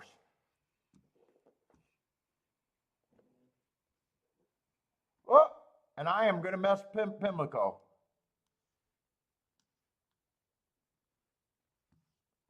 Fuck, really? I'm going to miss Pimlico?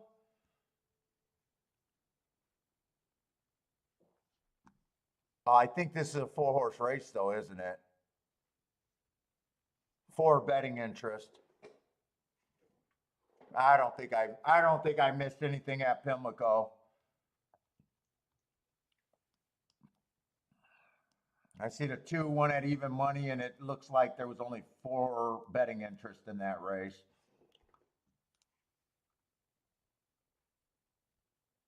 Oh my God, Annie got you snow crabs today? Hey, Boderick, you got to train her right. Throw them in the garbage. Don't even eat them. Just throw them in the garbage. You got to teach her a lesson. Not the Alaska king crabs. You can't show me a picture of Annie with 2 giant ass fucking Alaska king crabs. What did you do? Why is she pissed at you? Why? I gotta ask Annie. Why is she pissed at you? I hope she gives you a platter of snow crabs, and then her plate she got a big old fucking Alaska king crab. She's pissed at you, man.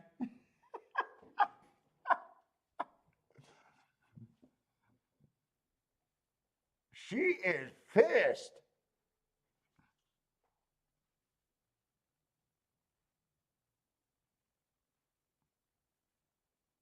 You got to walk over and throw them in the garbage, man. That's for poor people buffet.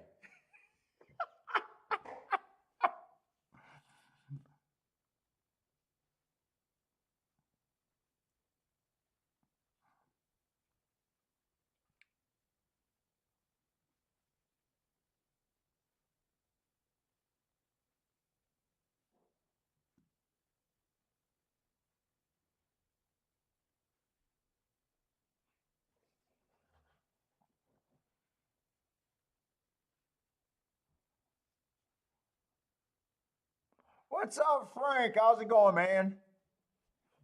Venezuela's representing. What's up, Frank?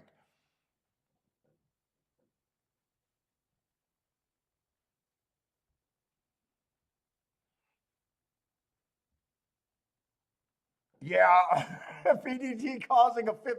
I don't know if that's a rant. He's asking a question. He wants to make sure he's calculating his tickets right. Uh-oh, Churchill got woken up. Wait, talking about crab legs. Yeah, but not fucking snow crab. Not snow crab.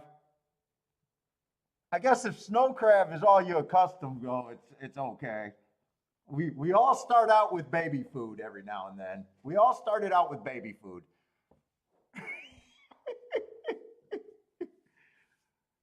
Oh my God! Once you go to king crab legs, you can't go backwards.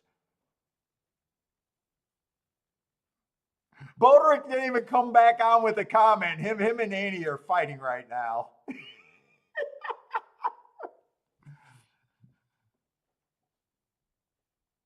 Okay, yeah, Jan, it came in, yeah.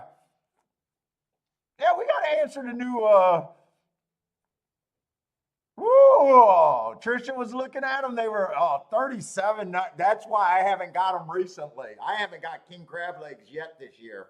That's why, 37.99 for a pound. And I need 2 pounds for myself. Kiki doesn't even eat it.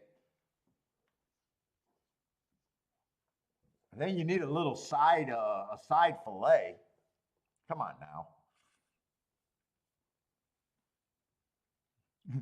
Hey, Trisha, if they stay up there, I guess I got to wait till my birthday.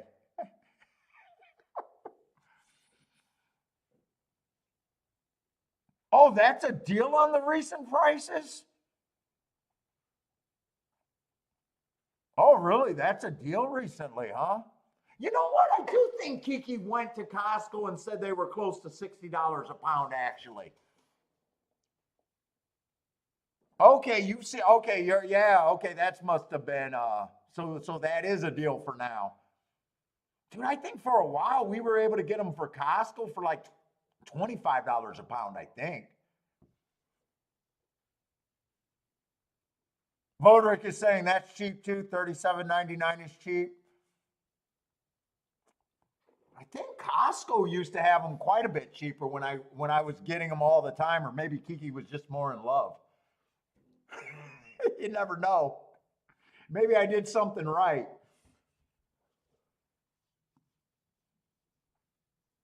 Yeah, free COVID. Yeah, free COVID.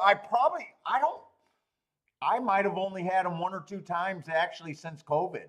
It might have been a while, and they might have been just on my birthday. It has been a while.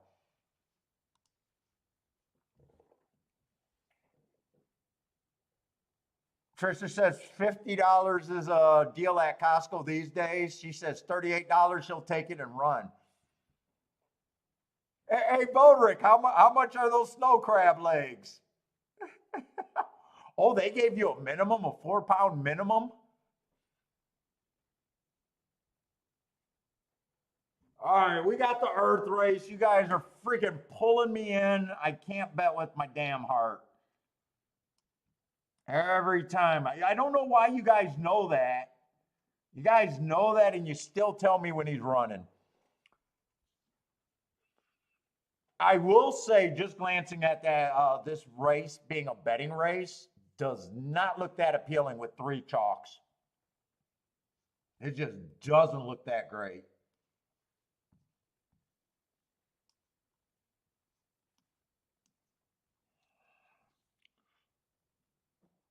And they're all towards the inside of the track. And it is a dirt sprint. I've seen nothing that makes me want to get off of the inside of the track.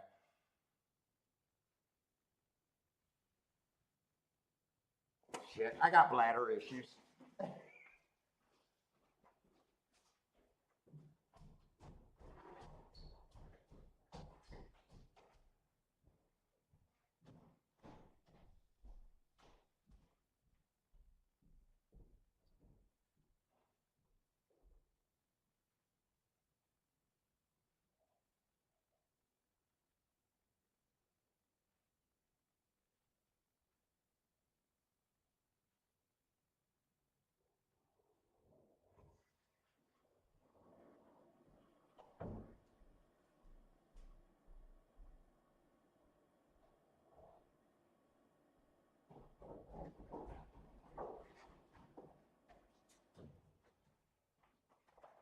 All right. Let's see where the hell we're at. Not the greatest looking betting board if the inside's good. Just in general, not the best betting looking race. I don't have to look at the favorites because there's so many of them.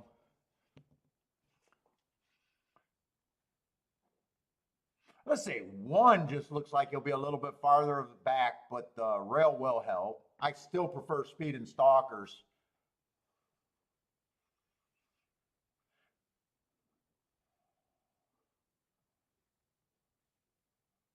Three races ago, he should have got an asterisk running against the stalking track, but two races ago, inside of the track was good. He was closer to the pace, but I'm taking that the inside of the track was good, and that's why he was closer to the pace. But I still would be more about the speed. Hey, with him being on the inside, I mean, probably doesn't look like I probably got to give him about a 10%, feeling like a little bit of an overlay, but he's like a sucking kind of overlay.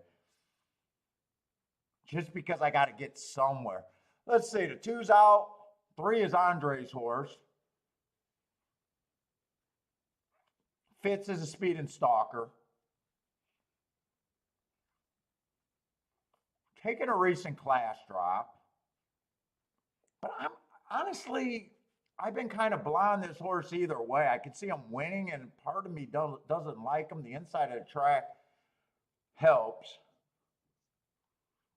By himself, I'm not interested. I'd probably have to use him.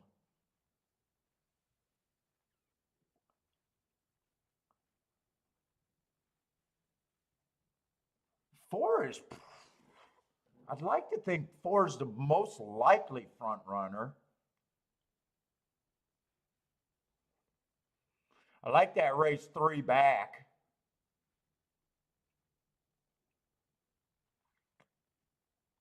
We went too fast to win, but he's been quitting badly his last couple races. And last race, it was an inside speed day. He had the inside. He had the rail. He had the right running style, but he probably dueled with the eventual winner right there if I said it was a speed favoring track on my note. He has been quitting. Earth has not been having his great speed lately. He's been running stalking.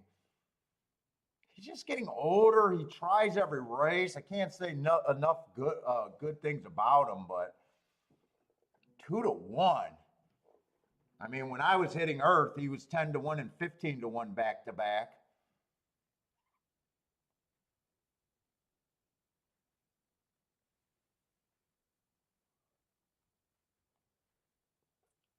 Seven might be fast, but it gets hard to win it from the 7 hole. I love his marks, but I'm all about the inside here. And 8, I'd be taking a hard stand against Old Town Road.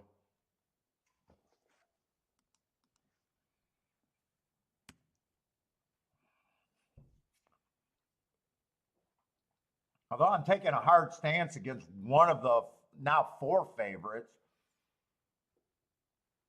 Dude, right here, pretty much. They're not leaving much. I'm mostly interested in the 1. And I think 1's a reach. 1, 3, 4, 5. I don't really know if I can bet this race.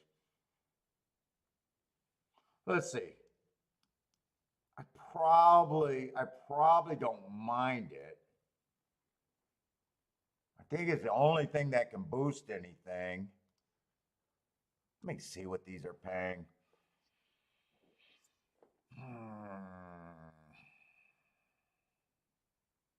4-3's paying 16-1. I've been passing up and getting beat by $16 combinations all day. 5, 3 is $16. Let's see. 4 on top of the 3 and the 5 and the 1 are decent. 3 on top of the 4 is decent. 3, 5, I can't pair up. 1 is the best thing I think I can get to, even though I don't completely like it.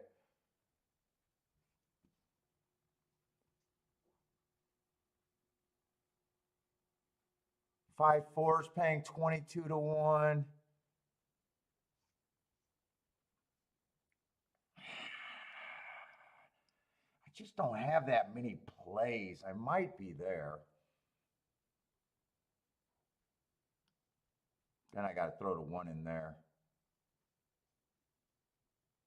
That's a $12 base bet. If it comes in 4, 3, 4, 5, I'm basically looking at even money.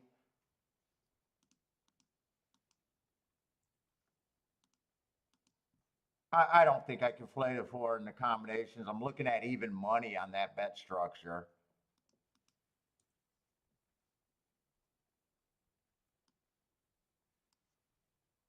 I think 4 I will take to win at 5 to 1 though, but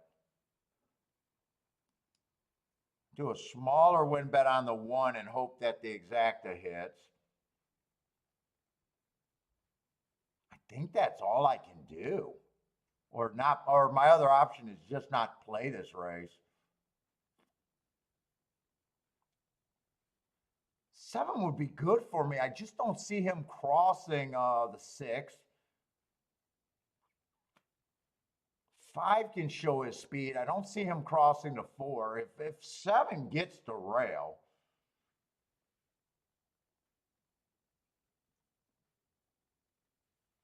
it would be good. I just don't know if I see that scenario.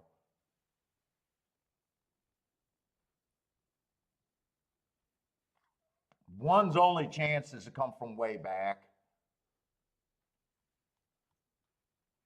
Either play those tickets or sit out.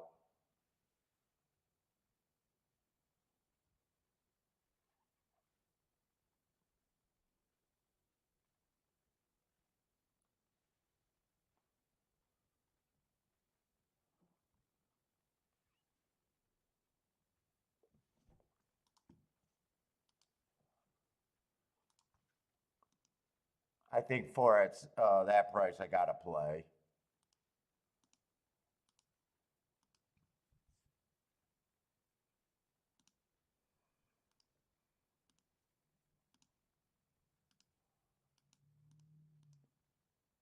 I'm even going to throw that 7 in on that exacta. If 1 gets first or second and the 7 gets first and second, I think I want that. I'll add that.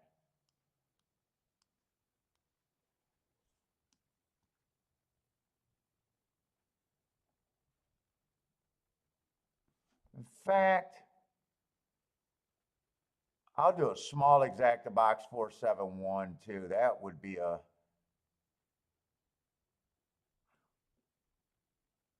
No, all I got to do is exacta box 4-7. I already got the 1 in with those 2 horses. That way I can hit it for the right amount. So I got a 4-7.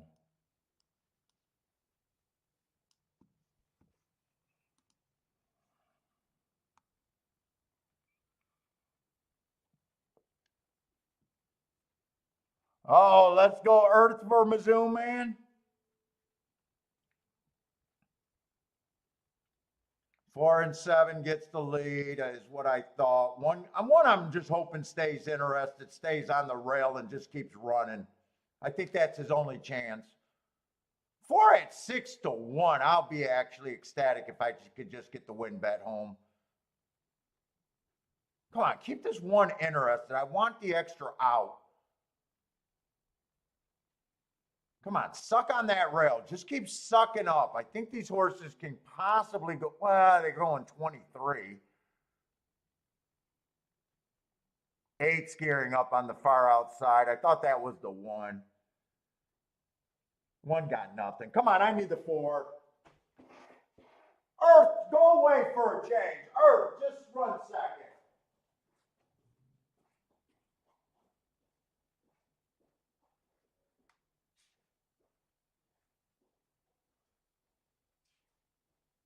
second, Herb.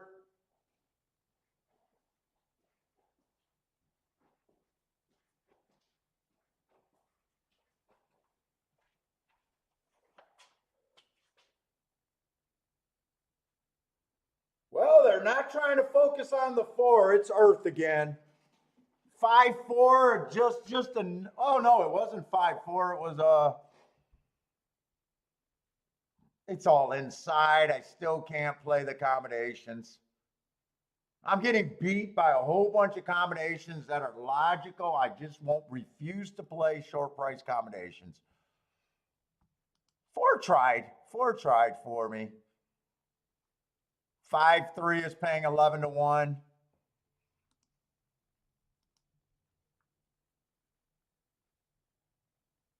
Dude, and even though Earth beat me, I just love that damn horse. I just love that damn horse.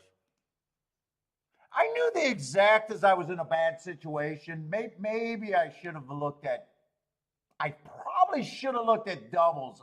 I didn't even realize, I forgot that we got 2 dirt sprints back to back.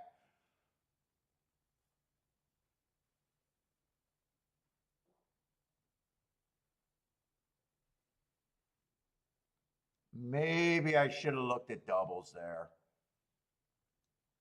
Except I would have been, the second half of the double would have been inside, and I got a feeling 2's probably going to be the chalk next race.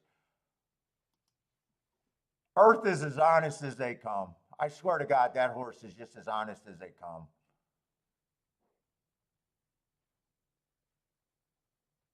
Oh, 2 got scratched next. Oh, no, 2 didn't get scratched.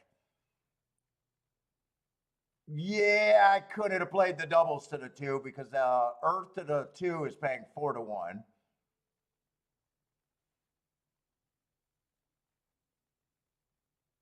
I would have had to fade a double that I would have liked.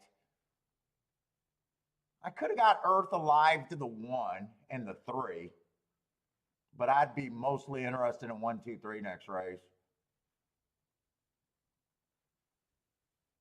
I think 4 is going to be scratched. Yeah, it's just they're not paying, and I don't even think that try's good. Jared, I know you said Earth. I love the horse, man. I love the horse, but I can't bet those combinations. I got no problem with him beating me. I'm super proud of that horse. I absolutely love that horse. One of my favorite horses. That fucker just tries. He just tries no matter what. He runs an honest ass race, no matter what.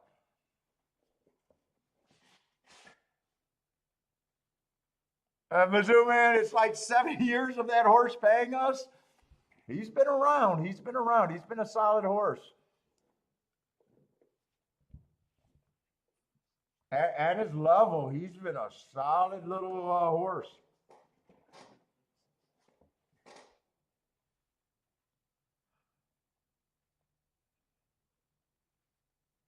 If it would have came in 8-4, or I'm sorry, 5-4, that did float up to 18 to 1. I didn't play it, and I would have been like, fuck, I probably should have just took it.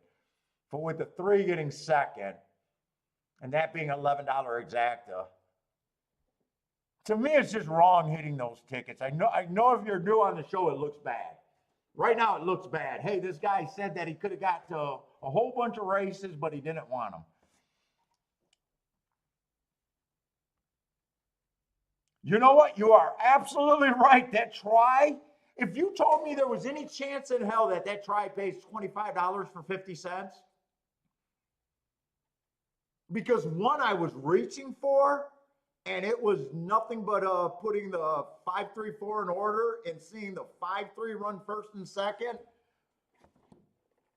I'm shocked that try paid that much, 26 for 50 cents. If I would have had any inkling that could have paid that was probably overpaid for that try. I threw out the fucking 8. I was like 8. He was 2 to 1, I think, and I was like, nope, 4%. Oh, Kiki went, or no, oh, you just took Bentley to the groomers. Yep. Finley's getting a Brazilian today. He gets his balls and butts done today.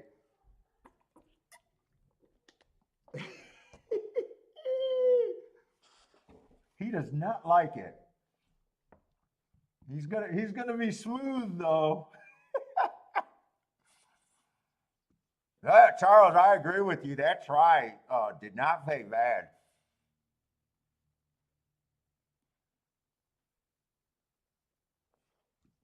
All right, I got to look at Pimlico. I mean, it's just acceptable for me to be losing at Gulfstream today. And Pimlico, I'm just playing very light. Hopefully, I'm still hoping to grab hold of something at Pimlico. I think we've seen two turf sprints. And I did notice they're running like 5 lengths faster than they were the other days.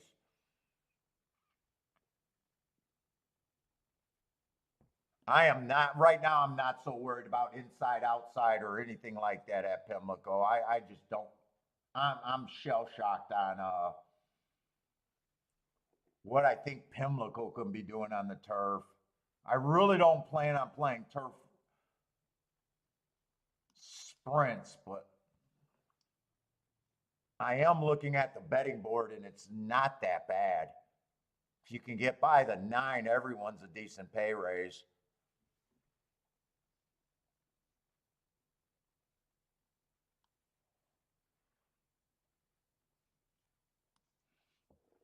I want to focus on the speed here. Problem is 9 is a speed horse.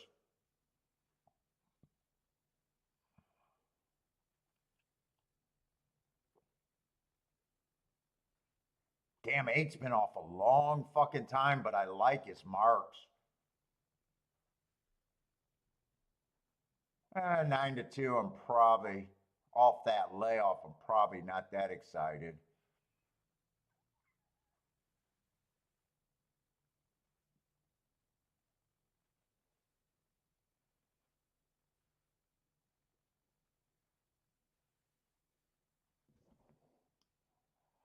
Oh, 2's coming from Gulfstream. I do like that race 2 back. Stalking Day going too fast to win while dueling on the lead. Goes to Keelan, but that was just a 1 race sample. 7-2. They're not tempting.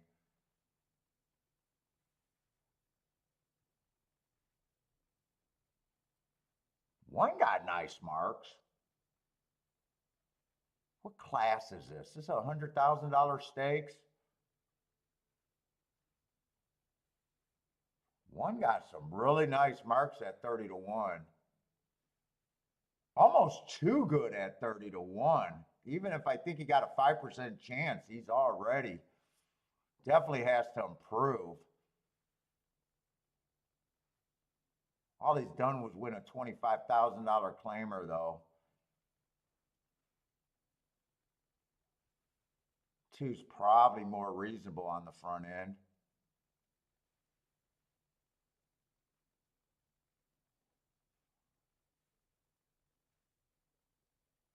Four got enough speed to stay close. Got bumped at the start last race. I don't like last race, but he's coming off a long layoff. 4 would not shock me.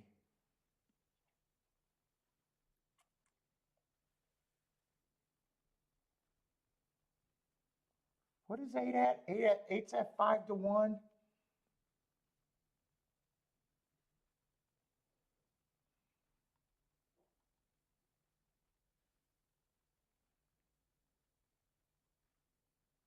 Eight's a spot I can get to.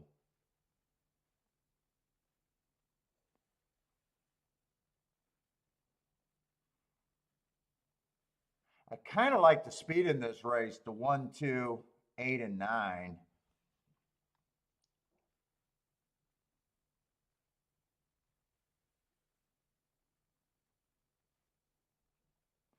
But 9 does look pretty legit on paper. We ran that really nice race too back on an inside day and had the inside.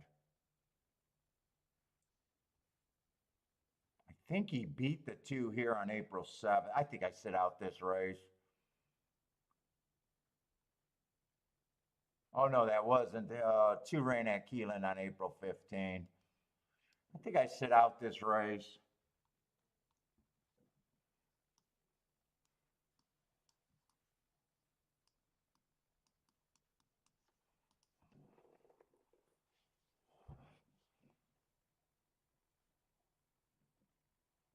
Let's see, Davey looking at the floor with the sprinkle bet. The old sprinkle bet. What's up? Frankie Tubbs likes the 963.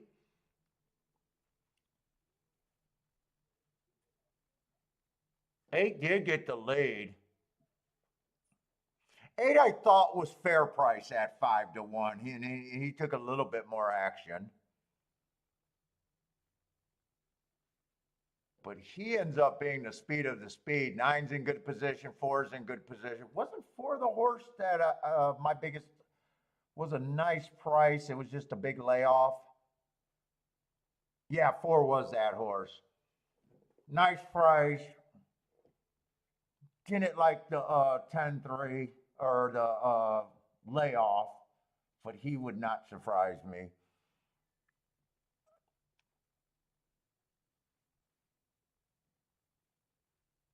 I said I was interested in the 289, the 1289.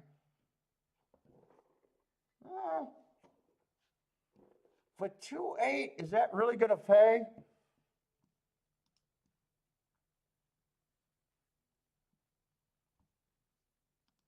I know I couldn't have did a 4-horse box. I would have had to leave out the 9. So it would have been only 281 probably. 2-8 was useful, 25-1.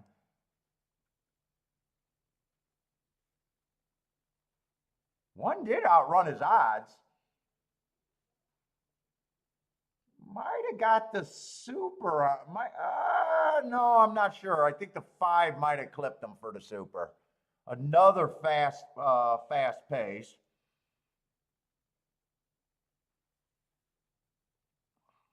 Have no problem with the 2 winning. I just wasn't interested in win bets at 3-1 or 5-2. What did he end up winning? I think he was 3-1 when I said, yeah, but I'm not interested in a win bet.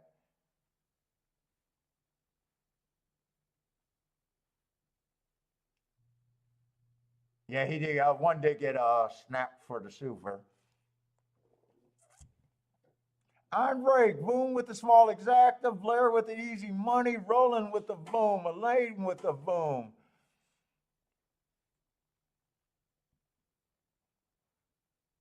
Elaine can't even believe she hit that. What did you hit? I can believe you hit the exacta, the win bet, even the try, Elaine. I believe you hit everything.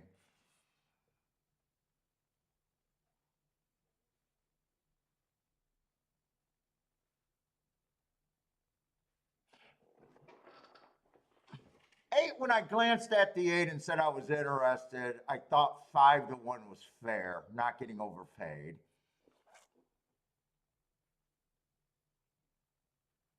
Pink Taco? Trisha, you're dirty.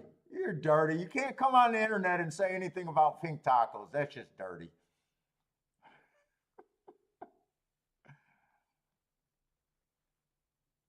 Who is Pink Taco?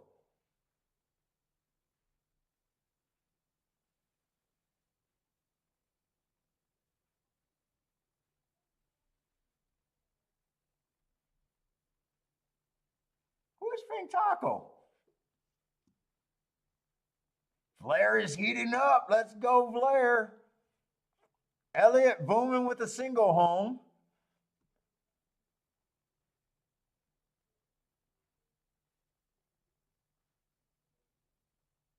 Oh, Paco Taco is the Pink Taco? Oh, wait a minute. I'm the one with the dirty mind. I thought she typed Pink Taco. Oh, I'm the dirty one, not you. I'm the dirty one. Charles started it, but actually I was the only one that seen Pink Taco. That may or may not be on my internet searches.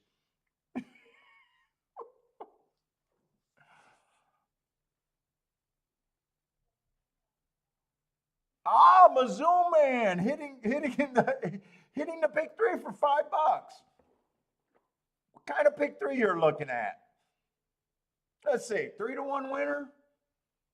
Who won the other? Man, I am not even able to focus on who's winning the races at Pimlico, especially. You hit it for a decent amount. Who won the next two legs?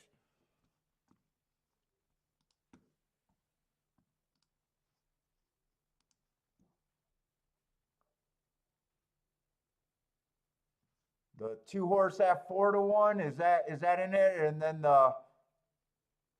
did you get both the twos?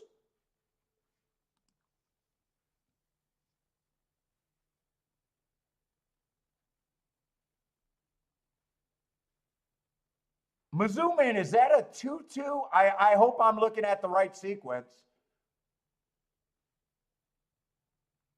Wait a minute, did I just see something wrong? Hold up. Wait a minute. 7th, 8th, and 9th race? Well done. Well done, sir.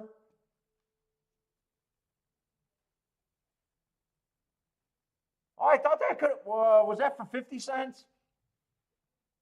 Okay, 50 cents. So you got it 10 times. Nice hit.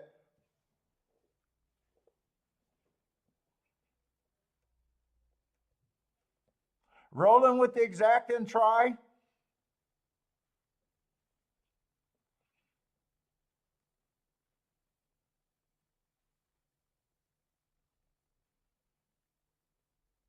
Let's see, Andre with another play over there at Gulfstream, number 2.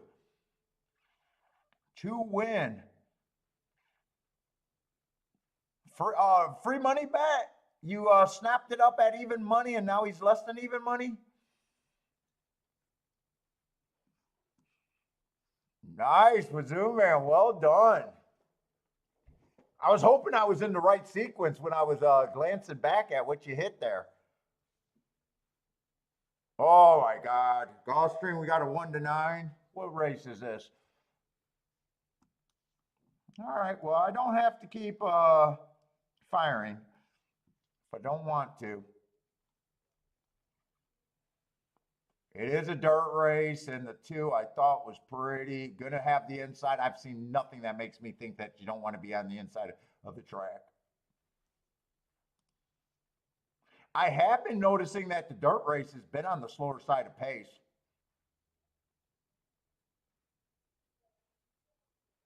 It could be a sign that the track's a little tiring, but I don't even know if I want to make that reach right now.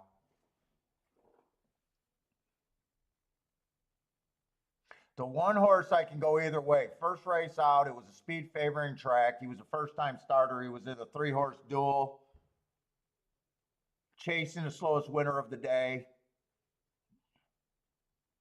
I can forgive anything first time out. Second race out, tried a turf route. And last race, nice win. I could get there, but I don't know if I completely trust it because he had an inside speed favoring track, went wire to wire on the inside with the track in its favor. But he is a nice price, and he's good to get to.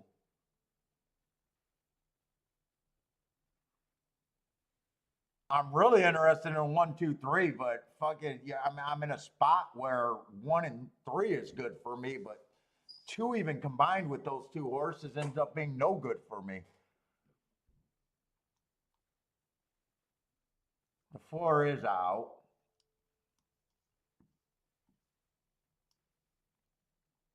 5 got speed from Tampa, but I don't always trust the Tampa form coming to Gulfstream.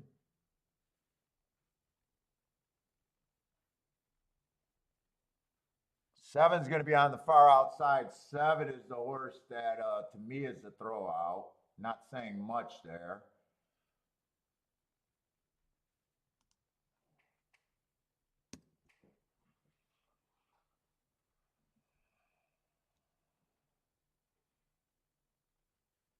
Oh, Mizumi needed that one. Been rough for you? Yeah, always nice to get off the...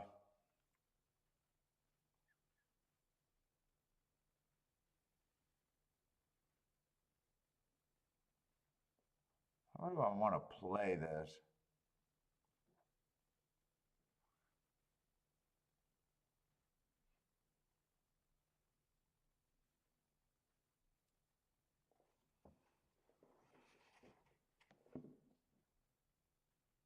I had such an ugly betting line. Or not a betting line because I barely could finish a betting line. I will say that I do think 2 should be the favorite. He's just over bet. I just never give a horse more than a 50% of chance to win because why? It's fucking horse racing.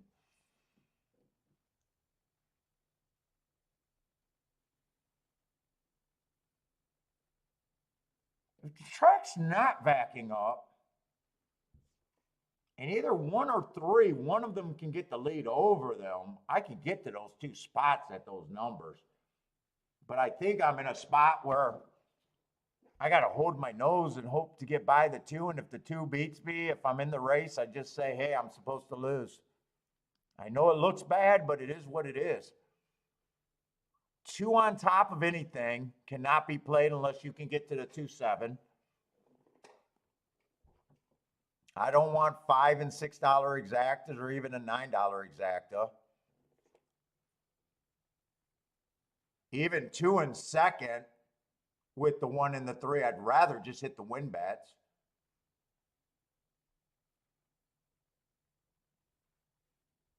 I could make a case. I know where I'm at as a bettor. I don't mind a 1-3-5 exacta box. I don't mind the 1 and the 3 trying to get by the 2. I can reasonably get to those scenarios.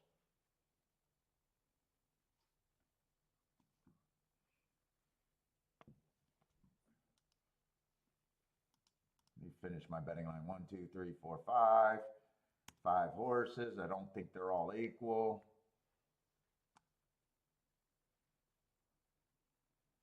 I think these 2 horses are going to have a harder time. Oh, I keep forgetting the 4 is scratched.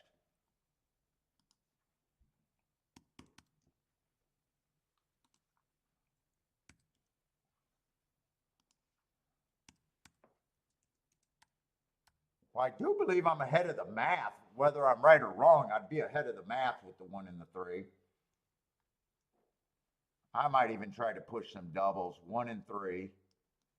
I could go way wider or play the doubles. I'll even price out what I can do if the 2 wins the double. But I'm on less spots there.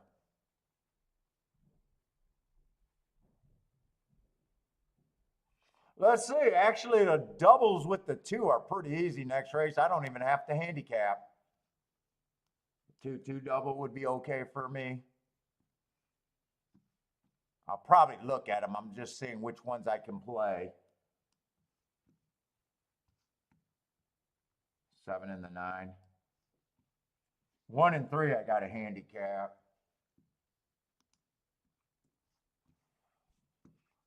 2 to 5, just, I'm in a bad spot unless I want to just sit out.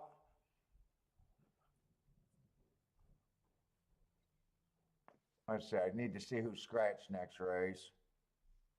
Just a 6 is scratched in the 8th race.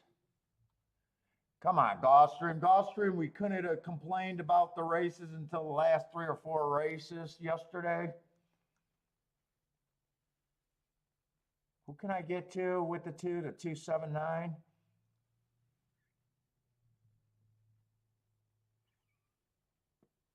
Two's not impossible. That's going to be a turf route. 7 I like less.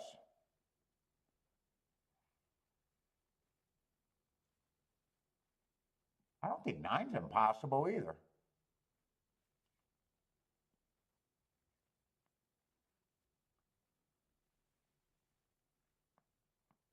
5's a sprinter stretching out. Who's supposed to be the favorite there, the 3 or the 8? 3 does look pretty good.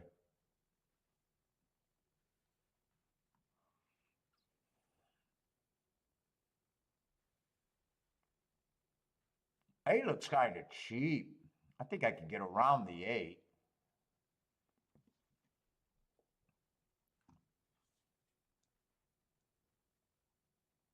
I don't actually hate this double right here.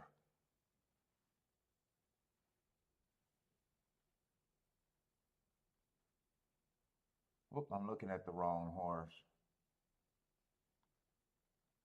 I got Slim's pickings at Gulfstream. 7. Not, I think 9 actually has a chance without looking up these races. I wouldn't be surprised if either of those races are decent. I know this race is terrible, but he's a turf horse.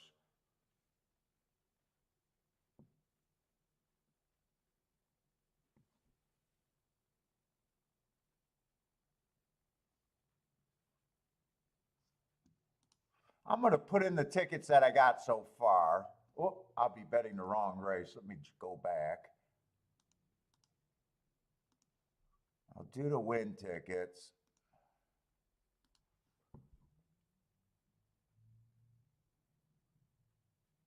I think I'll do that exacta box even.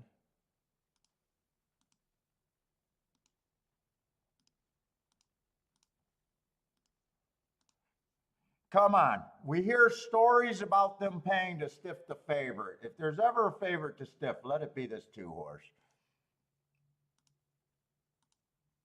No, I won't be mad.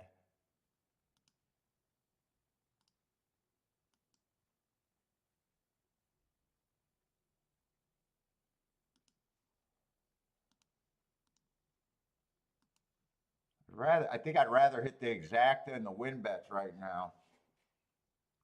Do I want to do something with the 1 and the 3 going to the next race, though? I just don't think I got enough time to seriously look at those exactas or doubles.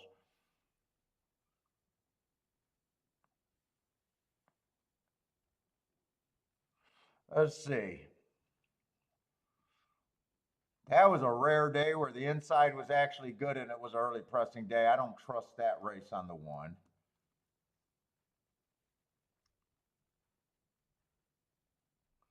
I do think 3's pretty solid. I like that race on the 4.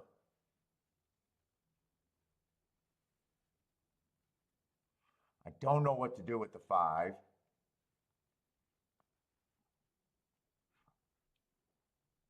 And I like the, I think I am going to do a double. 9, 8, 3 and 4, I think it is.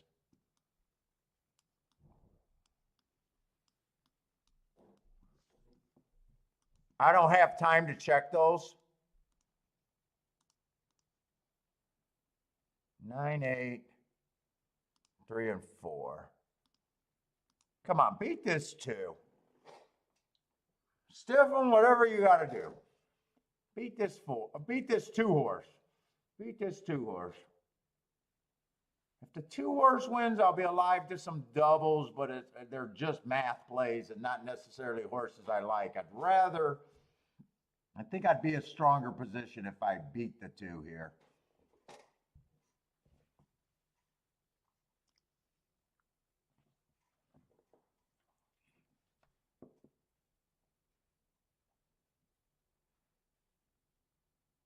Come on, 1 or 3. 3 misses the break completely. That's not good.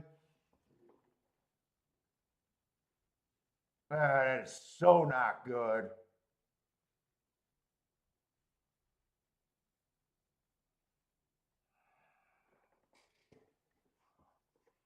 All you're in there to do is hit the brake.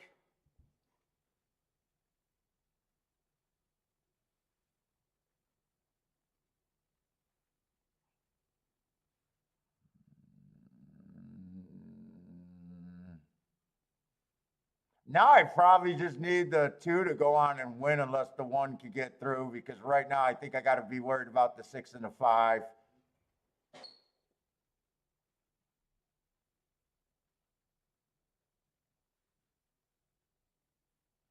Don't stop running on this 1. I don't know. I got to go pee.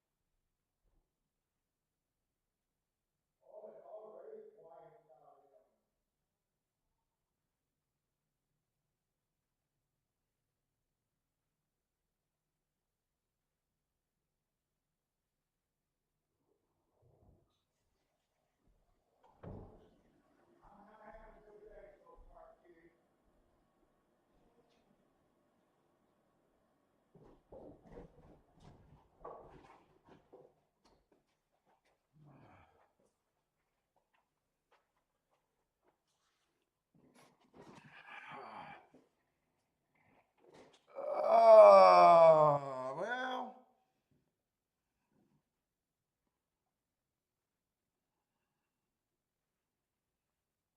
God, the inside's so strong there, but the combination's just been so bad. Who got second there? I think I seen the 1 fall apart, so I don't think the 1, and I know the 3 never ran. So that only leaves the 4, the 6, and the 7. 7 was the only nope, 7 didn't run either. I checked the 2 with all of them. 2 6s paying, yeah, $7.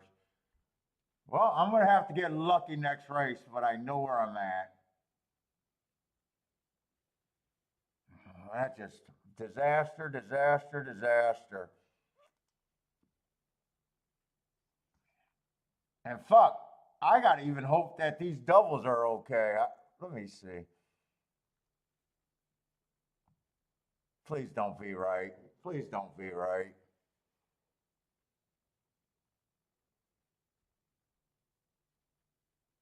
The 2 went down to $9. I should have checked that one more time. If 2 wins next race, disaster. If 7 wins next race, at least that's 139 to 1. That's actually a penthouse. And 9's still 65 to 1. I got 2 tickets that are okay, and we'll see.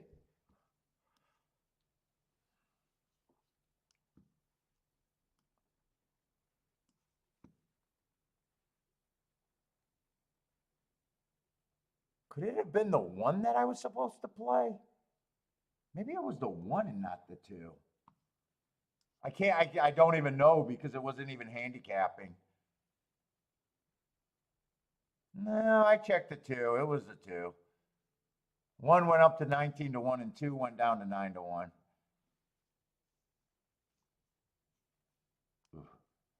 I got a bad taste in my mouth.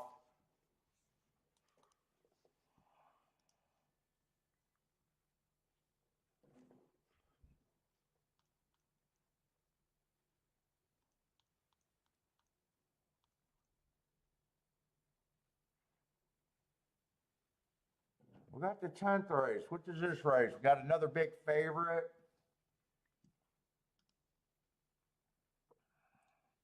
3 is out.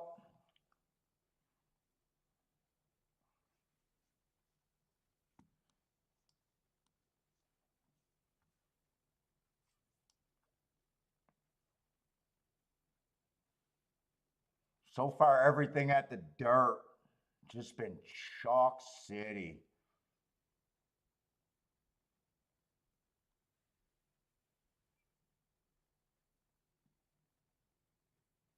Who won the last race there? I think that was on the dirt. No, that was on the turf. That was on the turf, the 2-8. That's right.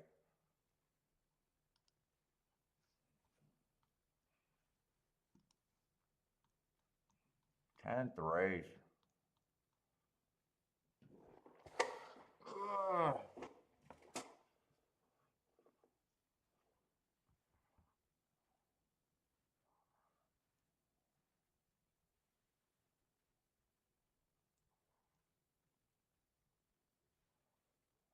Yeah, this favorite's done nothing wrong, really. 4 races ago, I like. Last race was not a bad race. Just not a good betting option. Do I think he's a coin flip is the question.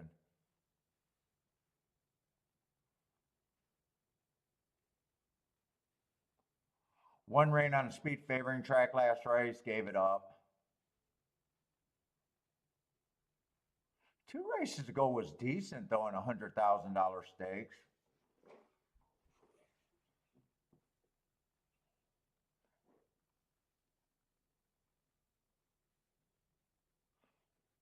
$35 to 1, really?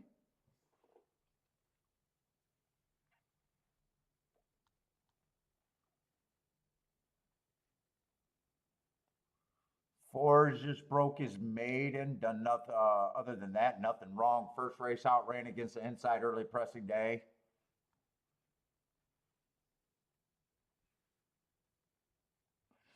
Five horse ran on March 25th. If that's the favorite he ran with, in the purple martini or whatever that is.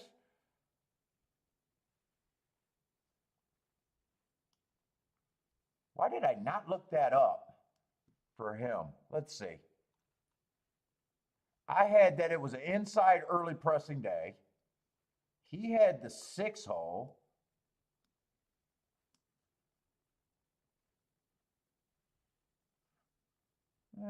Two horse had the 5 hole. They would have both been.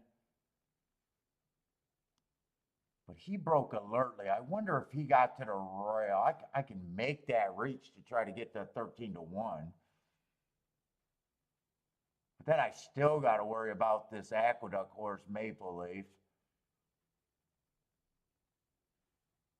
The Delaware horse, I'm just going to act like Delaware's not a good track. I don't know.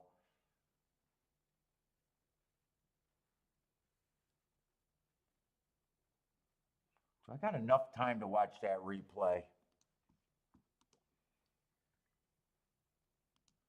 Topsy. I think they were a 5 and a 6, and I'll be trusting my marks if I could do this.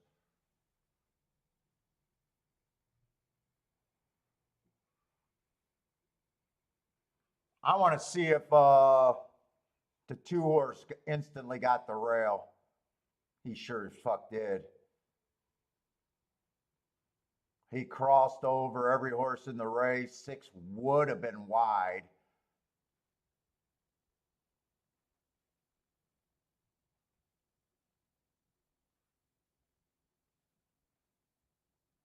Six looked like he was willing to run.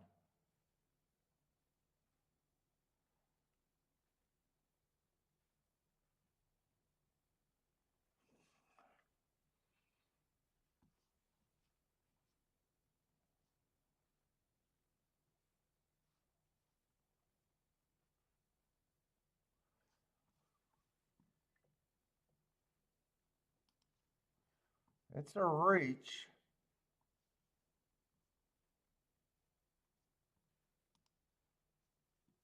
How much time I got there to decide? 14 to 1 is not bad.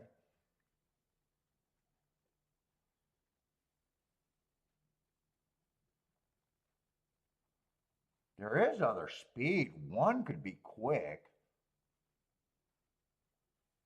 1 I don't think should be 40 to 1, but I think he still has a low shot to win.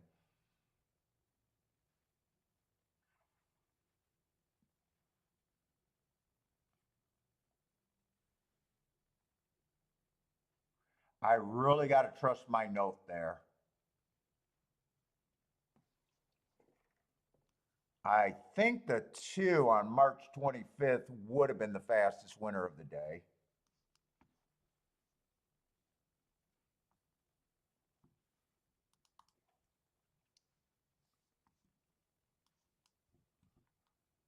Just want to check that real quick. Inside early pressing day, 21 and 3. Oh, he wasn't the fastest winner of the day. At the second call he was, and at the finish he was, but not the fastest first call.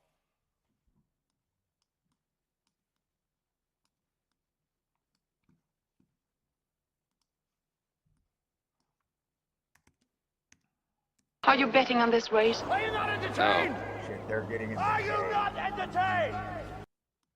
I'll take a win bet on the 5, see if I can get lucky. I do not. 2-5's not worth playing. 11 to 1.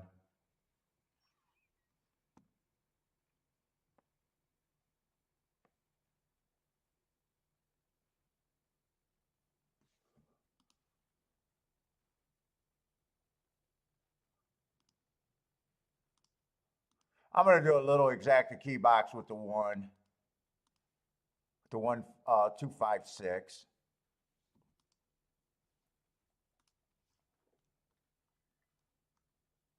The 1, if the 1 wins, I better hit the exacta though.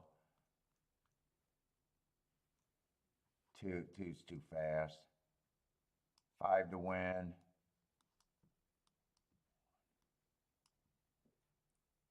I need a fast pace here.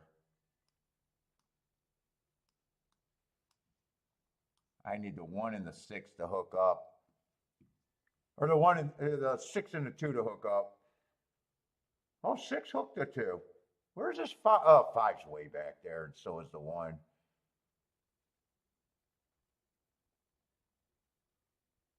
Come on, 1. He's so far back. He's full of run, I think, but he's so far back. Come on, 1.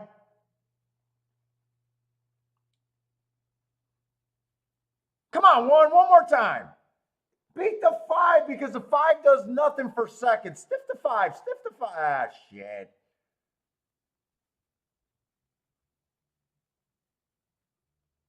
God, I mean, racing is so honest. They don't stiff anything at the same time. I probably could have hit a try.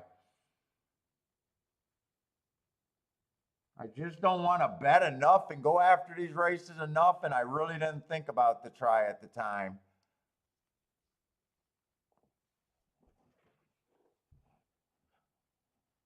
Blair with the wound, Davey with the bang.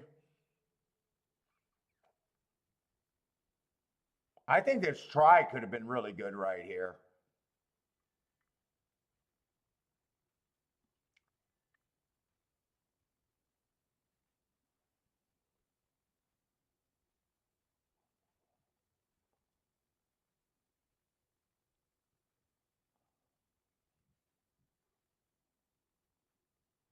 How much is that 6-5? I didn't even think about 6-5's 15 to 1. I think I would have. I think I could have thought about doing a try there. As soon as I decided that, yeah, I'm going to do something with the 1.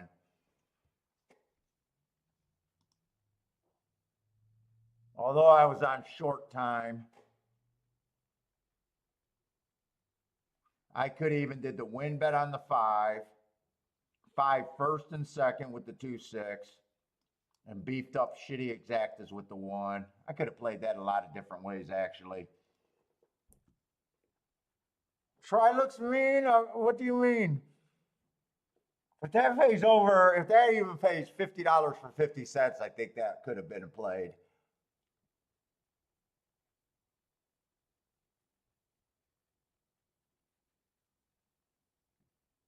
Ah, the coach is at the Saratoga Racino. Coach Al is there.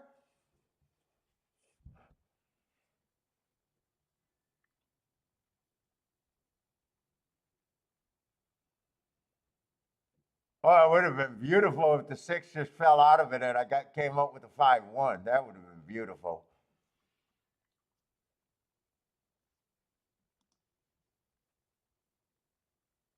Oh, 5-1 is 240 to 1.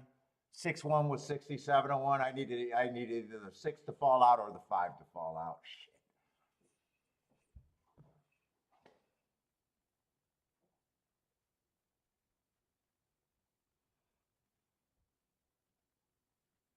Elaine's doing really good at Pimlico today. Nice.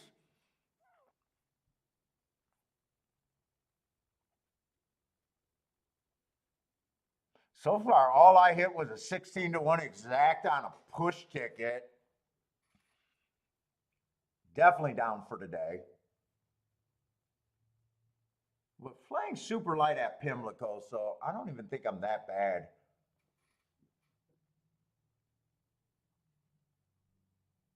What did this try pay? No, don't tell me that. 180 to 1, so it paid like $90. I did decide to do something with the one late. Oh man, I wish I I I did get that in under the gun, so I guess I couldn't realistically hit the try. I know I would not have been a 4-horse box bet. It would have been keyed. I probably would have had to force the 5 to get first and second and the 1 to be in the money with the 2 and the 6. Oh, actually, you could have played it like this. 1 has to be in the money. 5 has to be in the money. 6. That's a $3 base bet.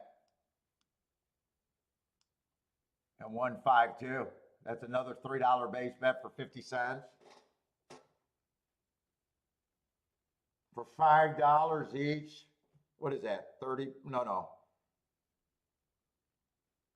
It'd be $6 for $1. I probably keep them under $24 for both, maybe 24 at the most. So if that's $6 for $1 base, I probably don't go 6 by 6. 6 by 5 would be 30. I think I could have justified doing 2 $4 try boxes there. That means you got it 8 times. That'd actually be a decent hit for me today. I didn't think about it in time.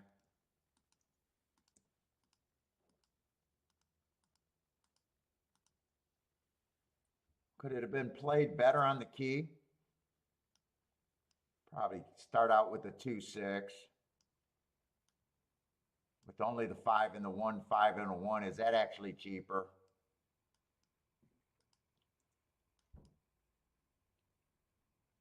Two times 2 times 1.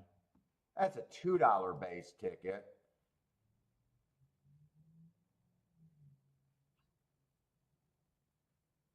And then you got the 5 to win, and you could hit the exacta that way. That way I could do that for at least $10. It costs $20. I mean, could have if I had enough time. By the way, I don't mind the bets that I did there. If 5 wins the race, I got upside for a small ticket, and if the 2 or the 6 don't get there, I got upside there. So I don't mind the way I bet it. I could have just went a little bit farther.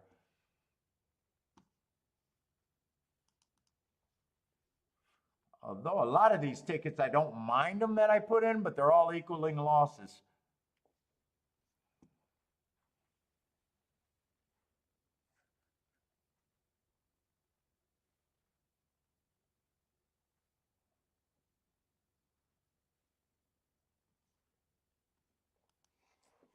Is Churchill running, or is Churchill running at night tonight? Churchill might be, Churchill's running at 6 o'clock tonight. I'm just curious what Belmont, if I did it, if I didn't want to cover the big day, I just want to see Belmont's result. Not a great exacta there. $9 winner, $15. Oh, that one's nice. Yeah, $6 horse, bad exacta. Two-horse race. There would have been some bad spots at Belmont and maybe a couple unplayable. Who knows? I don't know. All right, Gulfstream. I still need Gulfstream. Are we in the last race? Last two races at Gulfstream?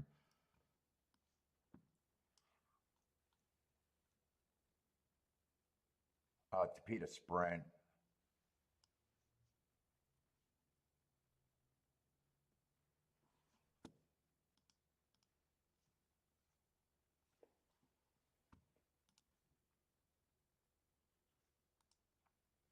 Big field. I know what I'm looking for there at Gulfstream. Speed and Stalkers on the Tapeta. I don't think we've seen a Tapeta race all day today.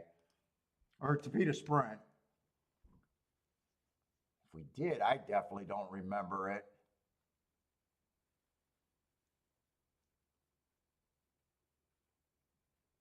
Oh, wait. Last race is a Tapeta Sprint. This is the 8th race. What do we got here? Turf route. Fuck off. I'm not comfortable on the turf routes right now at Gulfstream.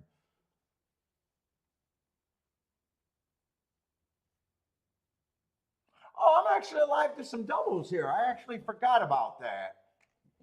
I'm alive to one shit double. 14 to 1 double, but it's paying $9. Oh my God, that's terrible. Let me make sure that's really the right payout. So I need a 14 to 1 to win to get a $9 double. Oh my God, can someone kick me in the nuts? Although two of my doubles are good. The 7 and the 9 horse. I don't even know if I like them. I thought I was playing the only things that I could play to the, with that 2 to 5 winning the first leg.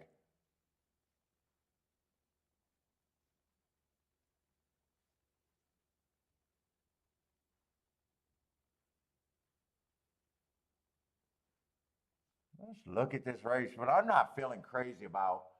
But the 2's now 14 to 1. I can always come back to hit them, but I'm not even sure I like them. $20,000 race, so the one stepping up in class, just one last race, inside early. Yeah, I didn't like him. It was an inside day, early pressing day, went wire to wire.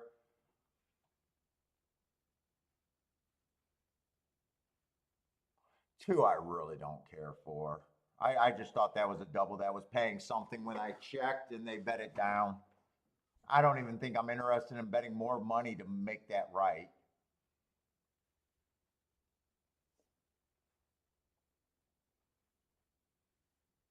Now I can handicap.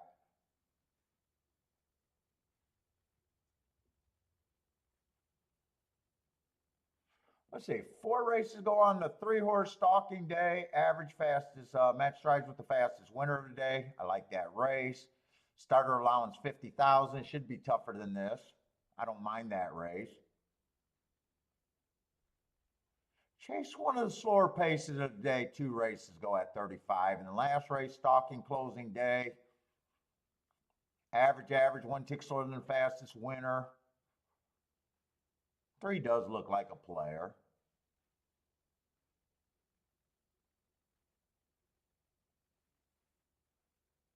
5 or 4 horse, I do like his last race. What class is this? 20,000?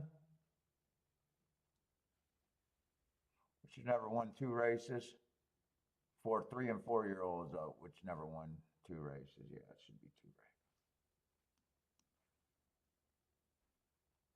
Went too fast to win last race. I just question where that race came from. 6 to 1. That's probably pretty close to where he should be, though.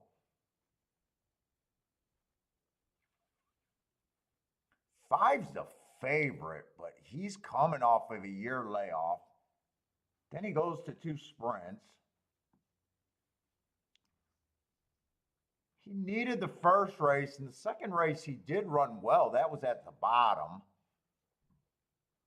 I'm not so sure I think he should be 4 to 5. If he goes back to last year's form, probably yeah, but do I really think he's going to go back to last year's form? 7, I got him. It'll be a big hit.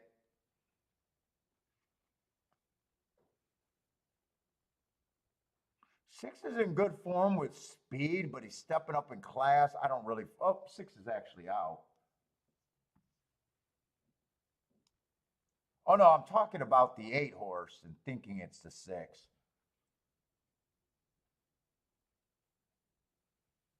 8 horse got speed, he's in good form. But that's not the spot where I would be.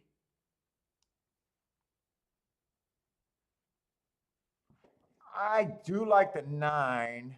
I want to look up the 9. I'm alive to the 9. I want to see if I really think he has a shot or not. I think those Tampa races could be decent.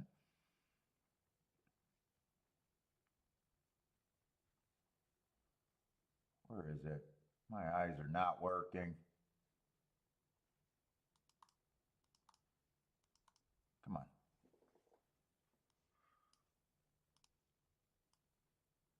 $4.29.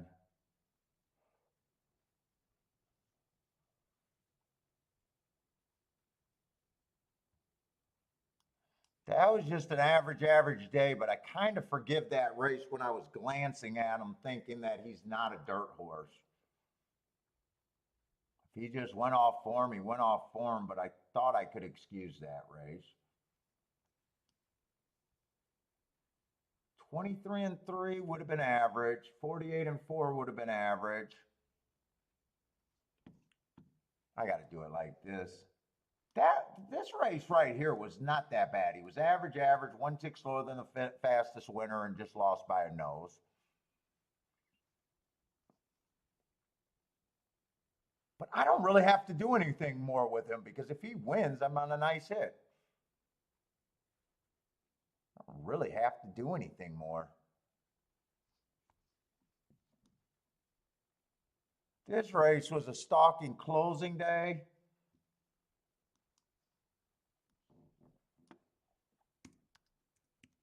He's also a degenerate horseplayer. He ran on the right side of whatever was going on.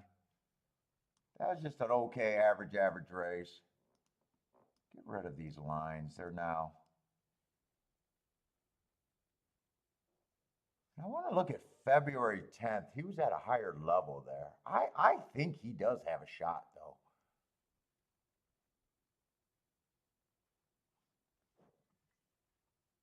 That was a stalking day.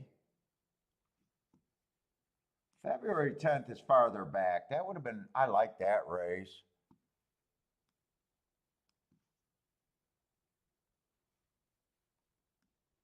I at least like that race. I think this horse, as long as last race he did not go off form, I think the 9 actually got an okay shot.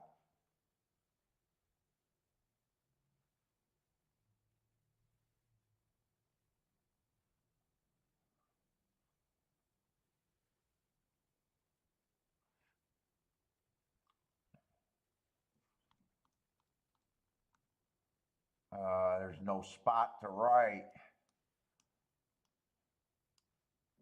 Let's see, 2 and 9. I don't have to do anything more on the 9. I could bet the 2, except I don't really like the 2 all that much.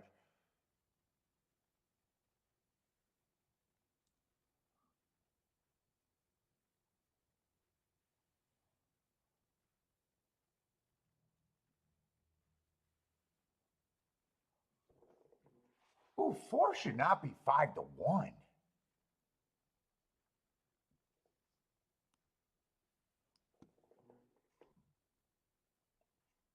5 should not be 9 to 1.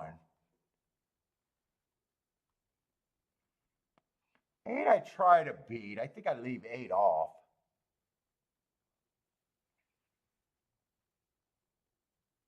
And I think 5's the only question mark on there.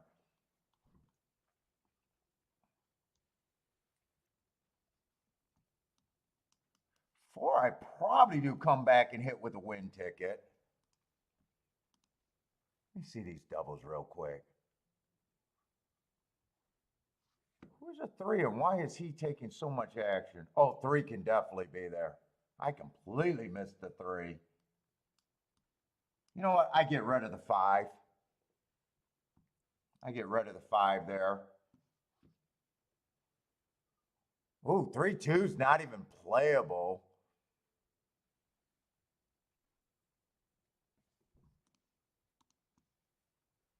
I'm going to bet the 4 to win, and then I'm going to take that 9 horse, wheel him first and second.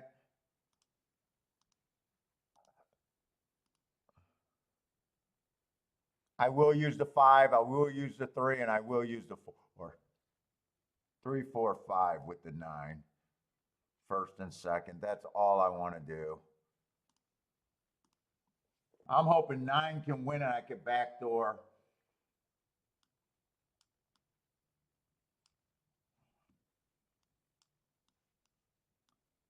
Three, 4, 5.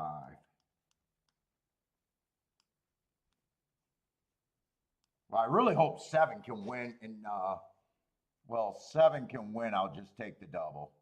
I'm hoping 9 can win, and it comes in 9 with the 3, 4, 4 really, or 4, 9. 4 can win. We'll see.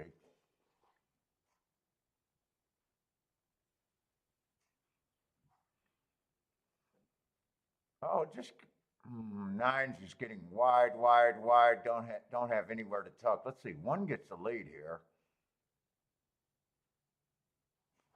I think 9's running too aggressive because otherwise it'd be stuck 100 wide, I think.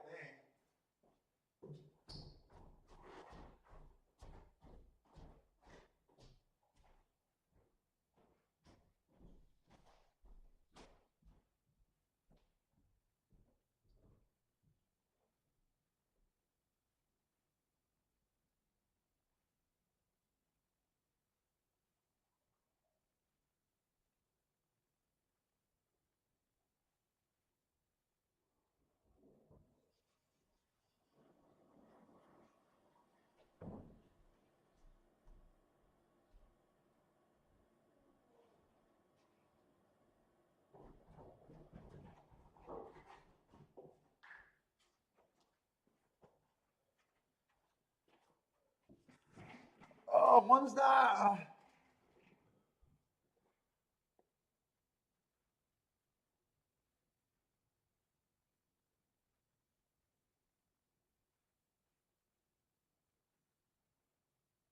There's no hope there. 5, 2, 4, 8. 5, 2, 4, 8.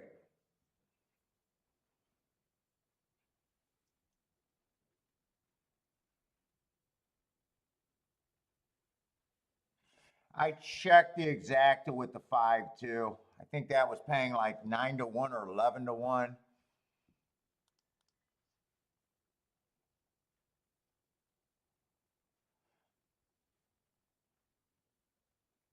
$15 to 1 it ends up paying. Man, these are just short races. And I'm just still slinging shit.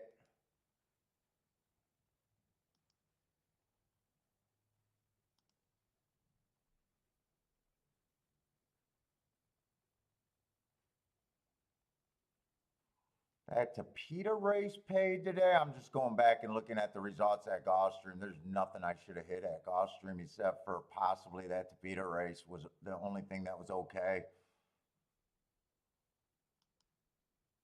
They've just had a whole bunch of 10 to 1 exactas. Just a whole bunch of 10 to 15 to 1 exactas.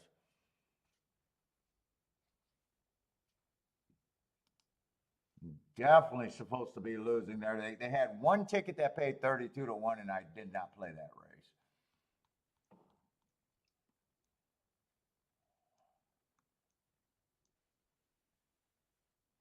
We got a Tapeta route, or Tapeta sprint in the last race. That's my only hope at Gulfstream.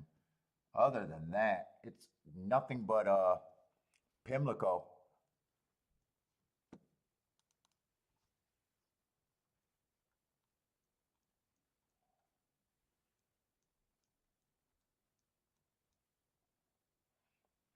Let's see, we got the Hilltop.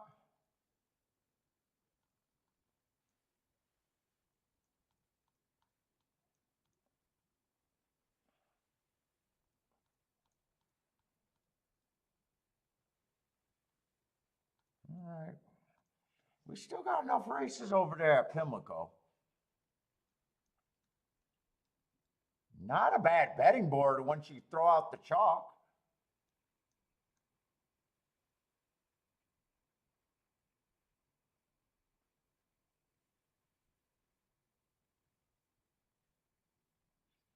Oh, we tried to be anti-inside. We tried to be anti-speed. I have no idea what I want to do on the turf sprints there.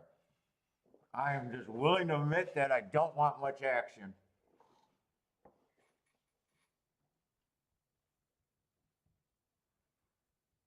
One's done almost nothing wrong. If you, unless you want to hold it to him against him that he ran second, or her that she ran second by a nose in one race. Let's see, 4-1. I'm hoping that 4-1 comes up a lot. I don't think I'm going to have, oh no, I got time. That was a bad rail day. Stalking closing day, so 2 would have ran against the bias there trying to go wire to wire. The 1 beat him, but the 1 was the right running style and off the inside. I'm going to be shocked if 2 could win here. Who else is coming out of here? 3's done nothing wrong. But I'm not super crazy about her marks. 4 just feels like super far out of it with class.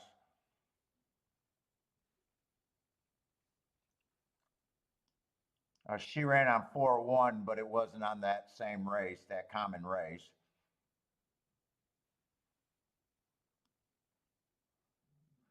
Let's say the 5. I at least like a couple excuses. Last race, I don't know where that race came from, but if I thought it was a bad rail stalking closing day.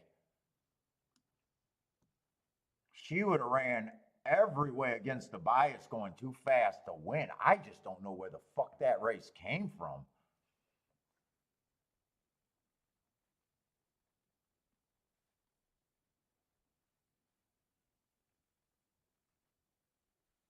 Let's see, 6 ran on a bad rail stalking closing day, right running style. That's almost looks like a type of horse that angled out and closed. But did get an asterisk. Nice price. Fairgrounds turf is too weird for me to interpret this year. On the 7. All 8 did was break his maiden and trained by Chad Brown. I'm shocked he's 9-1. 9 ran bad rail stalking closing day, but that should not have hurt him.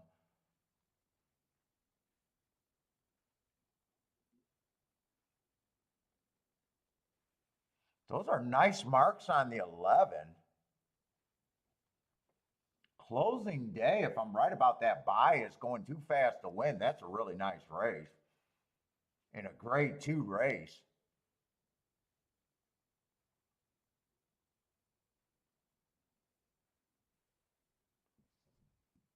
$11 is interesting. I don't know about 7-2. I just want to see. I don't think I'm going to have time to even do the betting board. And right now it's like I got to get back to doing that. 6, you know, at 25-1, I keep her in there.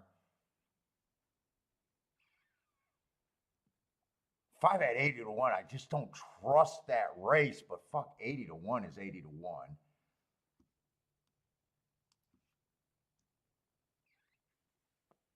And I think it's just the 1 and the 2 after that.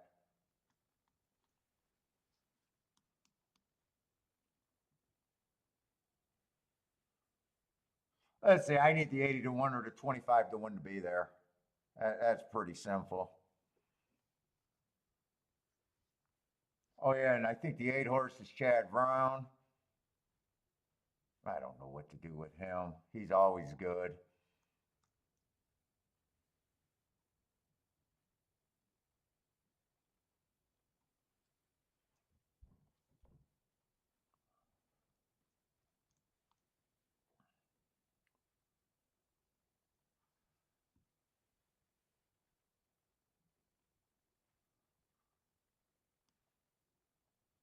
I think I sit out.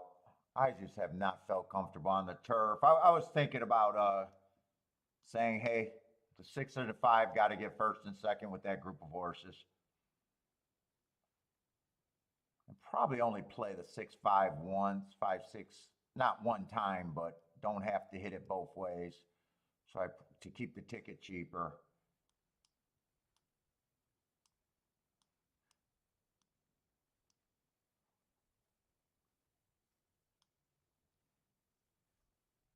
I'd probably throw the 8 in. But I'm really, the horses that really interest me the most is honestly I think the 11 and the 2, as long as they don't hook up.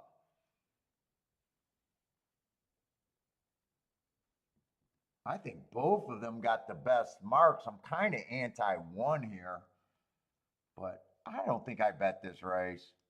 I think this might be another no bet that ends up saying I could have hit something possibly.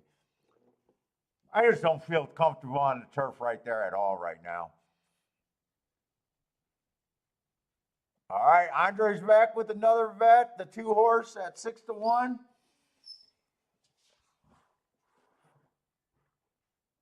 Mizzou man likes the 10, win, place, and show.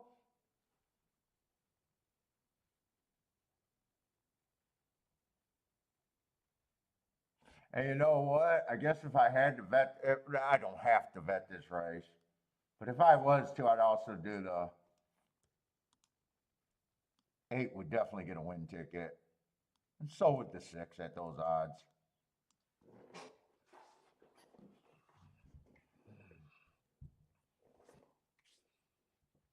Let's see where this race came from on this 5 horse. Oh, it's not the 6. It's not the 8. It's the 5 and the 6.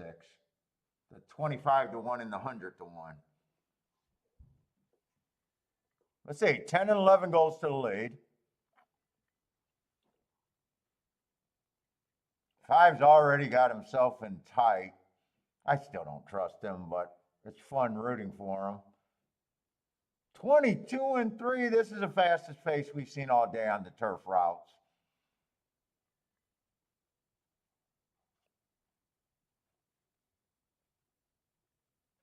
Let's see, the consultant, 7-11-8-1 here.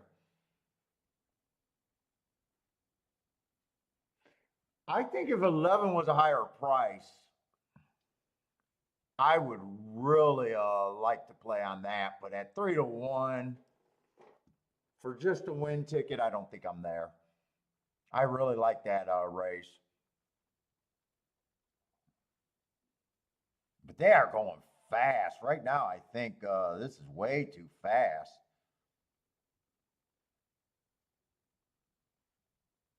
Here comes the Chad Brownie. Here comes the 1.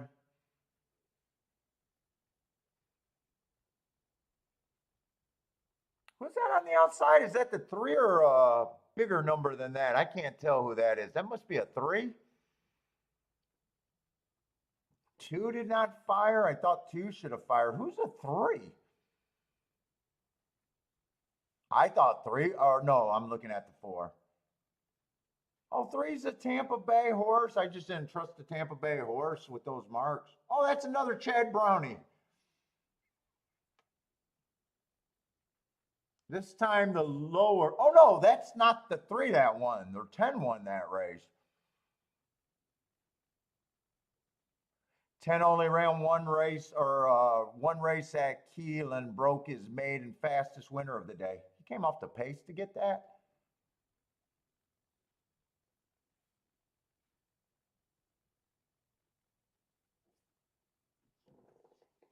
That pace was insane, though. Blair with the boom, never let him down. Irish, is that Ireland bred?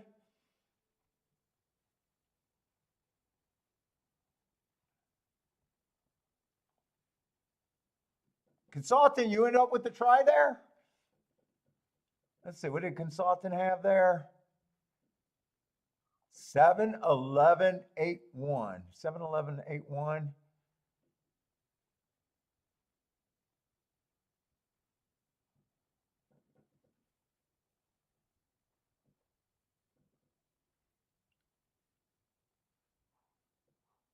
Davey, not much but a bang here. Is that the exacta you played or win ticket maybe? Try's probably going to be pretty solid. Who's the 7 that got third?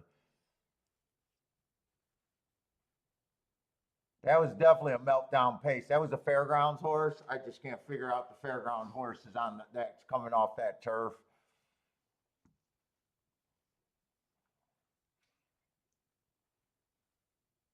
Wait, what am I seeing? Why did I think the 3 horse won? Then I'm getting tired, I guess. It wasn't a 10 horse. What am I looking at? The 3 horse, the Tampa Bay horse, won that race. First I was right, then I was wrong, then I was right again.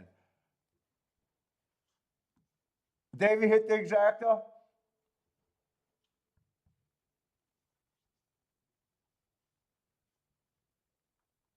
Who was the 7 that? Oh yeah, 7 was the fairgrounds horse. You can't have me wake up this early and stay on. I'm getting tired, or I need to hit some tickets. I need some excitement. I need a boost.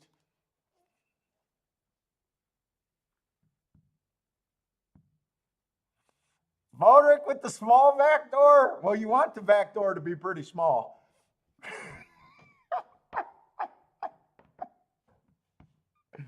Come on, Modric. You want the back door to be small.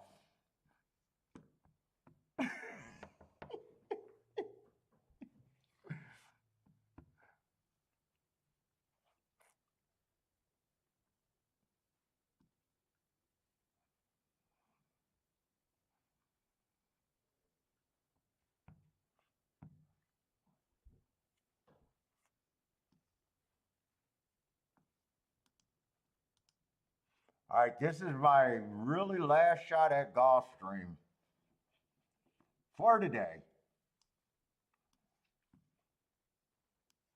I at least know what I'm looking for.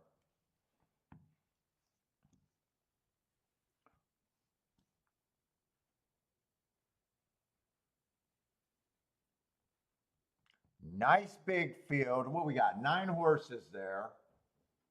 Come on, they can't chalk out. It can't be another $10, $10 or $15 exacta.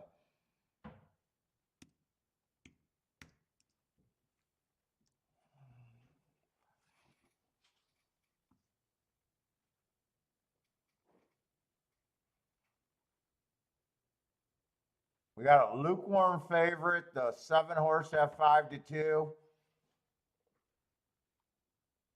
Who did I scratch? The 5 horses scratched.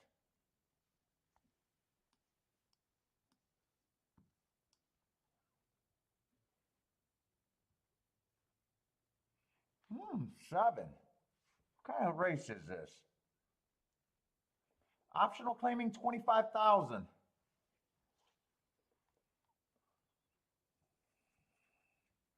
Been competitive last 2 races. Coming off a year layoff. I was wondering why I didn't go back a little bit farther on them. That's why that was March of 22. I got to cut it off somewhere.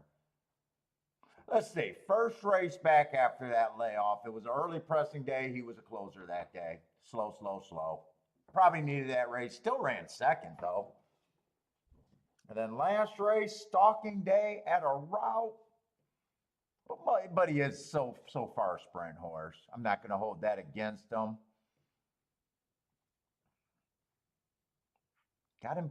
I don't think his last two races were bad, but I want to see if there's better spots I can get to.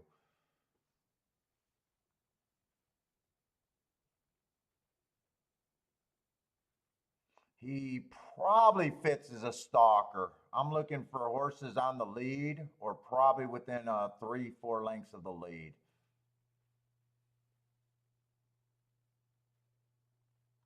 I want to find the speed horses first here. Oh shit, I got to start with who Andre liked. Who did Andre like here?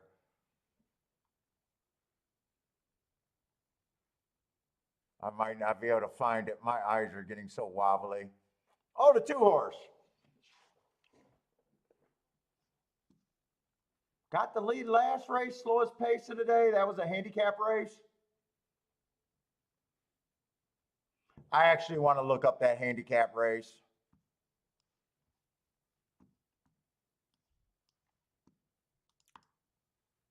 Let's open up the floodgates.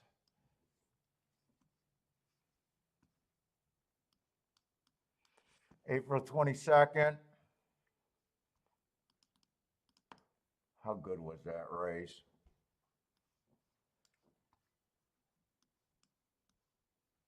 Well, that was a turf race also. 8th race of the day. I want to see what he was running against and who won that. I want to see what that handicapped race was made up of.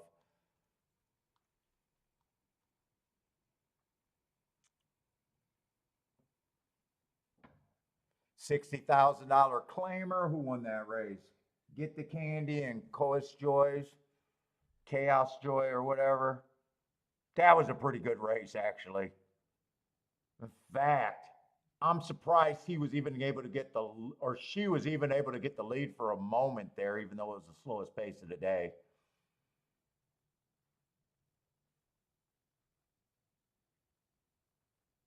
Talking Gypsy would have been a throwout that day. There was a $100,000 stakes horse that couldn't even get third unless there was some scratches in that race. I got the scratches on here.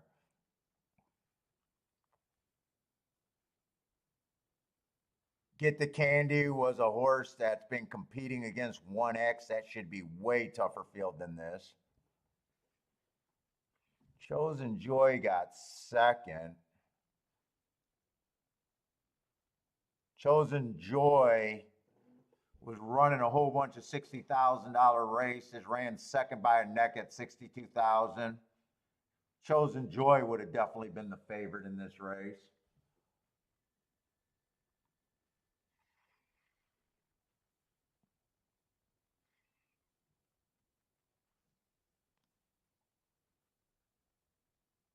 Horse that got third was a $40,000 claimer. I think that was a fairly good race that your two's coming out of. He might, could he be the fastest horse early? He gets the lead every once in a while. Let's see, 1's not going to lead, 3's not going to lead.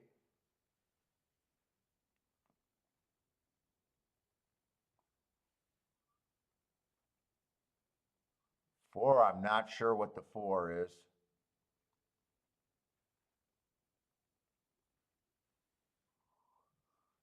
6 might be going to lead, and he's been running decent.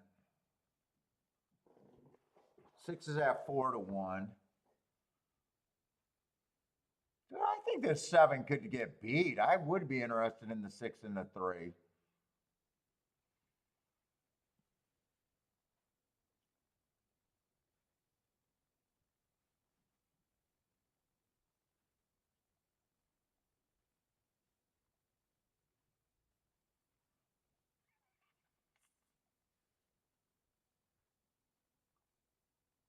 Boy, 10 got some nice races, but I'd be interested in the 10 also. But yeah, a lot of him feels like route to sprint. I'm not sure if I'm interested in the 10.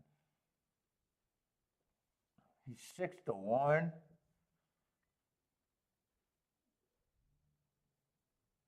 I want to see what this 4 ran against last race. I think that's a pretty nice race. April 27th. Oh, that's coming out of the same day.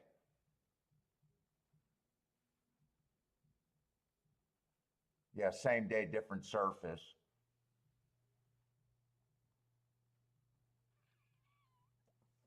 Oh, I don't even have to look for a different form. I just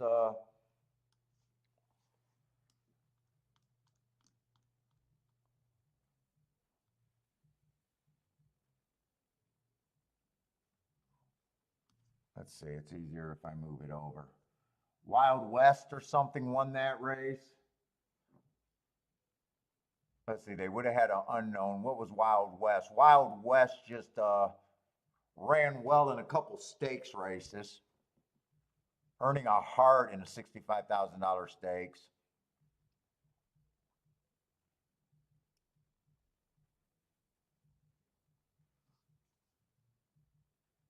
Who's Oh, Darling is him. Who is Time Passage or whatever? Time Passage or something like that. Time Passage is one allowance, one act. Those were good horses. These two were running against. I think the 7 could get beat here. I would be interested in the 6, and is it the 3 or the 2? I'm getting my numbers mixed up. I'd probably say 6 is probably, I think, has a better advantage than the 2. But 2's better for a better.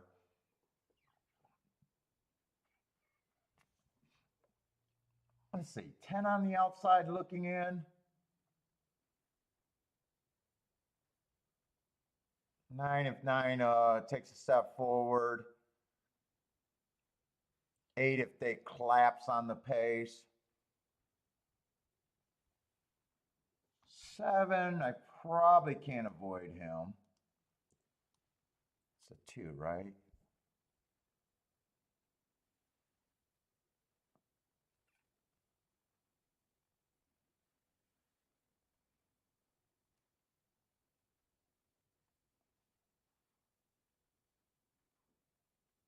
I think 6 is probably faster than the 2 early.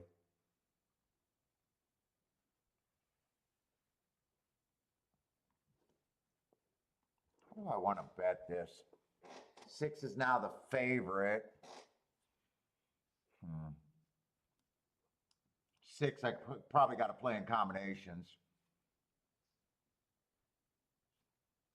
Ah, fuck. I think I'm in a bad spot again here.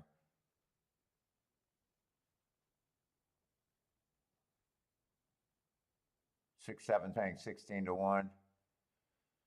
6-10's paying 54 to 1. 6-2's paying 43 to 1. I would use them. I'm not sure if I would use the 7. I think I say 7's got to.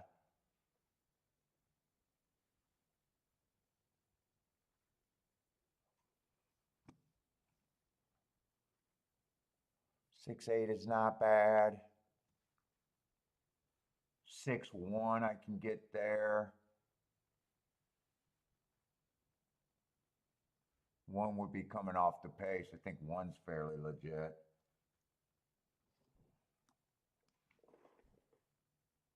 I think I don't want to go that wide there. I think I keep those combinations narrow. I think 2, I can do a win bet.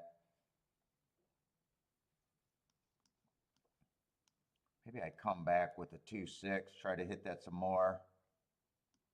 2-7 can then be played. I would still use the 1. I'd probably use my 10. See, I'd have the win bet and this. If it comes in 6-2, 2-6, that would be delightful.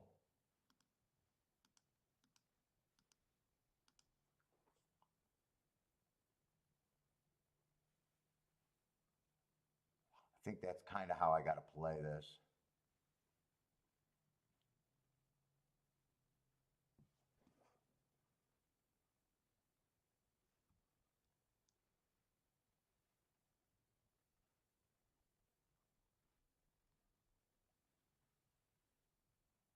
I got to keep making sure it's a 2 and not someone else. I think this is a really good race. I think this is a very solid race. I'm seeing if I want to weigh one way or the other.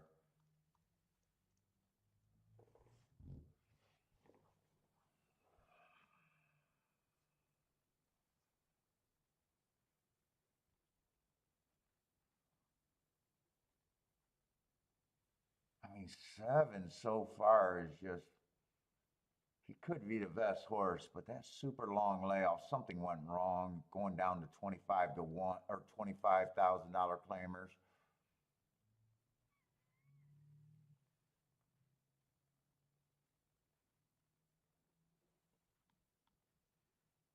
I think I'd play this.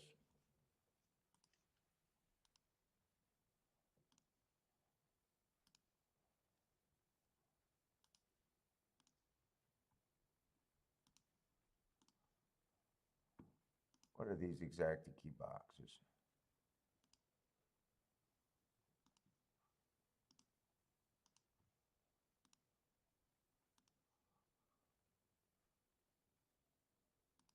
Six,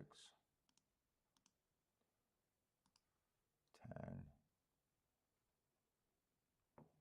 Yeah, if 6, 7 comes in, I think that just has to beat me.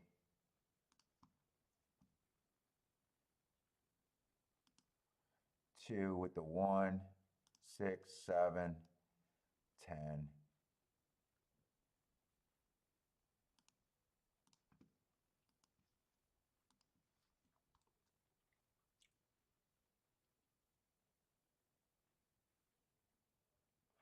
Ten is the best marked horse in the race.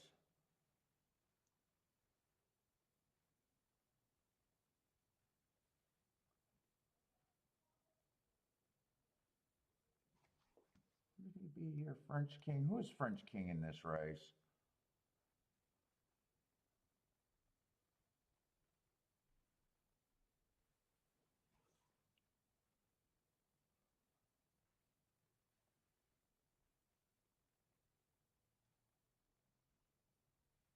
Oh, 3's 13 to 1.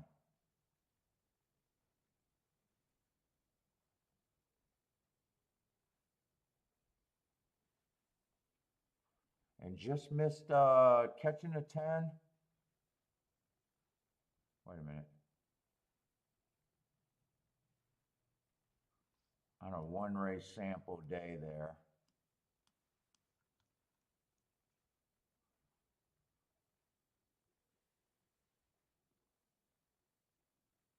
You know what? I got one more bet I'm going to do because I think it'd be good for my ticket.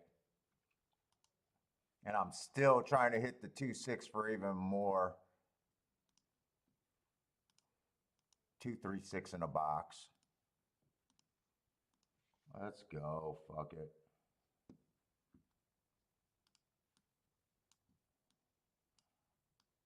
I really want 2, 6, 6, 2.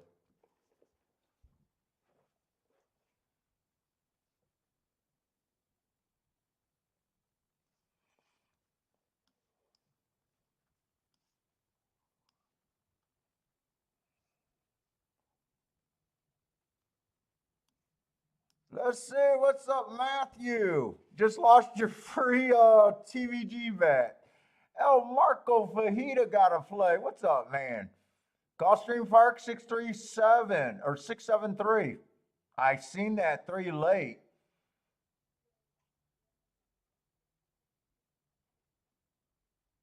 But if it comes in 6-7 or 7-6, it's just a can of tuna.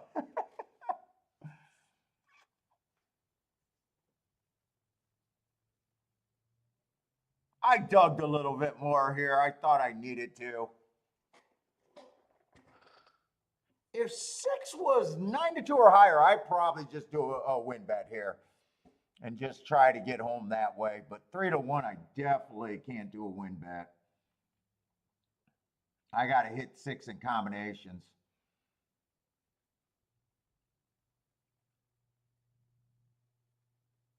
I'm kind of hoping that 6 is the only speed. And 2 is just getting a nice trip. I'm hoping 7 just, even though I think 7 can beat me, I'm hoping he's way too far back or just not that good.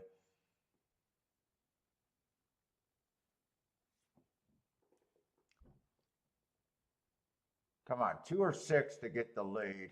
And man, I did not even see the face here. Oh no, 10 could get the lead here also.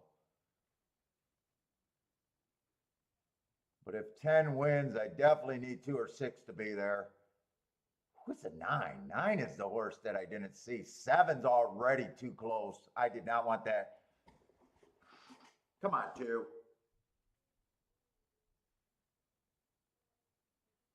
Yeah, 7's way too close. I guess I need the 2 to run because, come on, if 2 can win this, I like the spot. Come on, 2. Give this 9 away. Give this 9 away. Come on, 2. Get away. Get away. Come on, 2. Let's go. Get him for me, you motherfucker. Let's go.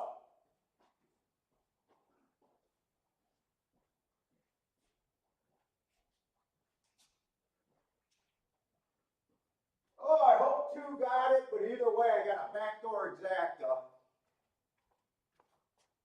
Let's go. Let's go.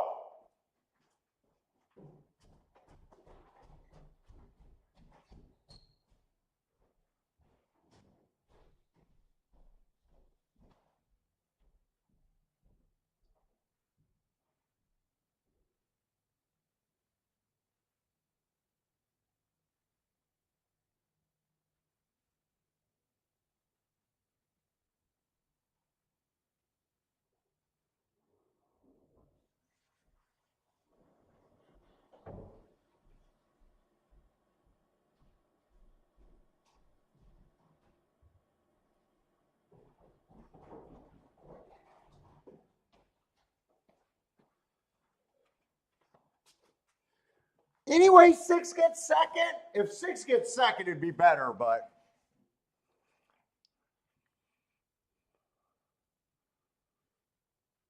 I think it's either 210 or 26. God, I was even pulling out old forms and deciding who came out of good races. And by the way, thank you, Andre, because yes, yes, yes, yes, yes. Whoa! Whoa!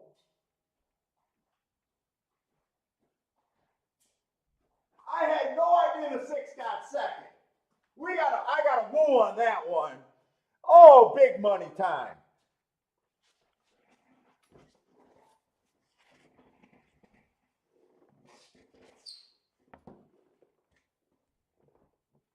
Oh, I did everything right there. I did everything right there. 2-6, 2-6, 2-6, 2 to win. Could have had to try in the super, really. Oh my God, took all day. I had a decent hit, okay, but it ended up being a $16 exacta that paid like a 32 to 1 exacta. But man, it's been stressful today. By the way, thank you, Andre. Andre, I do extra looking at Andre horses, so that's why I always look at Andre's horses. I take Andre serious. Andre caught it first. Andre caught it first. I might be able to afford crab legs. I was thinking that I did great with the win bet and I got a 210 exacta when it looked like the 2 was home. Actually, I'd never seen the 2 past the 10. So when I did see that they were celebrating and the camera guy was following the 2, I knew I had the good win bet. And I was pretty sure in my head that it was going to be 210. But that earned an extra woo when I realized that the 6 got second.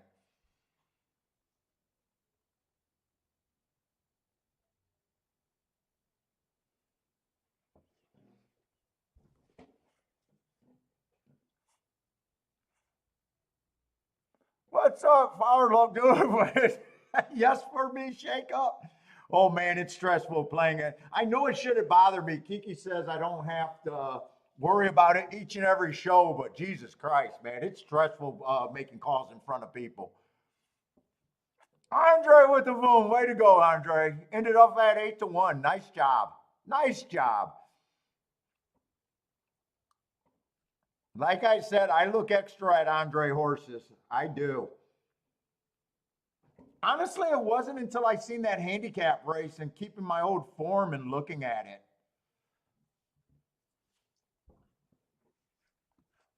Keep your old forms. Sometimes they'll make a difference. Now tell me this exacta is going to be 40-1 or more. I don't think it'll be 40-1. I think we're looking at about 30-1.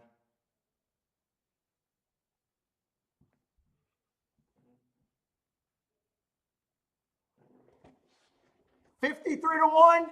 53-1. Straight from the outhouse to the penthouse. That's a straight from the outhouse to the penthouse. Even if I played all of these for $10, I got at least a $30 exacta.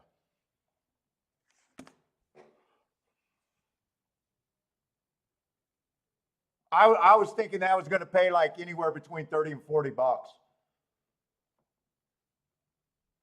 Woo! What's up, Cheech? What's up? From MKT, dude, I needed to get overpaid today.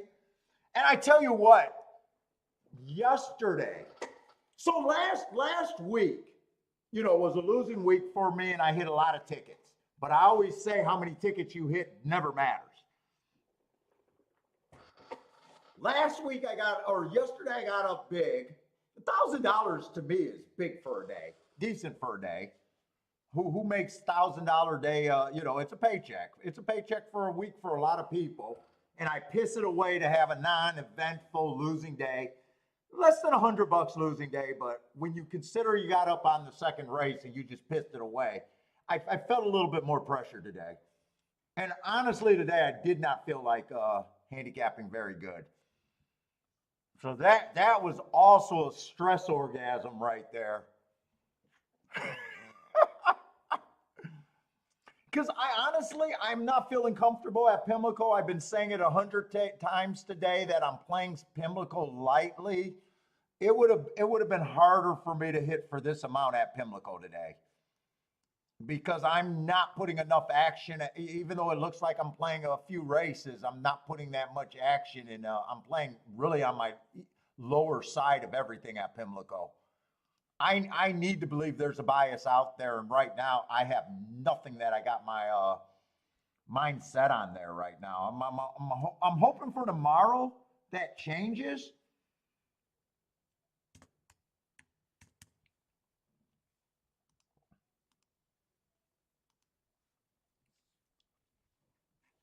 But I knew Gulfstream, I was going to have to.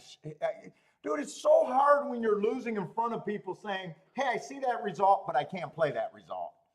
You just feel like people are tuning out saying the guy sucks and I'll never watch his show again. What's up, Garth?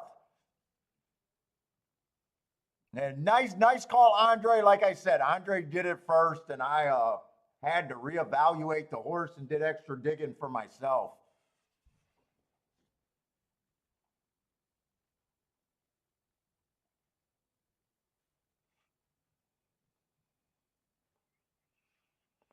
Whew. And Pimlico, I'm at 0 minutes to post. But right now, well, actually, they're off. So Pimlico, I would have liked to look at these horses because I think these were horses that were, oh no, they weren't on the Derby Trail. This is older horses too. But I'm okay with not being able to bet this race. I'll be okay if I don't even have to do anything else. Let's see, Pimlico, Cheech likes the 1, 2, 3 here. Good luck. 4 and 7 for JN. Andre likes the 1 with you. That made the day for you two, MKT. Oh, man. Big old stress orgasm over here. Because also I'm worried about tomorrow. Because Gulfstream has not had that many spots. And that's been going on for 2 weeks now. You know, chalky on the chalky. Even though yesterday was great. Yesterday I got no one to blame but myself. And Pimlico, you know, I'm hopefully, you know, treading water and playing lighter. Oh, don't tell me if a horse named Speed Bias wins a race, how appropriate would that be for me betting a horse named Speed Bias? Looks like he might be caught, though. Come on, fight. Come on the shake-up show, a horse named Speed Bias has to win. Come on, hold it together. I don't know if he held on, but he ran good. I just, I seen the Chicklets, they got the name, and I was like, come on, Speed Bias got to win on fucking just shake-up show, doesn't he? You want to talk about a name that's talking to you, fucking, hey, you watch the shake-up. And all this guy does is talk about biases. Ran against the bias last race, a stalking closing day.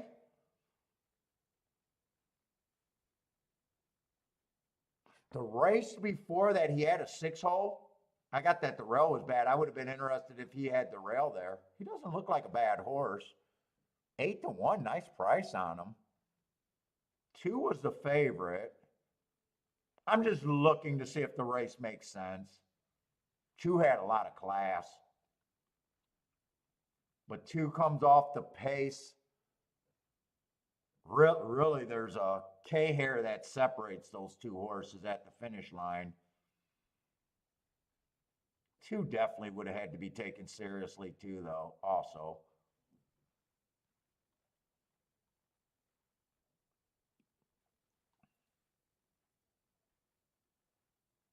Oh, 5-horse Law Professors had some good marks. Went too fast to win 3, or no, that's a wrong mark. You can't be a winner and go too fast to win. So I got a few more people that are, you know, doing the marking. That's either a mistake on my end or a rounding error. You got to pay attention to the definitions. You can't go too fast and win. You can't go too fast to win and be a winner. So right there, I know something's wrong with that mark there at Aqueduct. Actually, I want to fix it.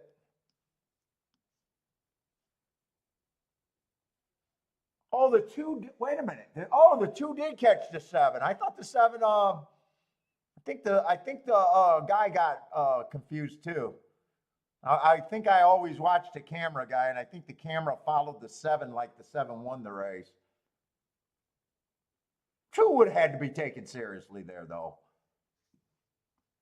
I don't know if 2-7's a good exacta, though. Even money over 7 to 1, maybe. I want to fix this mark, though.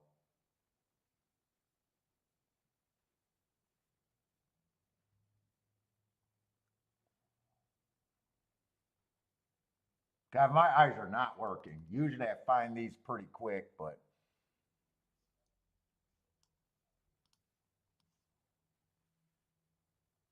yeah, 3 races ago, you cannot go too fast to win and be a winner.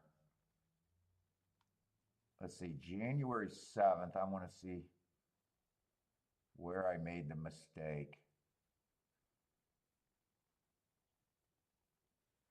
No, that's 100% wrong because we're not even using the first call there.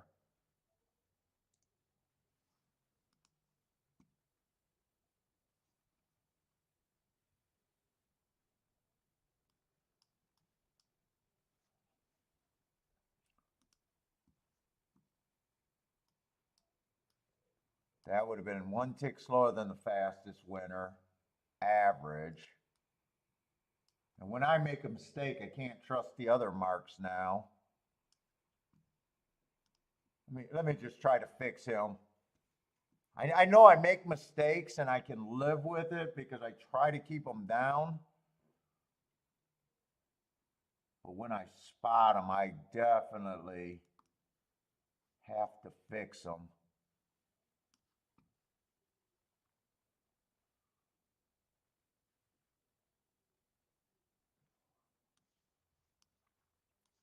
It's actually easier when I do this on the other thing.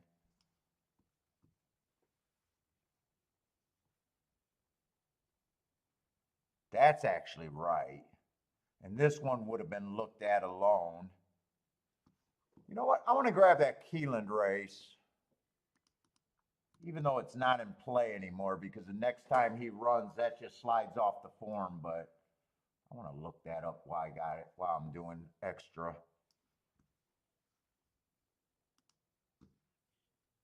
So he did not look as good as those hearts.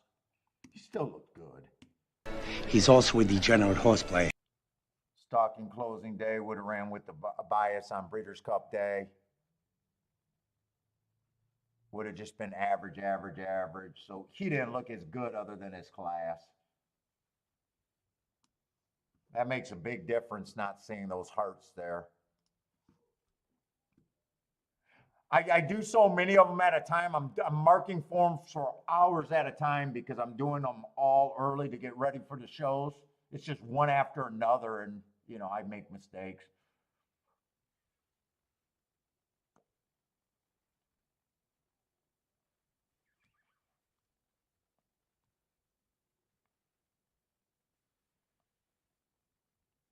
Seven would have been stepping up in class there, but he does have nice marks. But no bet. Never had time to look at it. Have no clue what I could have or would have or wanted to do or anything. I'll take the hit and relax. I just want to see what that exacta paid.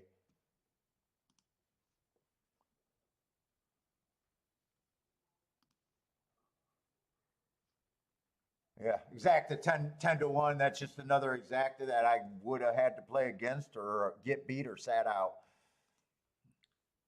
What's up, Maurice, man? How's it going? Thank you, Maurice. All right, we're going into Black-Eyed Susan. Are they going to give us a crazy? No, they're not going to give us a crazy post time. All right.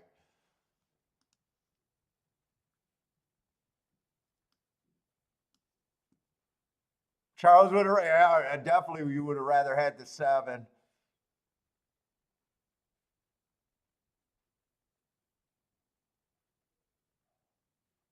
Oh, 7 was Austin's long shot of the day. Nice call. Just a K-hair difference right there. K-hair of the day, said Trisha.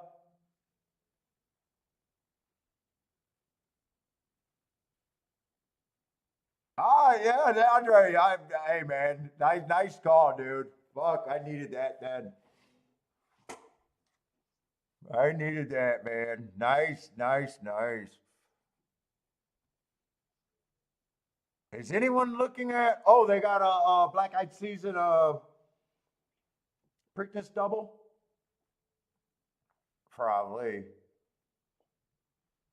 If we got enough time, I might send the form over there and maybe we can look at the Preakness real quick. If I don't mess around too much.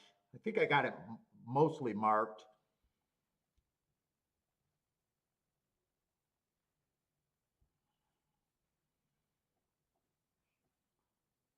Oh.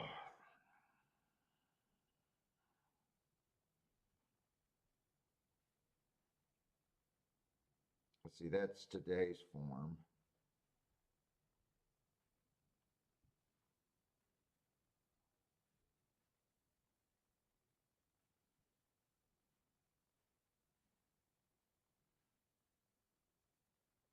Tomorrow is going to be 520, right? 520.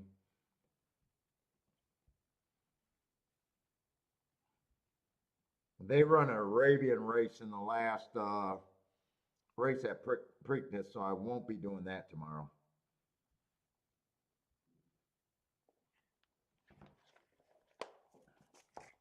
Let's see, Black-Eyed Susan, though. We got a bunch of scratches in it.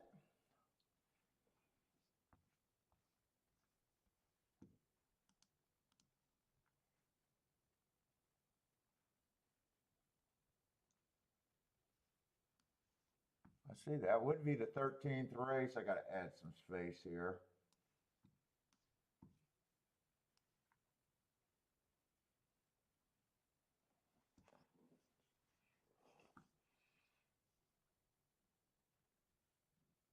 Let's see, we got some scratches. Who are they?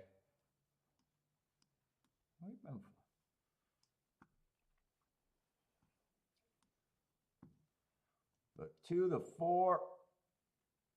No. I'm not even scratching the right horses. I got to get their names.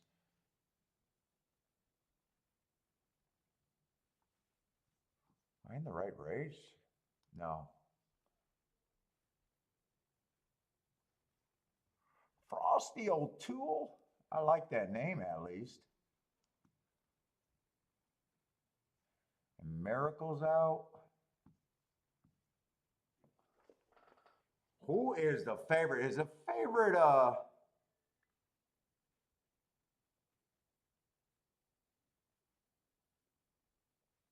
wait a minute, wait a minute. I'm getting confused right now. This is a Lady Derby, hopefuls.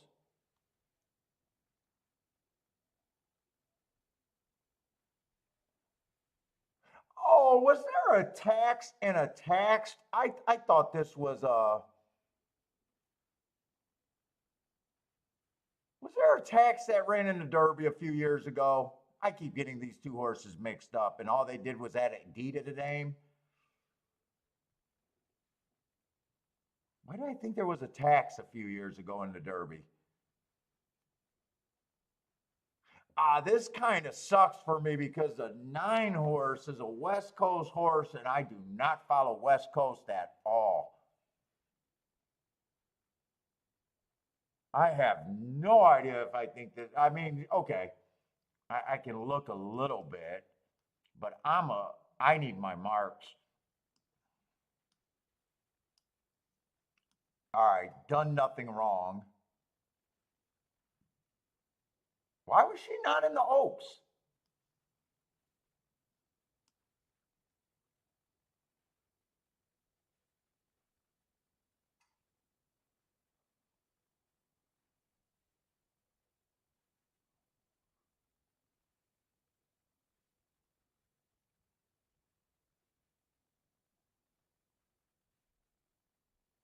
Why was she not in the Oaks? I don't understand. What am I missing? Did they just decide to skip the Oaks?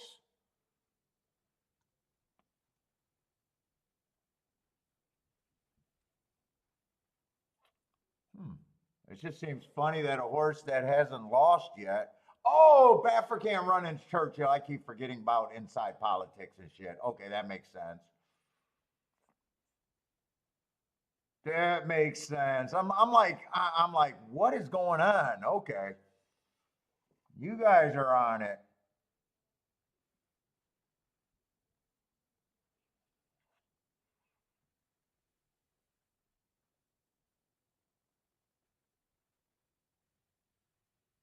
Did the Oaks winner come back and run in this race? Fuck, I don't even remember the Oaks this year.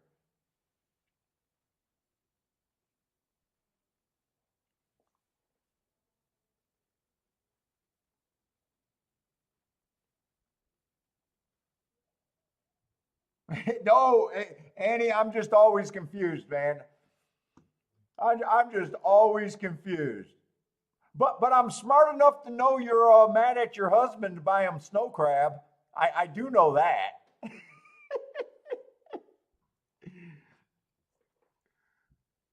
I'm able to handicap people better than horses. You're mad at Bodrick over there. You're like, I'll give you a treat, but it's not really a treat.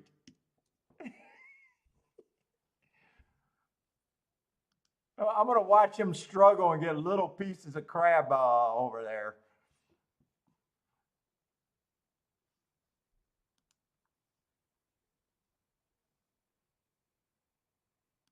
I'm looking up the Oaks result because I'm like, I don't remember that race. Wasn't Wet Paint the favorite that didn't do it? I'm trying to remember.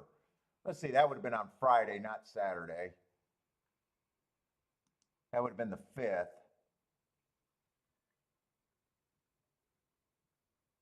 Kentucky Oaks. No one came back to run from there? No one?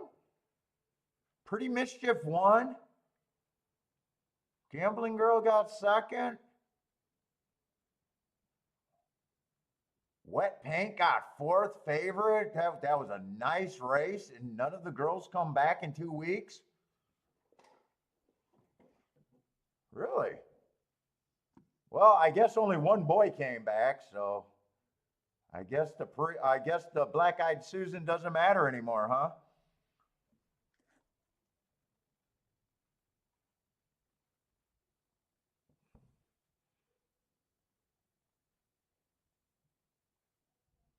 I'm trying to wrap my head around what I thought the Derby, the Derby Trail, because all these horses were running similar races. All right, let's just get it, because I'm not sure what I'm going to do with the 9. I just know 9's not good for a gambler. One horse, average, slowest winner of the day. Matt Stride, slowest winner of the day.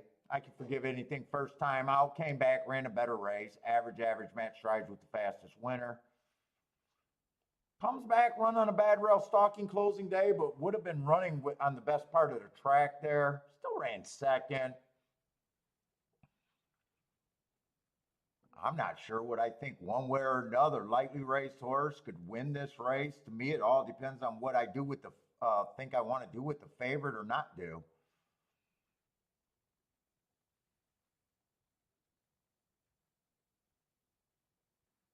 Three got some excuses that I can get behind. 2 races ago, ran on a bad rail stalking closing day. If I'm right about that bad rail, that's a nice race. And then last race went too fast to win at Fairgrounds. And once you get beat, I don't care about beating lengths. Speed figure only cares about the end. I'm more curious about the pace. I could get behind those heart races.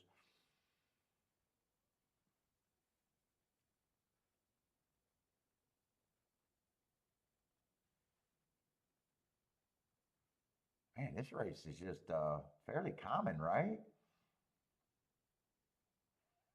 4 horse done nothing wrong. I mean, I'm almost being hard on her just because she's been average. Average running second in her first race, comes back fast. Matt Strides with the fastest winner, 1 tick slower than the fastest winner, average at the 6 furlong mark. Broker made it nicely, but good horses do. Comes back, tries $80,000 claimers, just cruising through conditions. Average though. And then last race stepped up to $150,000 stakes. Got the track in her favor and kind of was the slowest winner of the day. I mean, I'm poking holes in a horse that, pretty much won every race except for one.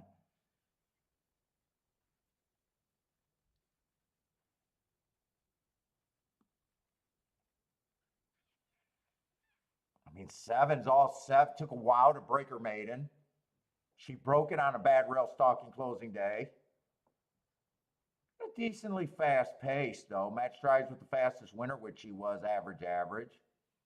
She was also 80 cents on the dollar, and then she comes back slowest winner of the day. I like horses in stakes races that overcome adversity. If I'm right about the inside bias this day, and she was 7 and 8 wide winning, at least that's overcoming adversity. But still, I mean, none of these horses are. I don't want to shit on the owners because they're nice horses, and you would love to own them if you were in horse ownership. But quite a bit of this field hasn't done anything special yet. Just flying through conditions. I mean, they could be special, but so far, or at least you know the 9 horse has been doing all of her winning, because that's all she does in grade 1, 2s, and 3s. I mean, at least you know she's so far proven to be special. She's just not a good betting horse for me.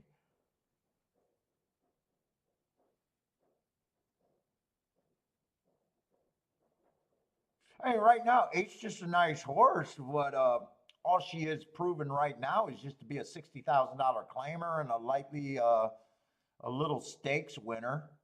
Although I think she could take a step forward running against the bias and still winning. I got to be right about that note, though.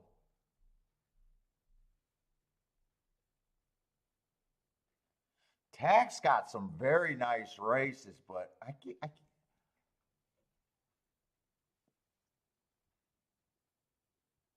Tax almost looks like the wise guy horse to me. And I was watching on the wrong lead, and I know a famous chalk eater likes him. And every time me and my man, I'm drawing a blank on his name. Every time I like a long shot with him, it's never good. It's never good.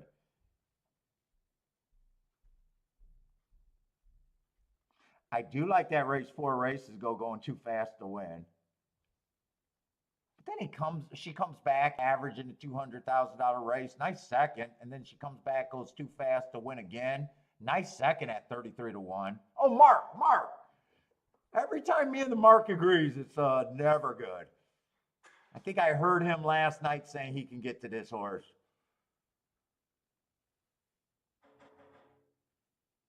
Let's see, the Energizer. What's up, man? You think all the value in this race is underneath? To me, after the big, nice hit, this race just loses everything with me not being able to really. I can get by the favorite on a bet because I want to, but I don't know how much, and knowing that it's bad for me. But as far as just poking holes in her on paper, it's like, it's rough. It's rough, kind of. You're asking everyone to step up here. Well, yeah, and this is horse racing. Things go wrong with the favorites. But me and Mark cannot agree and be right. I do know that.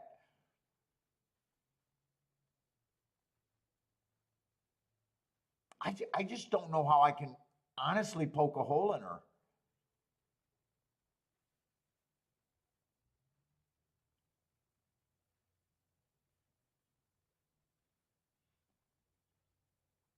And if I decide to go that route, there's only a couple spots I can go.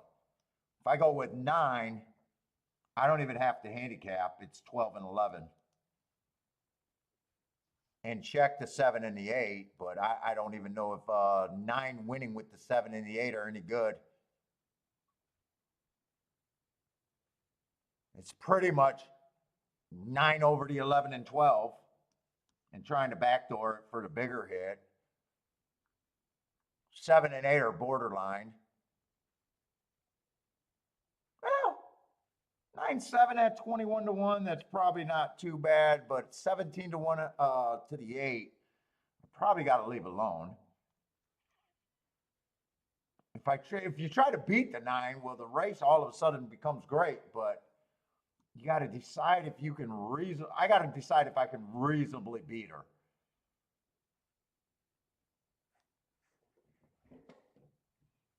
What you looking at, Daniel? What bet are you looking at here?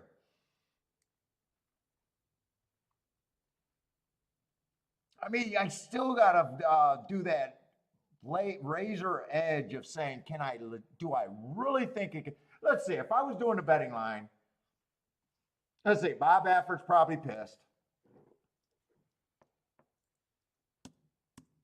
He's probably geared up because,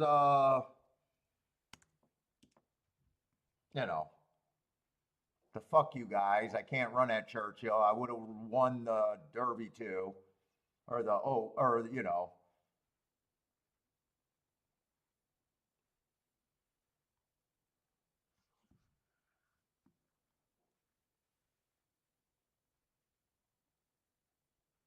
This honeybee race right here at Oaklawn.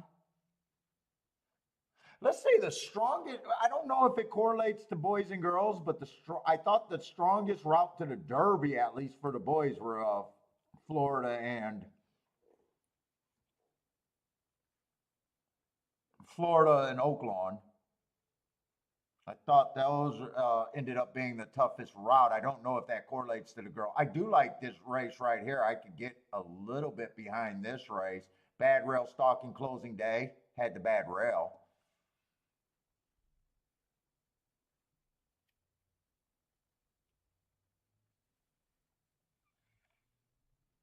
If I'm trying to beat the 9, there's a lot of spots I could go. All of a sudden, I'm still interested in the 12.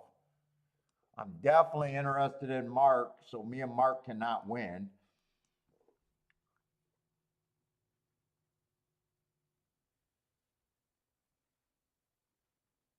Now, and you got to be careful at California because I want to see. I remember one year the Oaks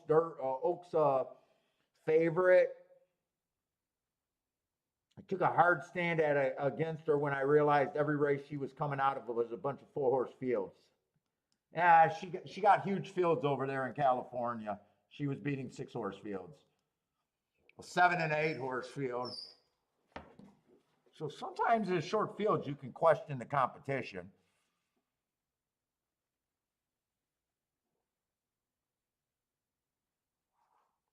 Eight's interesting a little bit, but he got the same kind of running style as the 9, where 9 probably I know belongs there, and 8 would have to take a step forward.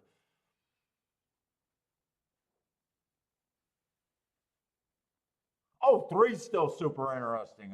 3 is still super interesting. I like the last 2 races on the 3. But 3 can't be paired up with 9.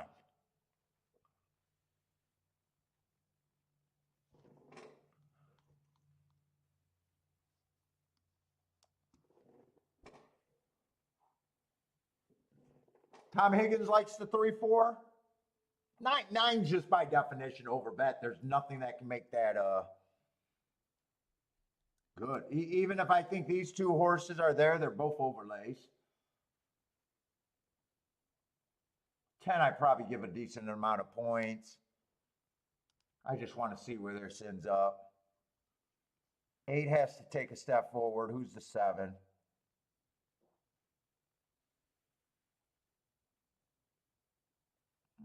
They both got the same running style as the 9. I think they're both kind of the same. I think I'd have 3 as my second choice, and Mark's horse, the 10, is the second choice. Who's the 4?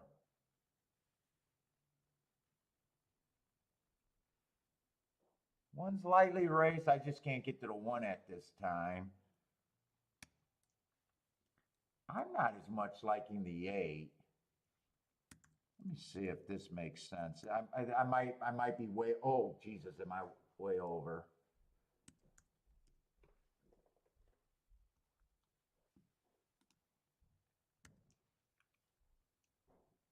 No, I think I even moved these 2 down.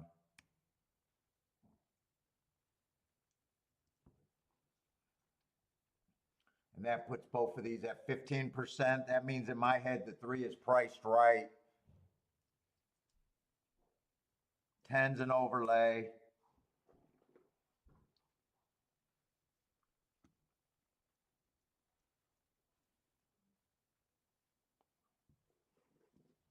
If I was trying to be, I think I'm sitting out this race myself.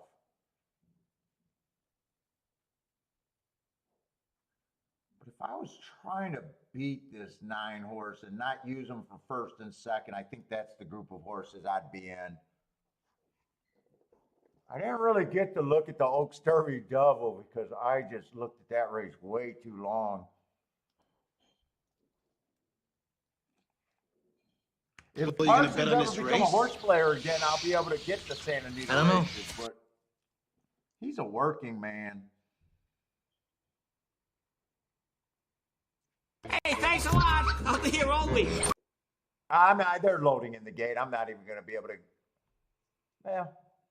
Let me look at the Pimlico last. See if I can look at that quick.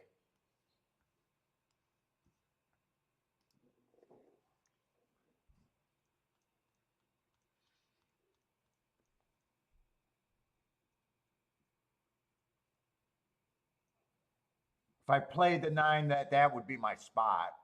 And I'd have to check the 9-7 one more time. But I think I sit out there.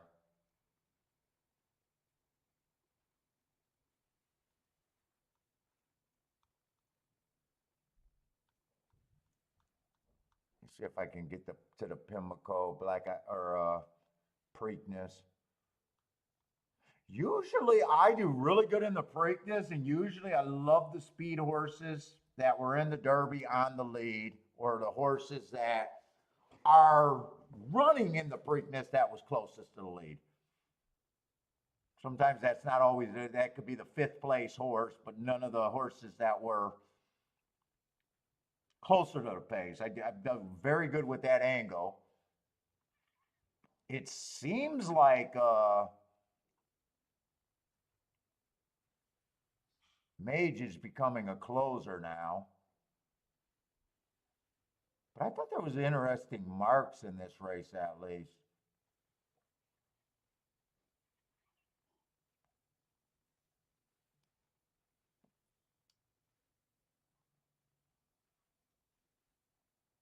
Mage did run against the bias in the Derby, I thought. I had it was a bad rail early pressing day. I should have gave him an asterisk for that day. This horse got, 4 horse got nice marks, but never been in. We don't have time to look at the. I think this horse out of Lexington might be okay. First Mission, but there he's second choice. All right, let's see how this race is playing out. Kiki, we crushed one. You can put the peanut butter away.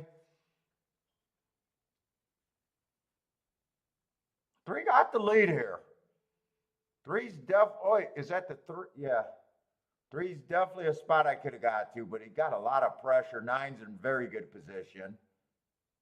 I did not like the 4.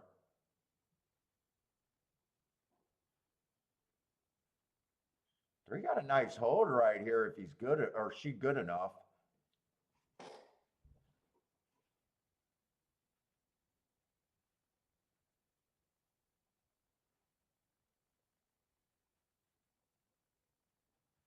Nine's not going away.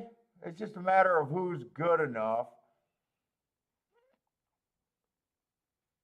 10's making a run. It looks like 3 got a lot of horse. Open up the 3 and bring the 10 for second.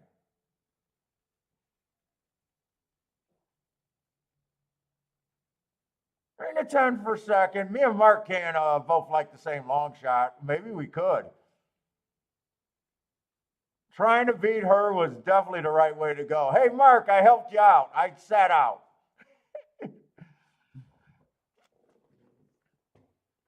Going and trying to beat the 9 was definitely the right move to make there. Actually, the betting line on the that I had on the 10, I think she's 13-1 or 14-1. Definitely could have been 11-1, definitely ahead of the math regardless.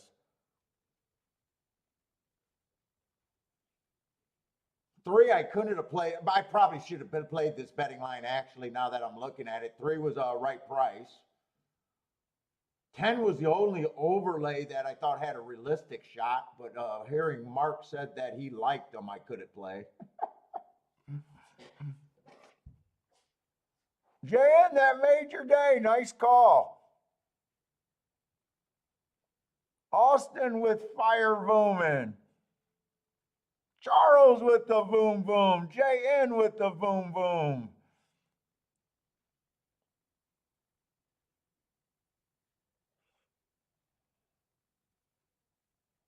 Roland got the try, but sounds like he missed some of his bigger bets, maybe missed the big guns. Jan, that was the other direction that I thought you could have went. I said I leave the 9 off the ticket and I'm looking in this group. Is that the same group? 1, 3? Nope, you like the 8 a little bit, but you got the 10, and I gave 12 a little bit of a shot. Really, win bet's the only horse I could have really, well, I could have technically bet the 4, or I'm sorry, the 11, but 4% chance. The 10, I had a really good betting line on him. On her. Maybe I shouldn't have turned into the other show last night. By the way, I sat out that race. I'm happy with my day, so I didn't push.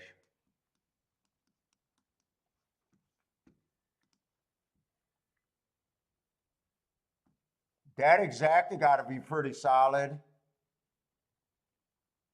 Probably pretty close to 60, 70 to 1, something like, well, I think 10 was the wise. Oh, 94 to 1.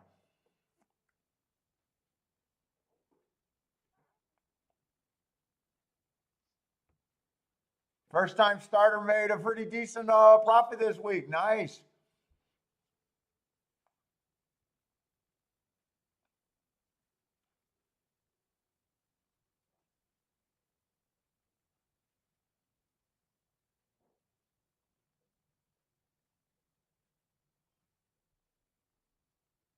And if I would have used the 9, that would have been the only spot I could have got to. I would have liked this ticket better than that direction.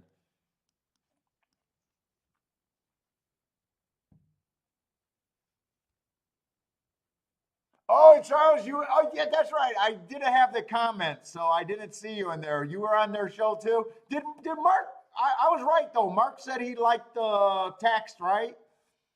Soon as I heard that, I was like, oh, I'm fucked. Soon as I heard that, I was like, I'm fucked.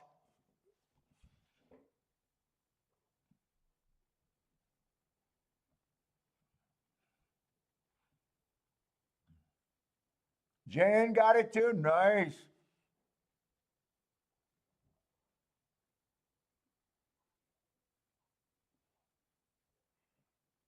Austin with the foul. Boom.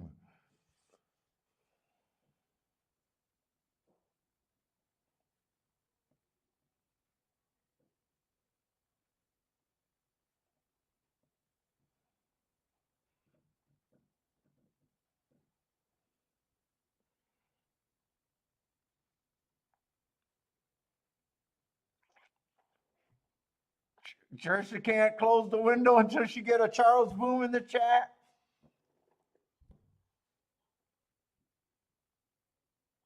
Oh, wow, the tri-pay. Oh, man. Tri-pay 260 to 1. Now, I said going against him and not using the 9 in first or 9 in first and second. I don't think I could have played the try with this group of horses and left the 9 off for third. So 130 for 50 cents. Nice hit.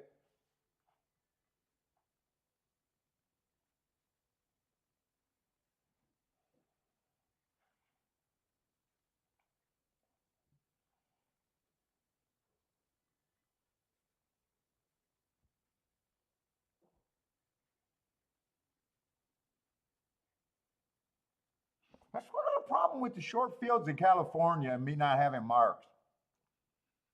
I don't know if I'm going to stay up tonight because I still got Sunday show to do.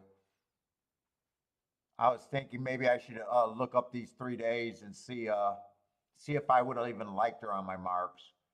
That kind of sucked because 10 of the marked horses, 10 and 3 are without a doubt the best 2 marked horses on my form. Without a doubt.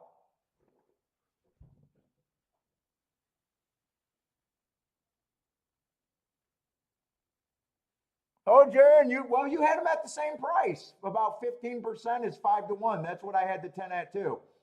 5-1 there. Nice line there. Dude, sometimes I get behind on making lines, and sometimes when I get bury myself, sometimes mentally gets harder to make lines.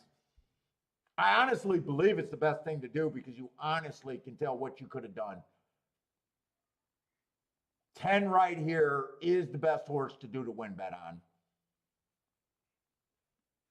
And by the way, I don't have a problem saying that I can't get by the 9. I think she has a 50% chance. Look, am I mad she lost? Fuck no. But, you know what you can put together and what you can't. If I played the 9, I still wouldn't have had a problem if she lost. There was a couple tickets that could have been played with her. And my next 2 best chances was the 3 and the 10.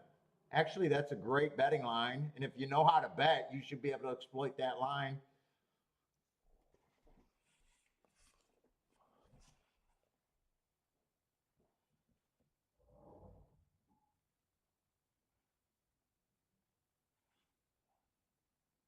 Well, you had 5-1 too.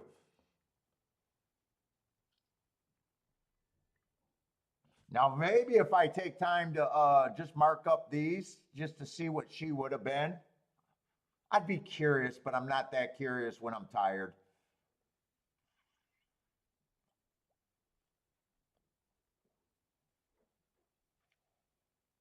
I'm going to hang out for the last race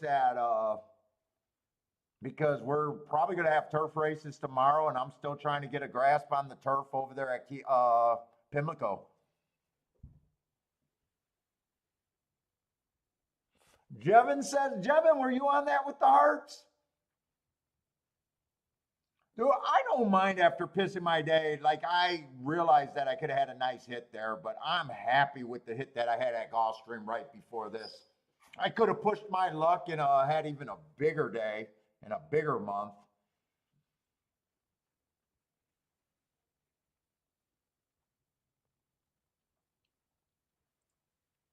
Those 2 are hands down the best 2 marked horses in the race.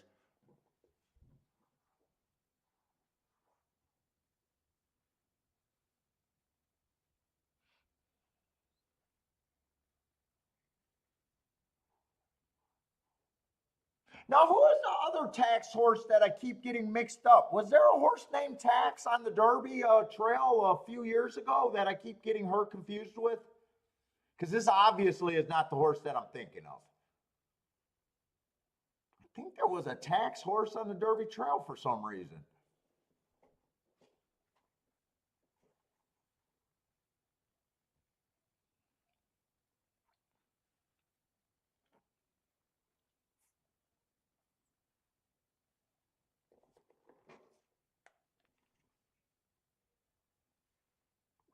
Kiki, are we still waiting for the call to pick up Bentley?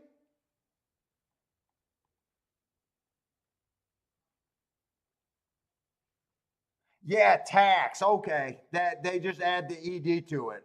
Okay.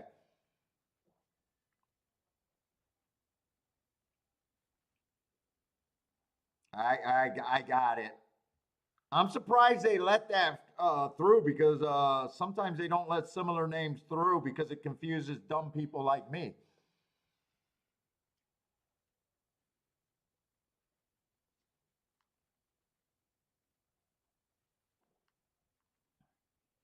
Yo, we only had 71 people watching? Oh, fuck.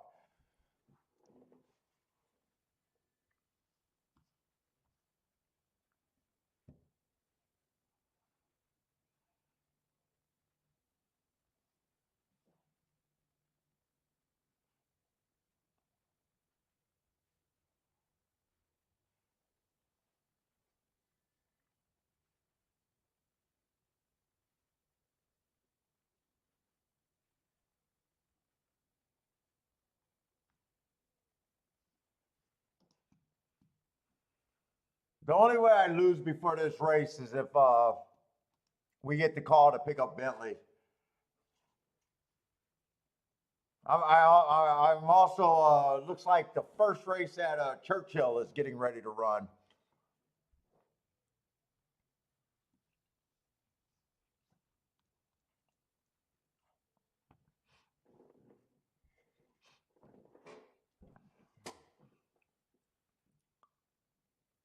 Well, let me get a light here. I got just enough to light one more time, I think.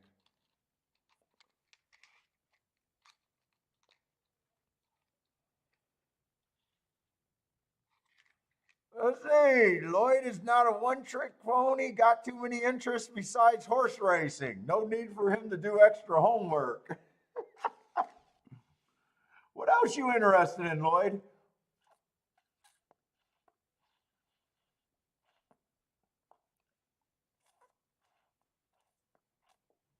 I just want to take a nap. If I'm gonna do 2 tracks for Sunday, I'm gonna have to get back to doing some work tonight that I am not looking forward to doing. Lloyd, unlike you, I am a one-trick pony. Horse racing and boxing workouts is all I'm doing. It's all my life resolves. Making sweet, sweet love.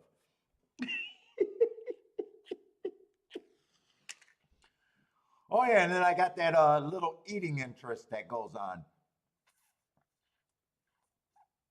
I got a couple tricks.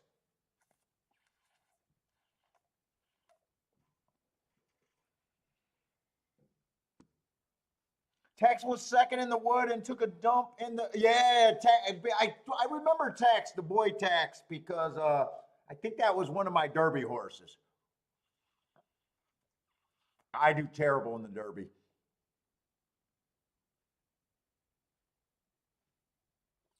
Although this was my, dude, this last Derby show, I was a little over aggressive. Actually, I had Mage as the favorite. I actually had him in push exactas, but missed the exacta. I did not like the 3.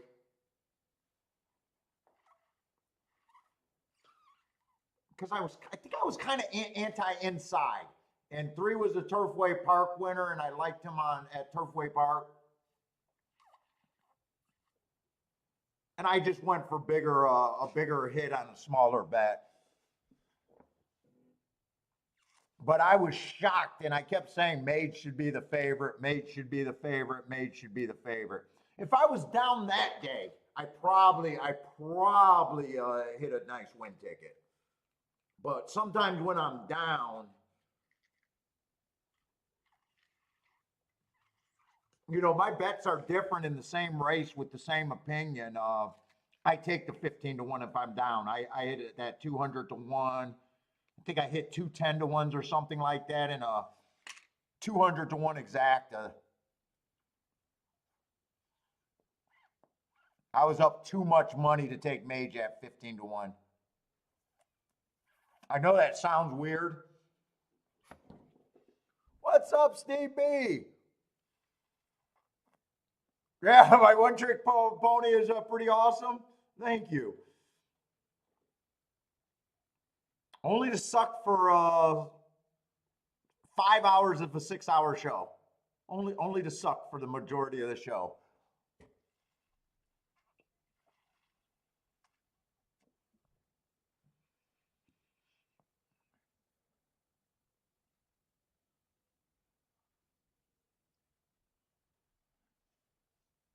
All right, we're going to look. Oh, Pimlico, I still got 20 minutes. Let's see, Belmont's over.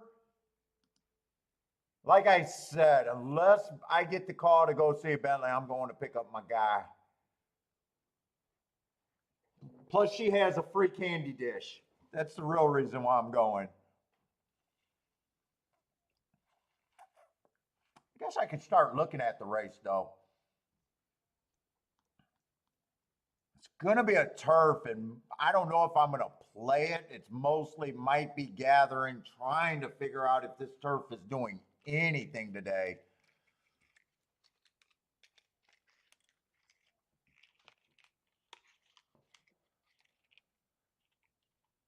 you're into classic cars?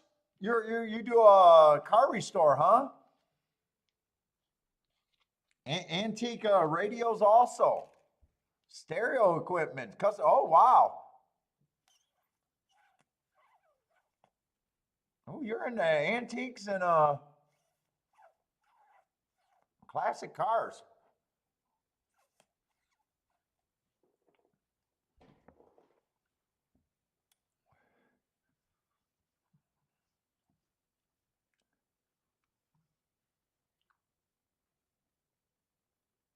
Got a 12-horse field with a big favorite. Love the betting line there. Whether I bet it or not, that's another thing. But if you guys are new, I keep saying make the damn betting lines.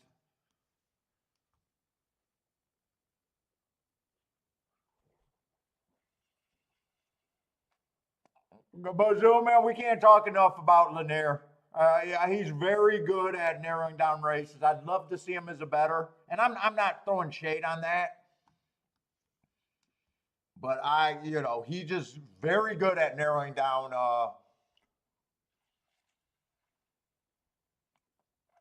Very, very good at narrowing down contenders. It's definitely a different game. I would love to see how he would bat, but he came on and said that. But dude, I even thought that when I was having bad days, dude, just start with Lanier's picks and see what I could get to. I don't know if I think he does it with a computer program. I used to joke, or not even joke, I used to say he usually gives 4 picks. I used to say the same thing that I say to most handicappers out there. When you get to your group of 3 or 4, key off the 2 longest shots there consistently, and I'm almost willing he would be profitable.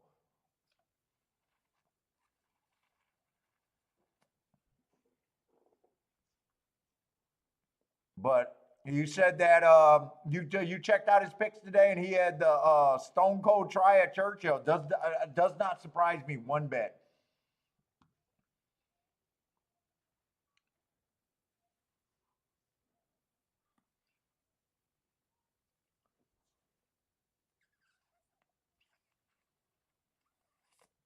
He's been that good for a long time. Oh, everybody's interested in Lloyd's hobby over there. Look at that. Mizzou Man collects stereos and guitars itself. Jayan is talking about repairing setups. It's all AI for Lanier. Dude, he was a threat. I mean, his contenders were definitely a threat. I mean, race after race. Dude, whether it was first time starters, he was just very, very good. Whatever he was doing was narrowing down the races.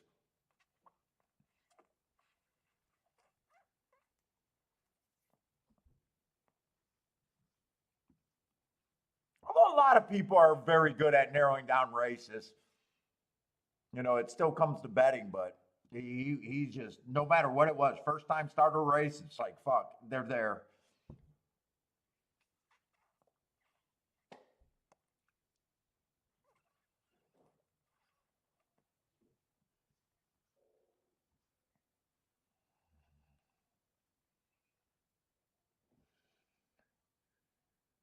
Jan, I asked about your avatar and got, what is Jan's avatar? Man, I can't even see that little avatar. Oh, maybe that's a guitar. Maybe that's a guitar right there.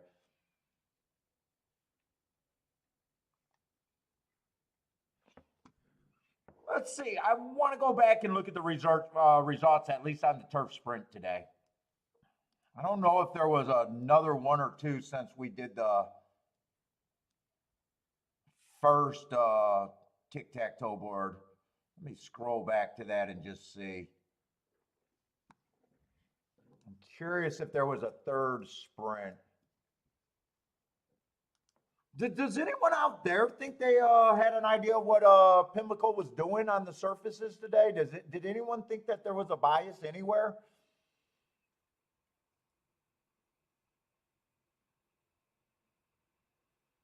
I know Disco said he thought that once horses got in the stretch, no one was really getting past.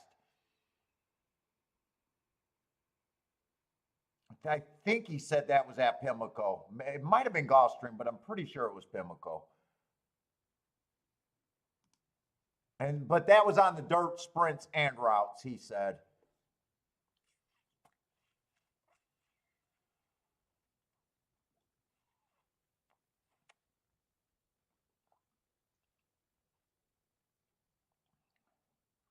Let's see, that's the 11, that one wire to wire.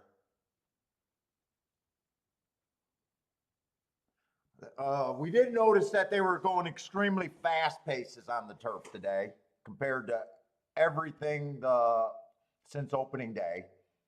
They were going extremely fast. Could be better horses.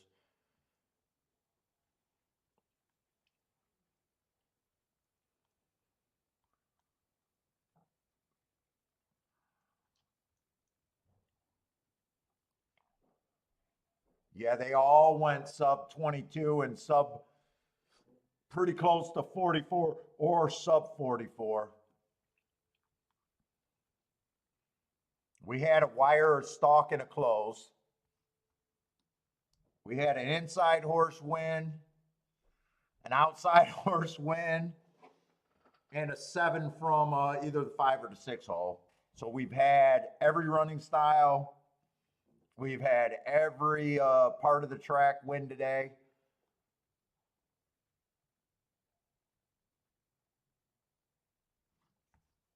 Let's see, another closer. We had a wired stalk and close on the turf routes. I was excited about closers, and by the time that 3 horse won, well, that 3 horse, that came in 3-1, kind of 4-1 over 8-5, 9-5.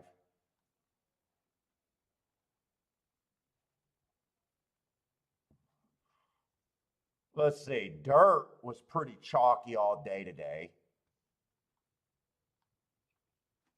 We had them wired, we had them closed, but they were on the inside, but everyone was below 2-1. Oh, up until the 10 horse one. Up until the 10 horse. Did the 10 stalk or close? Taxed. 3 got the lead. I think Tax was always stalking, but could have been 5 lengths behind at a part of that race. I'm not sure. Let's see. Cheech got an opinion, says that the inside of the track looks slower in his opinion.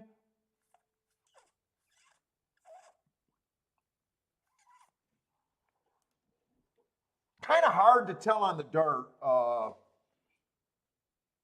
with so many chalk horse winning. And really, if 9 wasn't in the Oaks, that would have been the 2 favorites on my betting board. 9 I gave the most points to. I just said, okay, I'll agree with the crowd. But even with her, you know, that was my tied for second choice to 10-3.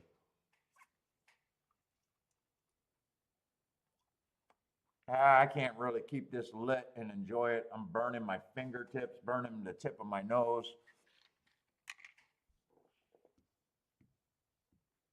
Mizzou Man says no bias today for him. It looks pretty fair right there. That just looks pretty fair.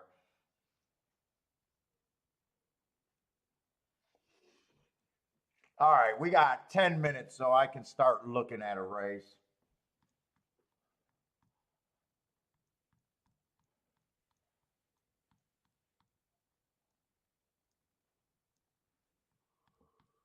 Oh, shit, I'm tired.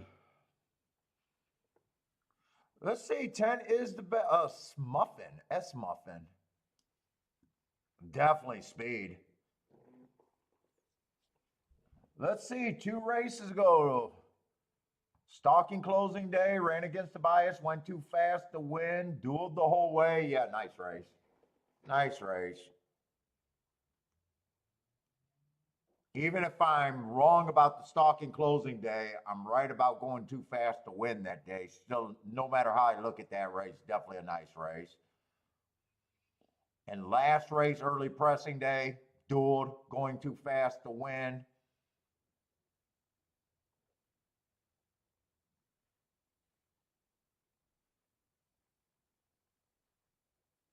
Although she keeps getting beat at the end, but I don't know if she's a quitter or she's just been getting beat.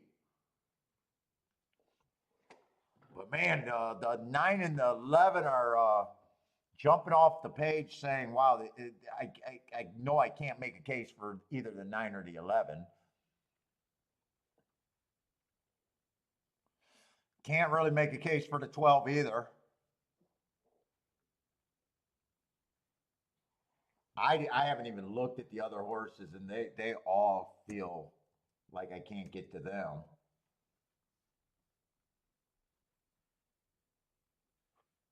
I mean, this just feels like a field so far from everything I looked at that 7 I can't get to being a first-time starter. 8 got an excuse. I gave 8 a little bit better of a chance than the 9, 11, 12, just because ran against the bias last race, but I don't even know if I agree with that 5%. Let's see, 6 ran a good race. Last race, stalking closing day, going too fast to win. A couple 1 race samples where I just don't have marks. I guess 6, but 6 is 5-2.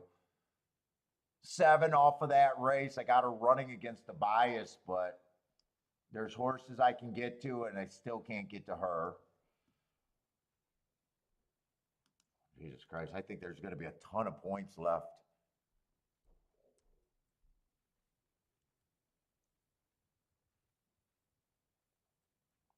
I got plenty of points.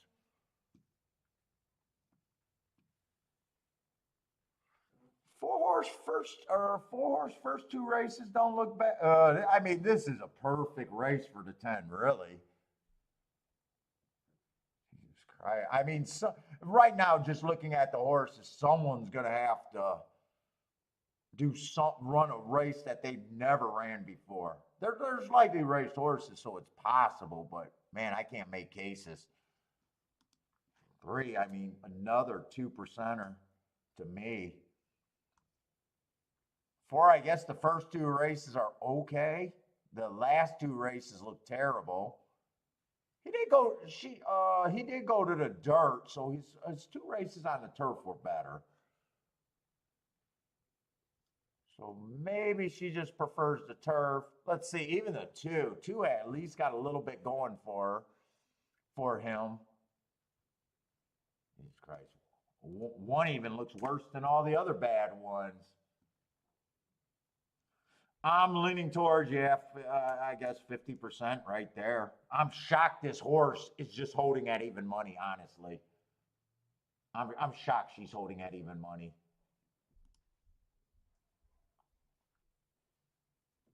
Did I miss something? I don't think I missed anything. I'm just shocked she's holding at even money.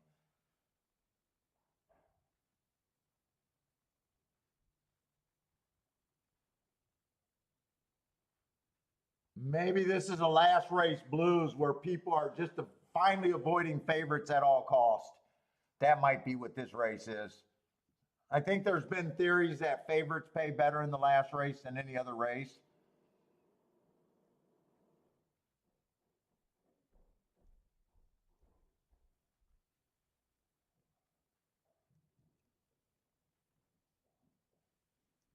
Seven being a first-time starter, I'll put 5%, but she's definitely even an overlay at that price.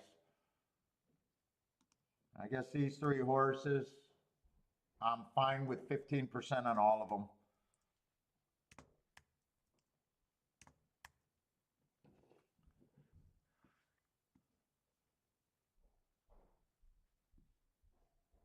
What's up, Christopher? Which race? Pimlico's Black Eye Susan? The big race at Pimlico came in 10-39. 10-39.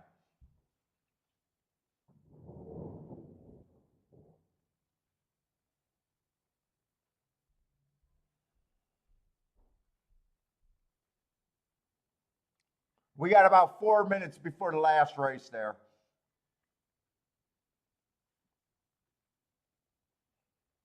Let's see, 6 is just over bet.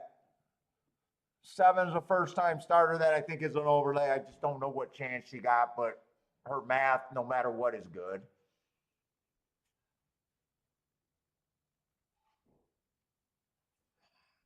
Four horse, I guess, is an overlay on my thing, and 2 horse is over bet, so really 4 is the only spot I can get to.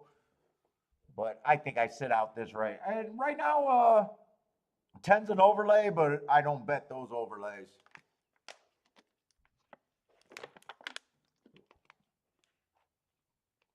Let's see, 10 in the exact, it can probably just be paired up with anything over 19-1 or higher.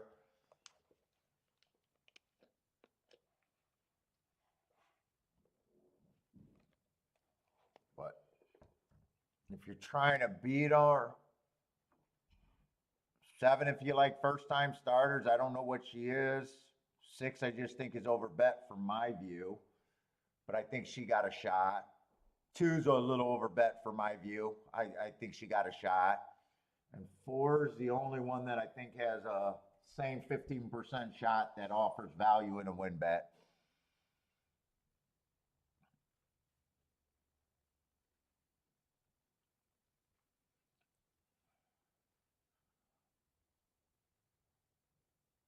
Anyone got any plays in this last race at Pimlico?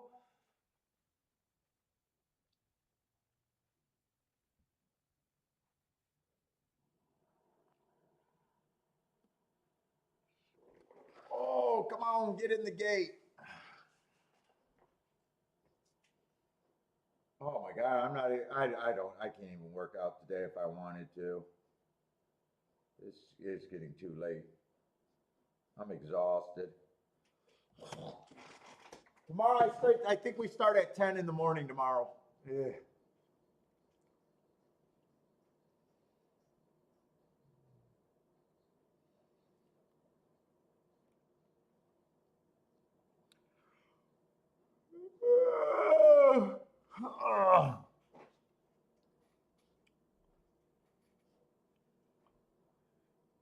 Let's see, Roland's looking at flat betting the 8, doing trying keys off the 6.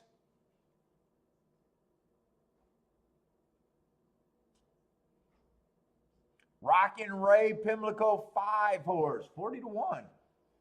Still an overlay on my board. Who is the 5? Ran against the inside bias in an early pressing day. Do got a good note on her, but you will definitely get rewarded.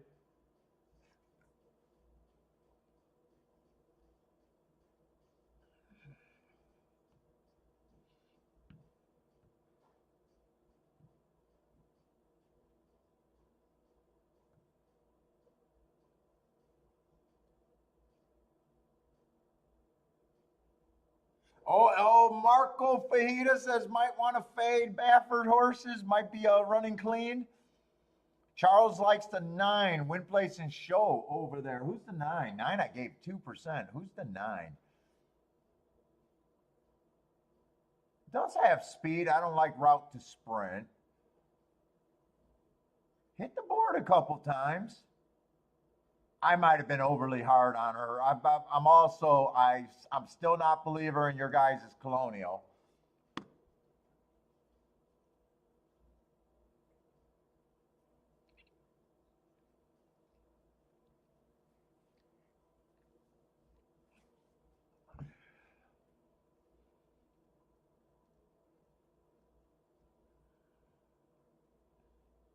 Nothing else, Charles, just the win, place, and show here?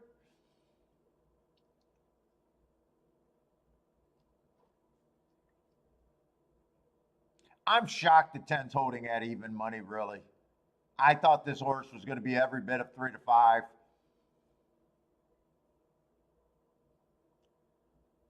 Maybe I'm valuing her. Or him.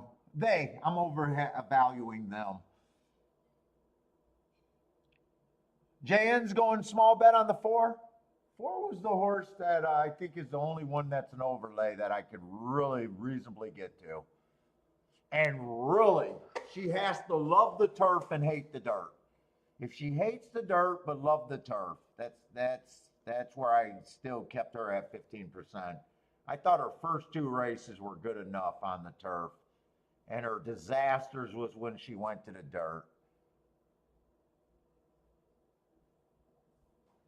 All right, they're loading in the gate for the last race. Good luck.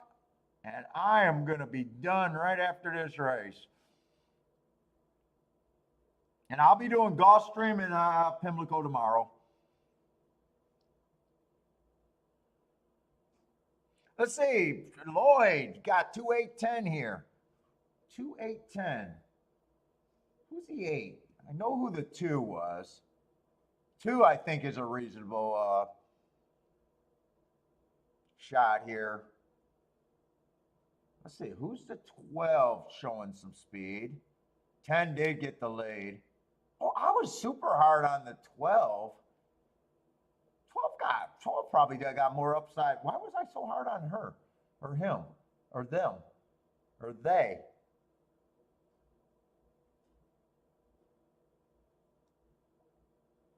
We'll see. 10 did go down to 4 to 5. Going fast, but they've been going fast all day.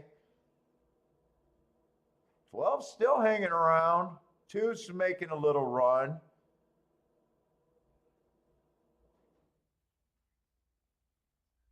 Two looks like 2 got wobbly. Looked like he had second.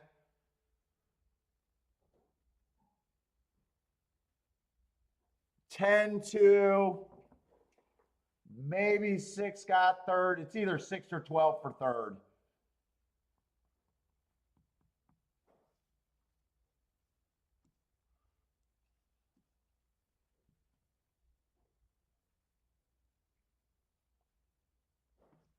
If it's 6, that's pretty much ABC, right?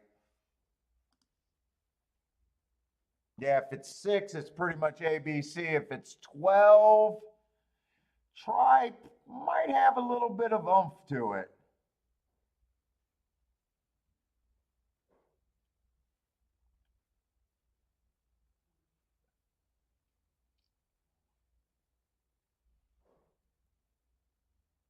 Oh, it's definitely the 12. It's definitely the 12. Maybe the try's worth having there.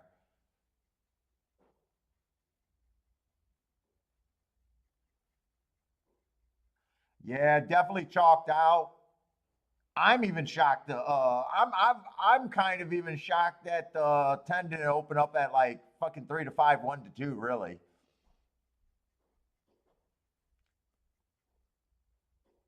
I thought this was a field, if they was going to win, this was going to be time for them. Exact is probably not, I don't think there's any way the exact is worth having. 6 to 1, unless that was the only way you played it. Maybe could have tried to beef up a bad exactas with some horses that were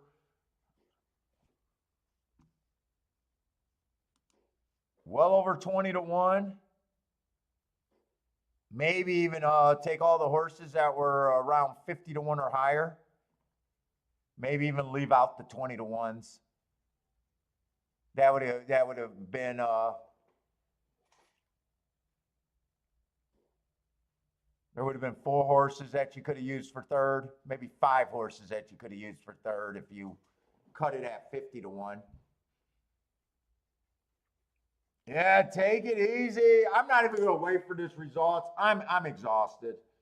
I'm exhausted. I'll see the results later, how much that try paid. But everyone, thanks a lot for hanging out with me. The second half of the show, actually, I'll produce some real fireworks. We'll be on bright and early, about a half an hour before the first race at Pimlico. I think it's going to be about 10 o'clock tomorrow.